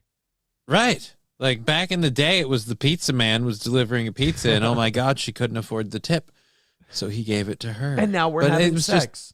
Right. And now it's like, let me see if I can fish hook a bitch while I fuck her in the ass. And it's like, whoa. Let me see if I can make her gag almost to death. And it's like, there's no reason to do that. That's somebody's mother, sir. Hopefully not. I would say it's somebody's daughter, but I don't think they claim her at this point. Right? Dad ain't answering the phone. How do you think she got here? Yeah. Well, the Blaze points out something else when they say behind closed tabs how the porn industry's profits are built on real world abuse. That's the other part, is they're not recruiting women who are like in good places and good spots and just deciding that this is what they want to do with their life. Oh, yeah, no. These are women who are coming here because they have nowhere else to go. Not necessarily now, thanks to OnlyFans. There's lots of women who start slinking into this pool because they're like, well, I'm hot. I will say OnlyFans is a little different than the actual porn industry. And like, in a weird way, I don't think OnlyFans is necessarily a good thing. But I think OnlyFans is a better alternative to the porn industry. Because the porn industry is about making movies, making money. Who gives a fuck? It's not like they're giving these people psych scans or like getting them help for anything. If you're a drug addict and a hoe and, you know, this stuff is taking a psychological toll on you, the director doesn't care. The crew doesn't care. The other actors don't care. You're on your own. You know, we've seen... The only guy that listens is the fluffer, and I think it's just because it's half his job. It's just like a lot of fluffers get fired because like, I just really care about my co-star. That's not your fucking job. Now go eat her pussy. She's got a scene in 12 minutes. I don't know. I just... the older you get, the more you realize what goes into porn. And it's kind of like becoming anti-porn is like how some people become vegan. They just when you see how the meat's made, like the sausage is made, you're like, well, now. You're like, oh, God, that's just fucking, oh, no. And then, like, the toll it takes on people's psyches and how they get addicted to that and how, like, the titillation becomes so much that regular whatever just doesn't do it anymore. Like, people get hooked on it. Porn has become like a ha-ha whatever thing to now it's like, maybe we need to look into whether or not this is an issue. It's another one of those weird slippery slopes where we're like, we opened the door where it's like, but porn's not bad. And now all of a sudden it's like, yeah, but then when you remove that weird veil of shame off of it, it got so much worse that maybe we need to talk about it. Professor Tie-Dye with $1 says, in case anyone is wondering, the show Blossom Aaron referenced is a 90s sitcom and not a show about a girl with an inside-out anus like Aaron hoped for. Redbird with $2 says, careful on what this rabbit hole leads to. Wow. I don't know. What you mean the article or the porn thing? Yeah, I mean, the porn thing is, I think it's pretty self-explanatory. But thank you, Redbird, for the $2. That puts him now in second place at $23. Beautiful. So we got Angel Roll in first with $25. You got Redbird in second with 23, 5-0 in the 3-2-0 in third with 22, and Brian in fourth at 20. Guys, let's get moving. We are $130 away. This is a fail. On a day where we were supposed to have this big triumphant return with all this stuff going on, we have monetarily failed so far today. We are 130 away, and we could really use your help. Streamlabs, PayPal, Venmo, Super Chats, Rumble Rants. We have 40 minutes left. We've had good numbers today, but we're just taking it in the fucking ass right now and taking an L. So help out. I don't like doing it last minute. We don't do our beg thing anymore where we beg for the last five. So we tell you where to go, tell you how far away we are, and we hope that you'll take care of that. Let's not let it fall on deaf ears. Please and thank you. We're getting close to where this ain't going to happen today, and it's a huge L for us if we take an L. It would be one of those days where you'd be like, ooh, well, shitballs. There's something went wrong. Let's go to Corn Pop with $9.99. Says, I don't think you're counting all my super stickers and everything all together. I think you're being ridiculous, and I think you're basically a Nazi. Lab super minutes left. Thank you, buddy. I appreciate it. That is going to turn it to 120. 120 is doable. Let's all do it. That $9.99 you just saw, everybody do that until the 120's knocked out. There, we got this.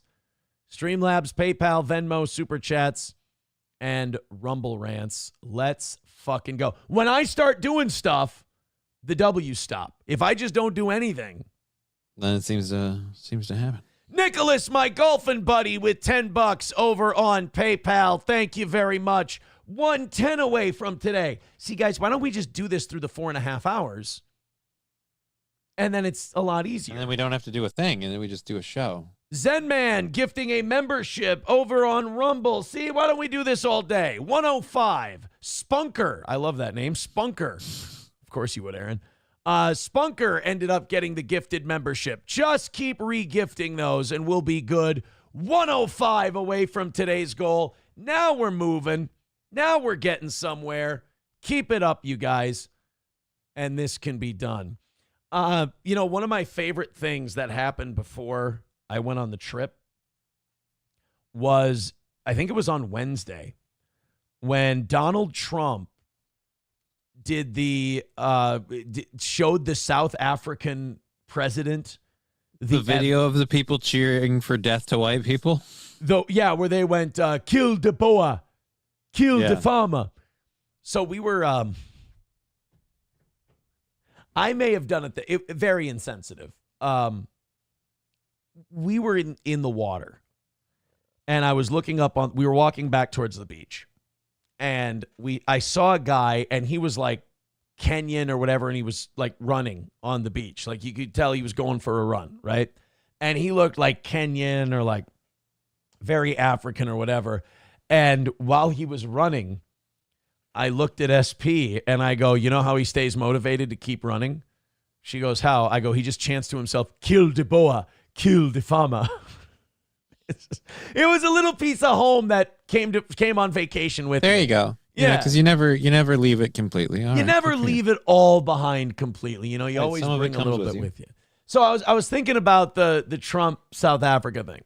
Well, to make us believe in conspiracies more, I don't think our media could have tried to cover that up and run protection for it any more than they could have. I mean, they, for some reason, do not want people to know that white people are being exterminated in South Africa and that there are political... make a lot of other people really uncomfortable. Well, and that there's a whole political movement out there that is in... And they hold seats in the parliament in South Africa, and they actively... That are of the opinion we should do this. They actively encourage killing white farmers and taking their land. And anytime you report that, the American media will go, we don't need to talk about it. We don't need to discuss it. Well, The Daily Show decided to cover it. Okay. And in The Daily Show's coverage, even a comedy show, which, by the way, what was funnier than Trump showing that video and the South African president having to try to humana his way out of it? I know, right? I mean, like the best part of that own is literally Trump didn't say or do anything. He just kind of hit play, and you watch the president be like, shit. By the way, Benjamin with $10 over on PayPal. $5 from Eric. He says, hi, I'm the GM of Trump International Palm Beach. I'd like to invite you to a free 18 holes with the president anytime you want. Unlimited Bev card as well. You interested? Oh, absolutely. Sign me up. $5 from Dysrhythmia. Says, you don't deserve it after leaving the show with Kiki for a few days, but here you go. Thank you. 85 away from today's goal. There you go. Bring it in for a landing, guys. I said $10. Everybody just throw $10 in until we hit it. Yeah. There we go. We're falling like a rock. We can do this. We're getting there, guys. You got 35 minutes left, but I say knock that 85 out in 5 minutes. Let's call it a win for the toe. Keep those gifted memberships coming.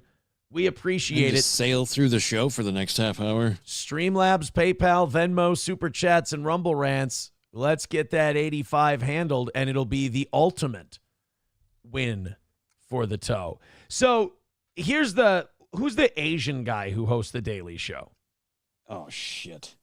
This just shows you how much I am not watching the Daily Show, and two, who's the Asian guy? I'm going to say his name's Bao, just because that's usually a good guess. He decided to cover, because Jon Stewart does Mondays, and then you got other people doing the rest of the days. I don't know who they are. They start covering the Donald Trump South African president thing.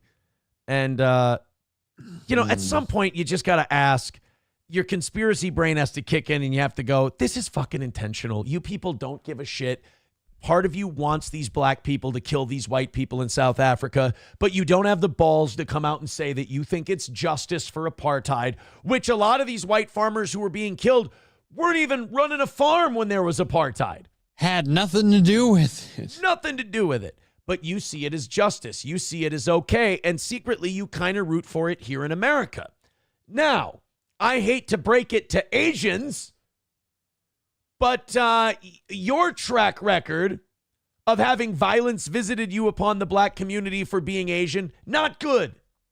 So I can't imagine why this guy would want to poo-poo the South African genocide. Okay. Things got weird. Death, death, death, horrible death, death, I don't know. We're I don't know. We're laughing at death? We're liberals, and we're laughing at white farmers being slaughtered. Being murdered. South Africa. That's interesting. Yeah. What a host. Death, death. Hey, do you want a Diet Coke? Yeah. Death. Even their jokes are fucking Dude, no wonder they need John back. You fucking suck. Dude, what else is he supposed to talk to him about? Foreign policy? We don't do a whole lot of trade with South Africa. But one thing we are keenly aware of is that apparently their country's engaged in, and forgive me if I'm wrong, isn't it like genocide when you aim to wipe out a particular ethnicity? Race? Yeah. Or is ethnic cleansing or something like that? I would say I thought we weren't cool with that. I thought that's something we were against as a country. So. Well, in fairness to him, we do send mixed messages when we let Israel do it. Right? And then we just bomb brown people without regard. Yeah. It's fucked up. Now, the reason Trump turned this White House event into a murder podcast is that Trump is convinced that there is a white genocide going on in South Africa. That lunatic, that crazy guy, he's convinced. And then he shows video of the parliament members encouraging killing the Boer, B-O-E-R, the white farmers, and shows minutes and minutes of that man leading chants and leading giant stadiums full of people, like basically having the South African equivalent of a Trump rally. I was about to say that. Where he goes, for killing white people. Where he goes, kill the Boer, kill the farmer. Oh. And in American media, we go, isn't it crazy that Trump was pointing that out? That's so funny. Yeah, fucking hilarious, I guess, when it's white people. The projection from the liberal side is amazing because anything they say Trump wants to do, you can assume they want it done, but in the reverse. Right. Which, of course, means there is no white genocide happening in South Africa. It's not even mathematically possible. I mean, you'll never run out of white South Africans when one of them is making 5,000 kids a week. Oh, that see, guys, because Elon Musk who, by the way, is living in this country and is more Canadian than South African at this point, is literally balancing the scales. For all the farmers being taken out, he's plowing children into people. Yeah, guys, no, it's totally funny. With Elon, we hate Elon Musk, right? So, like, the white farmers getting killed is fucking hilarious. God damn, man. You would be forgiven to think that this was all a parody. I just don't even understand the writers and the people doing the show. Like, you guys thought, one, that this was a good joke, and two, that this was a good look. Like, you do realize the rest of us have access to the same internet you do. Oh, boy. And, yeah, they just... African... And then when they reported and then when Trump showed that video... The NBC reporter immediately goes, what about the Qatari jet? It's like, bro, read the fucking room. Like, does anyone want to talk about this? It is amazing when you show someone direct evidence and they completely change the subject. It's like, oh, you and I are not talking about this, honestly. Yeah. Okay. Well, look, if I could say it was really a loss for Keanu, is what I'm saying. That was the problem. Hey, guys, we're only $85 away from today's goal. We got a half hour left. Let's hammer this thing out. Let's get, a win is needed today after the great weekend that went down. So everybody throw in a few bucks. Let's get this 85 hammered out. Let's make it a good look for the toe. Let's see if we can get ourselves a win. Streamlabs, PayPal, Venmo, Super Chats, Rumble Rants. We have ourselves, Johnny, to counterbalance the white genocide stuff. We have a lighthearted, sweet, kind story. Okay. About a duck. A duck. A duck. I was thinking, no, we already did the what's his name guy. A duck that is visiting a specific neighborhood. And isn't that adorable? Like, you see these news stories all the time, like a cute little animal visits a neighborhood and it just kind of hangs around and becomes sort of a community mascot. Yeah, like everybody knows the neighborhood duck, right? Right. Mally the mallard, whatever. Well, this next story is just like that, only the duck is a giant fucking cunt. What's the duck doing? Apparently, this duck has gone to this neighborhood in Florida and just started terrorizing people. That's not surprising, actually, given it. Really? Are ducks assholes? Oh, yeah. I know geese are assholes. Corkscrewed little R-worders. I've seen a lot of duck behavior. My parents had fish ponds growing up, and those attract ducks. So I gotta say they kind of seem like assholes.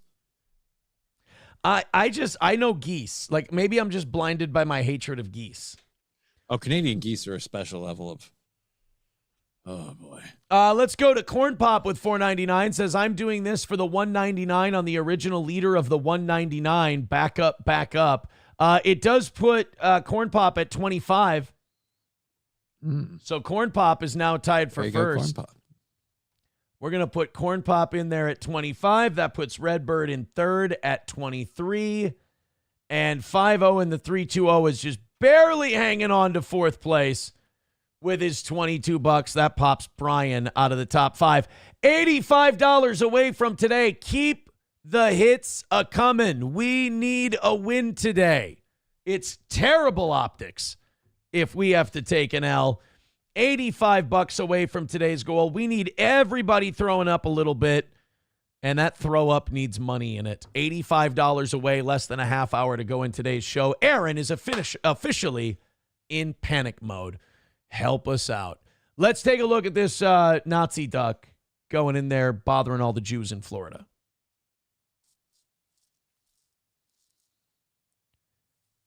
This neighborhood has a tenant that's causing chaos. I'm Cape Coral community correspondent Bella Line. A Muscovy duck has been chasing people who live on this street. And when they couldn't get the help they needed, they called me. And I saw the ducks. The fuck is she going to do? Is she going to chase down the duck? You could call wildlife management. You could call whatever the DNR is in Florida. You call the hot blonde lady from the news. The fuck is she going to do? She's going to feed the duck his favorite treat, quackers. Oh, God. You're welcome. They're going to do news puns. I felt like I should warm you up. Fair enough. You've been gone for a bit. Fair enough. He's into these. Our goal may be $85, but we should 86 this segment. Ha-ha. For that whole thing. What's the blonde lady with perky tits from the news going to do with the duck? And also, if a duck is harassing you, you can fuck up a duck, right? You would think so. Is there a law against it? If you can't kick a duck's ass, you kind of suck. Like your survival skills are shit. Rage firsthand. Like, look at that. This is what we were greeted with off I one swear to street God. on Surfside Boulevard. Didn't you kick the fucking duck? He'll learn his lesson. Right. That duck steps to me like that. It's fucking on, homie. And do ducks even have sharp teeth? No, they don't have any teeth. They have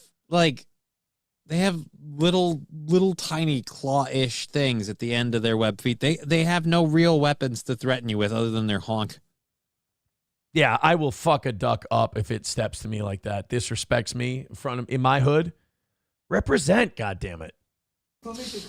A Muscovy duck terrorizing the neighborhood. I moved here in He goes to all the Jews in the neighborhood. He goes, "Whack, wouldn't you want to be somewhere else? Don't you think you'd be comfortable living somewhere else?" Comes in wrapped in a Palestinian flag. He's just terrorizing people. 98. So have these ducks always been here? Occasionally, yeah, but now it's more frequent. And James Sepulveda showed me his Look at hand. that. The duck bit him and his neighbors, even sending one. Well, okay, when can you kill a duck? Why can't you people punch a duck? Yeah. At what point is it wrong to punch a duck in the head? I feel like one good swift kick and that duck learns his lesson. He bit your hand. You know who wouldn't put up with this if they were in the neighborhood? Who? Derek Chauvin. Derek Chauvin would handle this shit in a heartbeat. To the hospital. I sit on my porch around 7 to 7:30 at this time of the year to catch a sunset, some sun. And I had my eyes closed. All of a sudden, I felt a jab on my hand and it was bleeding. Are you going to walk? So this little cunt duck just walks up to people while they're taking an old person's tan nap. They're just biting them on the hand. Just punch the fucking duck. And now look, after he bites the guy, he keeps coming back to his house to fuck with him. Kill him. Why not? He's the cock of the walk. This guy isn't standing up for himself. Oh, man. What? Cock of the walk. He's not a... I want to hit you with a steel mallard. Instead of a mallard. Try to stick me with the bill? It doesn't work. You know what his favorite Nelly song is? What's that? Shake Your Tail Feathers. The other way. And Richard Guy down the street has a similar story. I stood up and I made some noises thinking. So this thing's just running around biting people and giving them infections and shit? Yeah. And only senior citizens. Well, I guess it's Florida. By the way, did you know in Florida, the senior citizens there, like if you go to these senior citizens communities, you don't have to feel too bad for them because apparently a lot of them have the clap. It's true. The senior citizens communities, they're spreading fuck diseases all over the place. Right. Because what do they got to lose? Do you think it's worse in the gay senior citizens communities? If it isn't yet, it will be soon. Go away, Doc, you know. Next thing I know, its wings come out, you know, and it was like it was going to attack me. Here's James peeking out on. So he's just a fucking bully. You guys are being fucking pushed around by a duck. Well, I mean, they're old, man. They're fucking old. Dude, it's official. If you're going to invade America and you're not doing it from like the center of the country out, you want to aim for Florida. Yeah. On the porch as the duck tried to come inside. I reached out to the Florida Fish and Wildlife Conservation Commission, and they said, quote, Muscovy ducks are protected under the Migratory Bird Treaty. They're not protected under the Don't Bite My Grandma in the Ass Bill Act, whatever the fuck they call it. You bite my grandpa in the hand, I curb stomp that duck to death. You ever bited a senior citizen? You are going to learn you fucked with the wrong bull. Put your mouth on the curb, duck. Now say goodnight. Act. I'll cut that Muscovy nose of yours off and shove it up your fucking ass. You see this? It means not welcome. But the U.S. Fish and Wildlife Service has issued a control order, allowing control of Muscovy ducks and their nests and eggs in areas outside of their natural. I'll grab them by the neck and the head and I'll pop it off. I'll control where its head goes. How about that? That's my control order. I'll rip that goddamn duck's head off. They'll never bother the bunnies again. I'll bash their heads in with a goddamn stick, George. You don't bite my grandpa when he's trying to get some sun. By the way, at that age, you probably shouldn't be sitting in the sun too long. I mean, you're going to get cancer. Well, that's why he picks like sunset, so it's a limited time. Yeah, wow, that's a good idea. Yeah, the UV's low. You know what the UV was on a scale of 1 to 10 when I was in Florida? What's that? 11 plus. What the? Yeah. Really? I didn't think that was possible. Natural range, it sounds like which it is actually Texas. FWC says the ducks must be humanely killed or donated to educational or scientific institutes. Is going on a bicycle like it's a cavalry horse and hitting the duck with a bat considered humane? Especially if it's like one of those hollow wiffle bats, like the red ones. Like, what if I do it like, Colonel Tavington in The Patriot? So you're the duck, are you? You and that house and that stupid old man. Did he die? And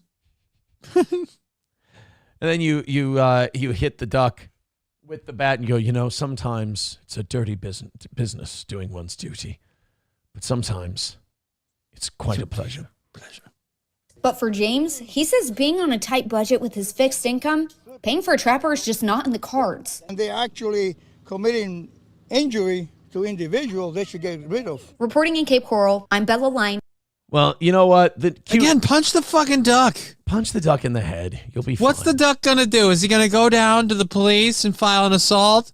Hey, I bit this old guy. Or no, I was minding my own business while I was sitting in his lap and he punched me in the face. No, I feel like you're fine. Yeah, that's the other thing. Like, as long as the rest of the community doesn't go snitching on you, you should be fine. And even the people that want to snitch on you, what is their complaint? You defended yourself from a duck? It's not like you went out and you sought out the duck. He came to you. By the way, Walter with $35 over on Venmo. We're going to get him a Hogan here in just a second. That puts Angel Roll into second place with 25. Corn Pop tied for it.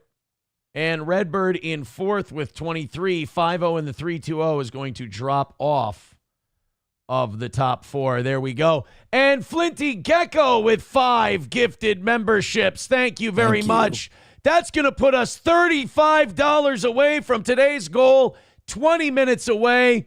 Guys, knock out that last 35. Let's call it a win for the toe. Let's get off to a good start this week. We're very, very close now.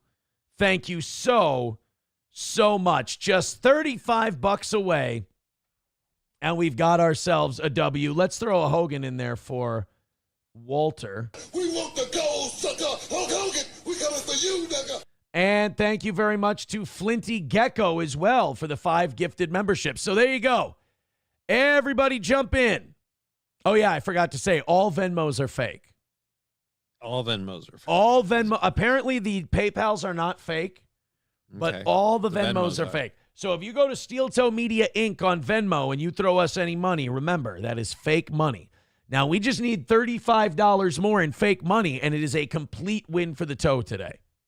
And it validates everything from the weekend and all of that good shit. So in these last 20 minutes or so, let's bang out another $35 and call it a win. Another win for the toe. All right, off we go. Joy, I have Joy Behar. What is she doing now? She's complaining about Trump. Ha!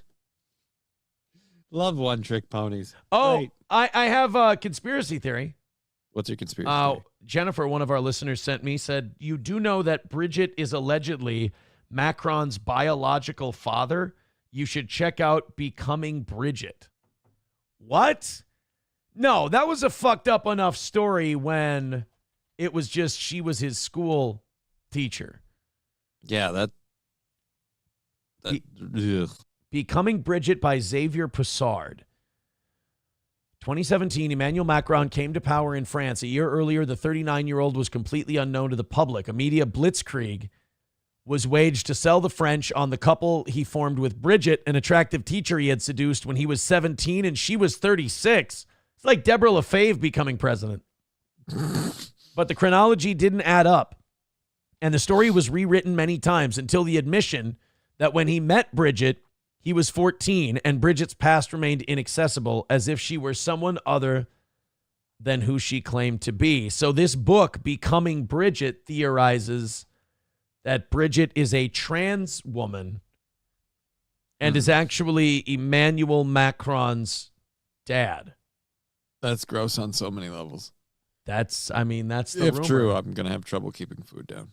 Well, there's also the rumor that, what is it? Michelle Obama is Big Mike. Yeah, but there's a difference between chicks got a dick and chicks your dad. That's a good point. There are levels to this game. Look, I'm just going to say, if there's one I can live with, chick with a dick. I can live with that. Chick is your dad? Really? Ooh. Yeah. Have we made that one's harder for me. Have we made you answer the Jesse P.S. elevator question yet? No. What is the Jesse P.S. elevator? Would you like the elevator question? First off, Michael with $5 says, whip it good. Attaboy. Thank you very much. $30 away from today's goal. Get in there. Drop in the next 15 minutes. And let's hit that last $30 and call it the win for the toe. All right, Johnny, here you go. While people are throwing in on the Streamlabs, PayPal, Venmo, Super Chats, and Rumble Rants. Yeah. $30 left. Let's give you the elevator question. You're on an elevator. Okay. The door opens. And your dream woman walks in. This is, in your head, put together who the most perfect woman on earth is for you, all right? Can you do that? Right. Okay. I got that. You put this perfect woman together. She's amazing. The doors close. The elevator gets stuck. And she says, I will have, for the next 30 minutes, I will have gay sex with you. Do you do it? No. This is your dream girl. This is the most amazing woman you can think of. Yeah, but she just said gay sex, which implies dream girl has a dick. Your dream girl has a dick? When you think of the most perfect woman you could possibly have, she's got a dick. You honeypotted me into this, motherfucker. Oh my God, your perfect woman has a cock. No, my perfect woman doesn't have a cock. You just said she's got a dick. In your scenario, apparently. I just said she would have gay sex with you. I didn't say anything about her having a dick. Gay sex is required between two people of the same sexual gender, which I am a guy, so... She's not a guy. She's your dream woman. I said dream woman. And you said your dream woman has a dick. No, I didn't say my dream woman has a dick. I said you are painting a lady who is my dream woman who apparently has a dick because she started out with I'm going to have... Because if it was a woman and she was going to have sex with you, she'd just be like, I'm going to have sex with you. She is a woman. She's your dream woman. If there's no phallus, then I'm fine with it. So you would have gay sex with your dream girl on an elevator. This is one of those where you're setting it up so there's no I'm win. not setting up anything. I feel like I'm being very clear. Would you or would you not have you're being gay very sex? Unclear. Would you have gay sex on the elevator with your dream girl? How do a man and a woman have gay sex? That's for you two to figure out. I'm just giving No, you. no, no. I'm just giving I'm not you. letting you soundbite my I'm just ass into giving a you the corner on this. situation. And I'm trying to make $30 in the next 13 minutes, and I figured this was a good way to do it. Yeah, me too. I don't know. It should hopefully come in. So right. let's get this figured out. Would you or would you not have gay sex with your dream woman on an elevator? I would not have gay sex with my dream woman on an elevator. Why? Because I don't want to have gay sex. Because your dream girl has a penis? No, that's what you're saying. Oh. I'm saying I don't want to have gay sex. Okay. It's a personal choice. So your dream girl doesn't have a penis, but you don't want to have certainly hope not. But you don't want to have gay sex with her. I don't want to have gay sex with my dream girl, no. All right. I mean, I'm confused, but that answer is fine. That answer's okay. All right. 12 minutes left to go, $30 left to go. Let's hammer it out and call it a win for the toe. Guys, get after it. 5s and 10s will do her. 5s and 10s will do her. Let's get it hammered out. Let's make them fake, too. I want $30 in fake donos coming in the next 10 minutes. Let's go. I've got, speaking of your dream girl, I've got Joy Behar, as I said. And Joy Behar, I'll give her out on Trump. I'll give her a little credit. Like, she hates, to quote Aben Cooper from Red State, she hates Donald Trump with a perfect hatred. She hates Donald Trump so much that if she was dying and needed medical help, she would not accept medical help from a Trump supporter. Okay. She would rather you let her die than a Trump supporter help her. To which I can hear a lot of Trump supporters in this audience going, I really hope Joy Behar has a medical episode in front of me. Like, hey, Joy's choking at a restaurant, and you're sitting there and you're going, oh my God, Joy, I'd love to help you. I would love to assist. I even know the Heimlich maneuver. But I voted for Donald Trump, and I really think he's doing a great job. This is where Joy Behar's lying her ass off, by the way.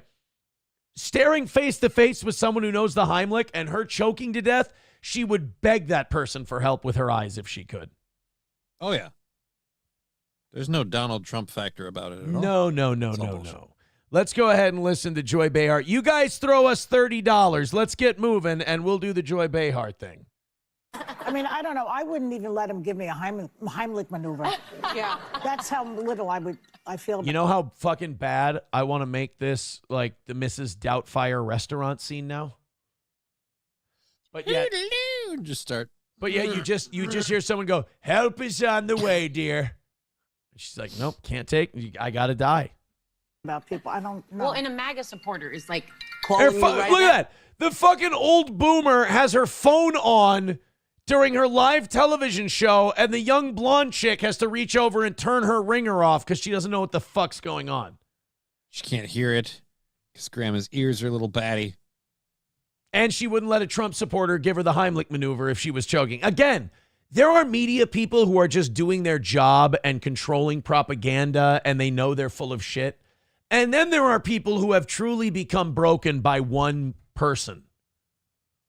I mean, and as someone who breaks people by just being me, I get it. I understand.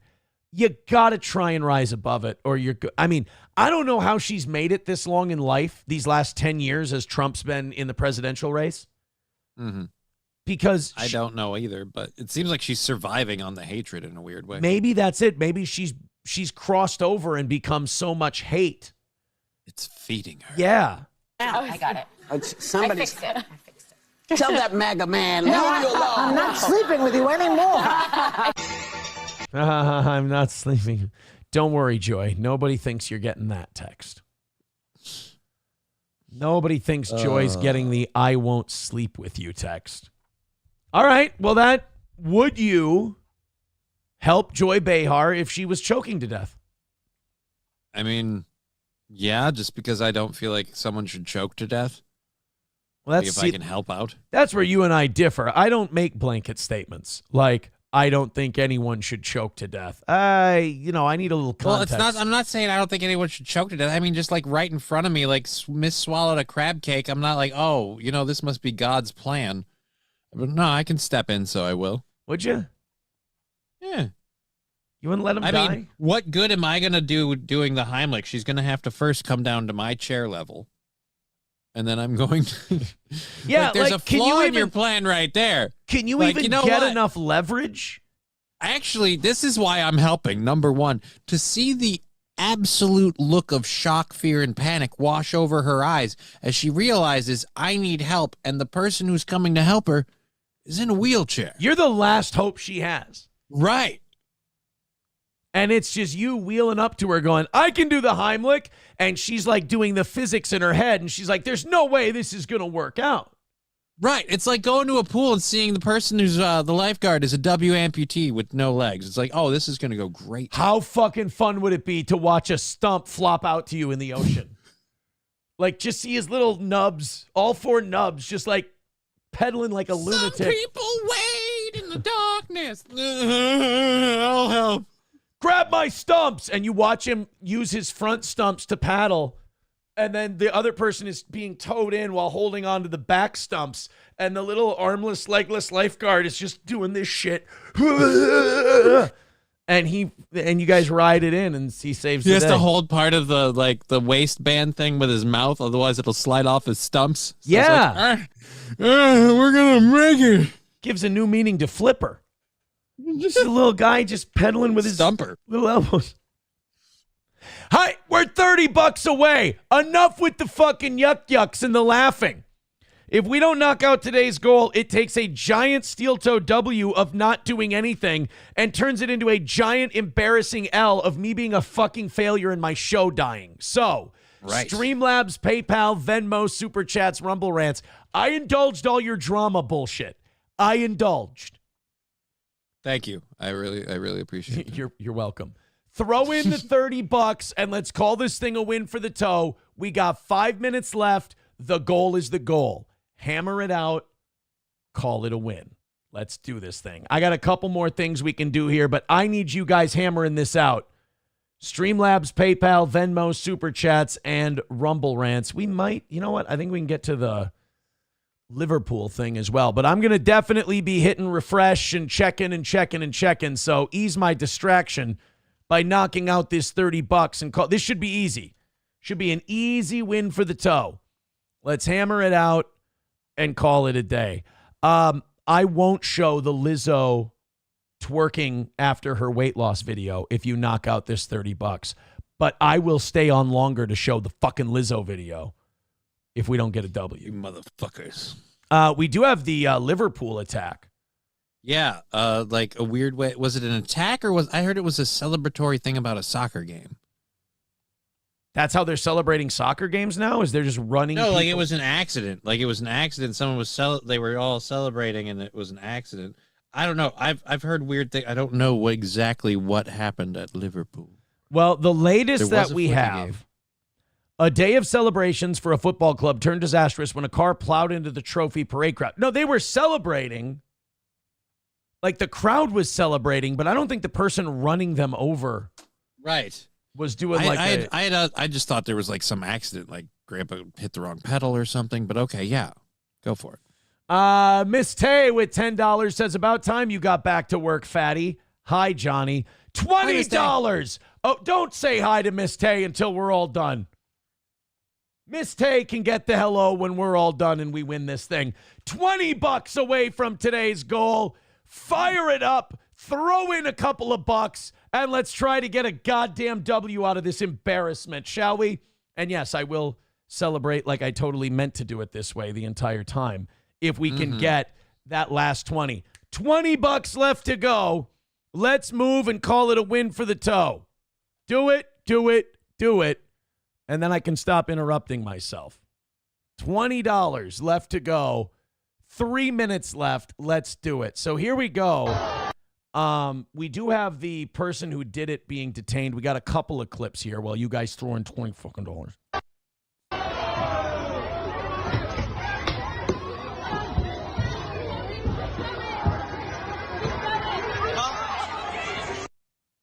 Now, what's interesting about this is it kind of reminds me, remember the Charlottesville thing? Yeah. Where that guy ran over a bunch of people and they thought it was some white supremacist attacking people because he didn't agree. And then when you look at the video, people were ripping his fucking car apart and tearing off his bumper. And it was an autistic kid who panicked and just took off. And just freaked out and took off. Yeah. Yeah. That's kind of what I'm seeing here. I got that vibe from this first video, but we have this second one. Front Porch Conservative with $5 says, all right, let's get a win for the toe. Goddamn right. $15 away. Let's knock it the fuck out. Streamlabs, PayPal, Venmo, Super Chats, Rumble Rants. Do it. Oh my God. What a Oh, by the way, that was the soccer TV announcer. He was just outside and he's like, I might as well do this in announcer voice. Right? Oh my God, there's people out there. That man had a family. Oh shit. Oh no. Whoa, okay. Oh my God. Yeah, that's not a celebration, okay. Yeah. dude. That's intentional. That is deliberate. I don't know how much of that you can show on YouTube, but I think you get the idea. Yeah. That was a guy, because they did open a path for him. And he decided to veer off and go into more people. That was... And done it.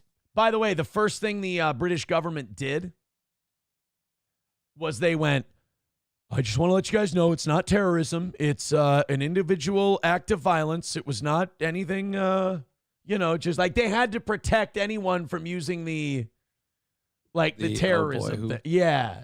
Do we know who the driver of the vehicle was or is? We'll get to that in just a second. I have to do a quick update here. All right. Walter is now in first place. We've got, Corn Pop just moved into third, tied for second as well. Hold on. Shit's getting real, people. Shit's getting real. Give me 1 second, and we can move this around. 1, 2, 3, and 4. Guess what, guys? It's another win for the toe.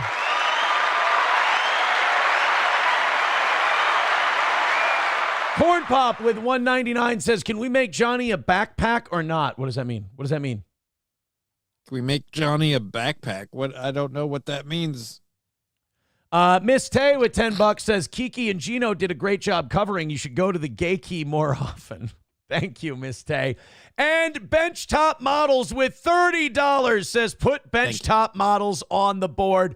Benchtop Models, thank you very much. That means that we get another win for the toe, and we go over by $15. Nice.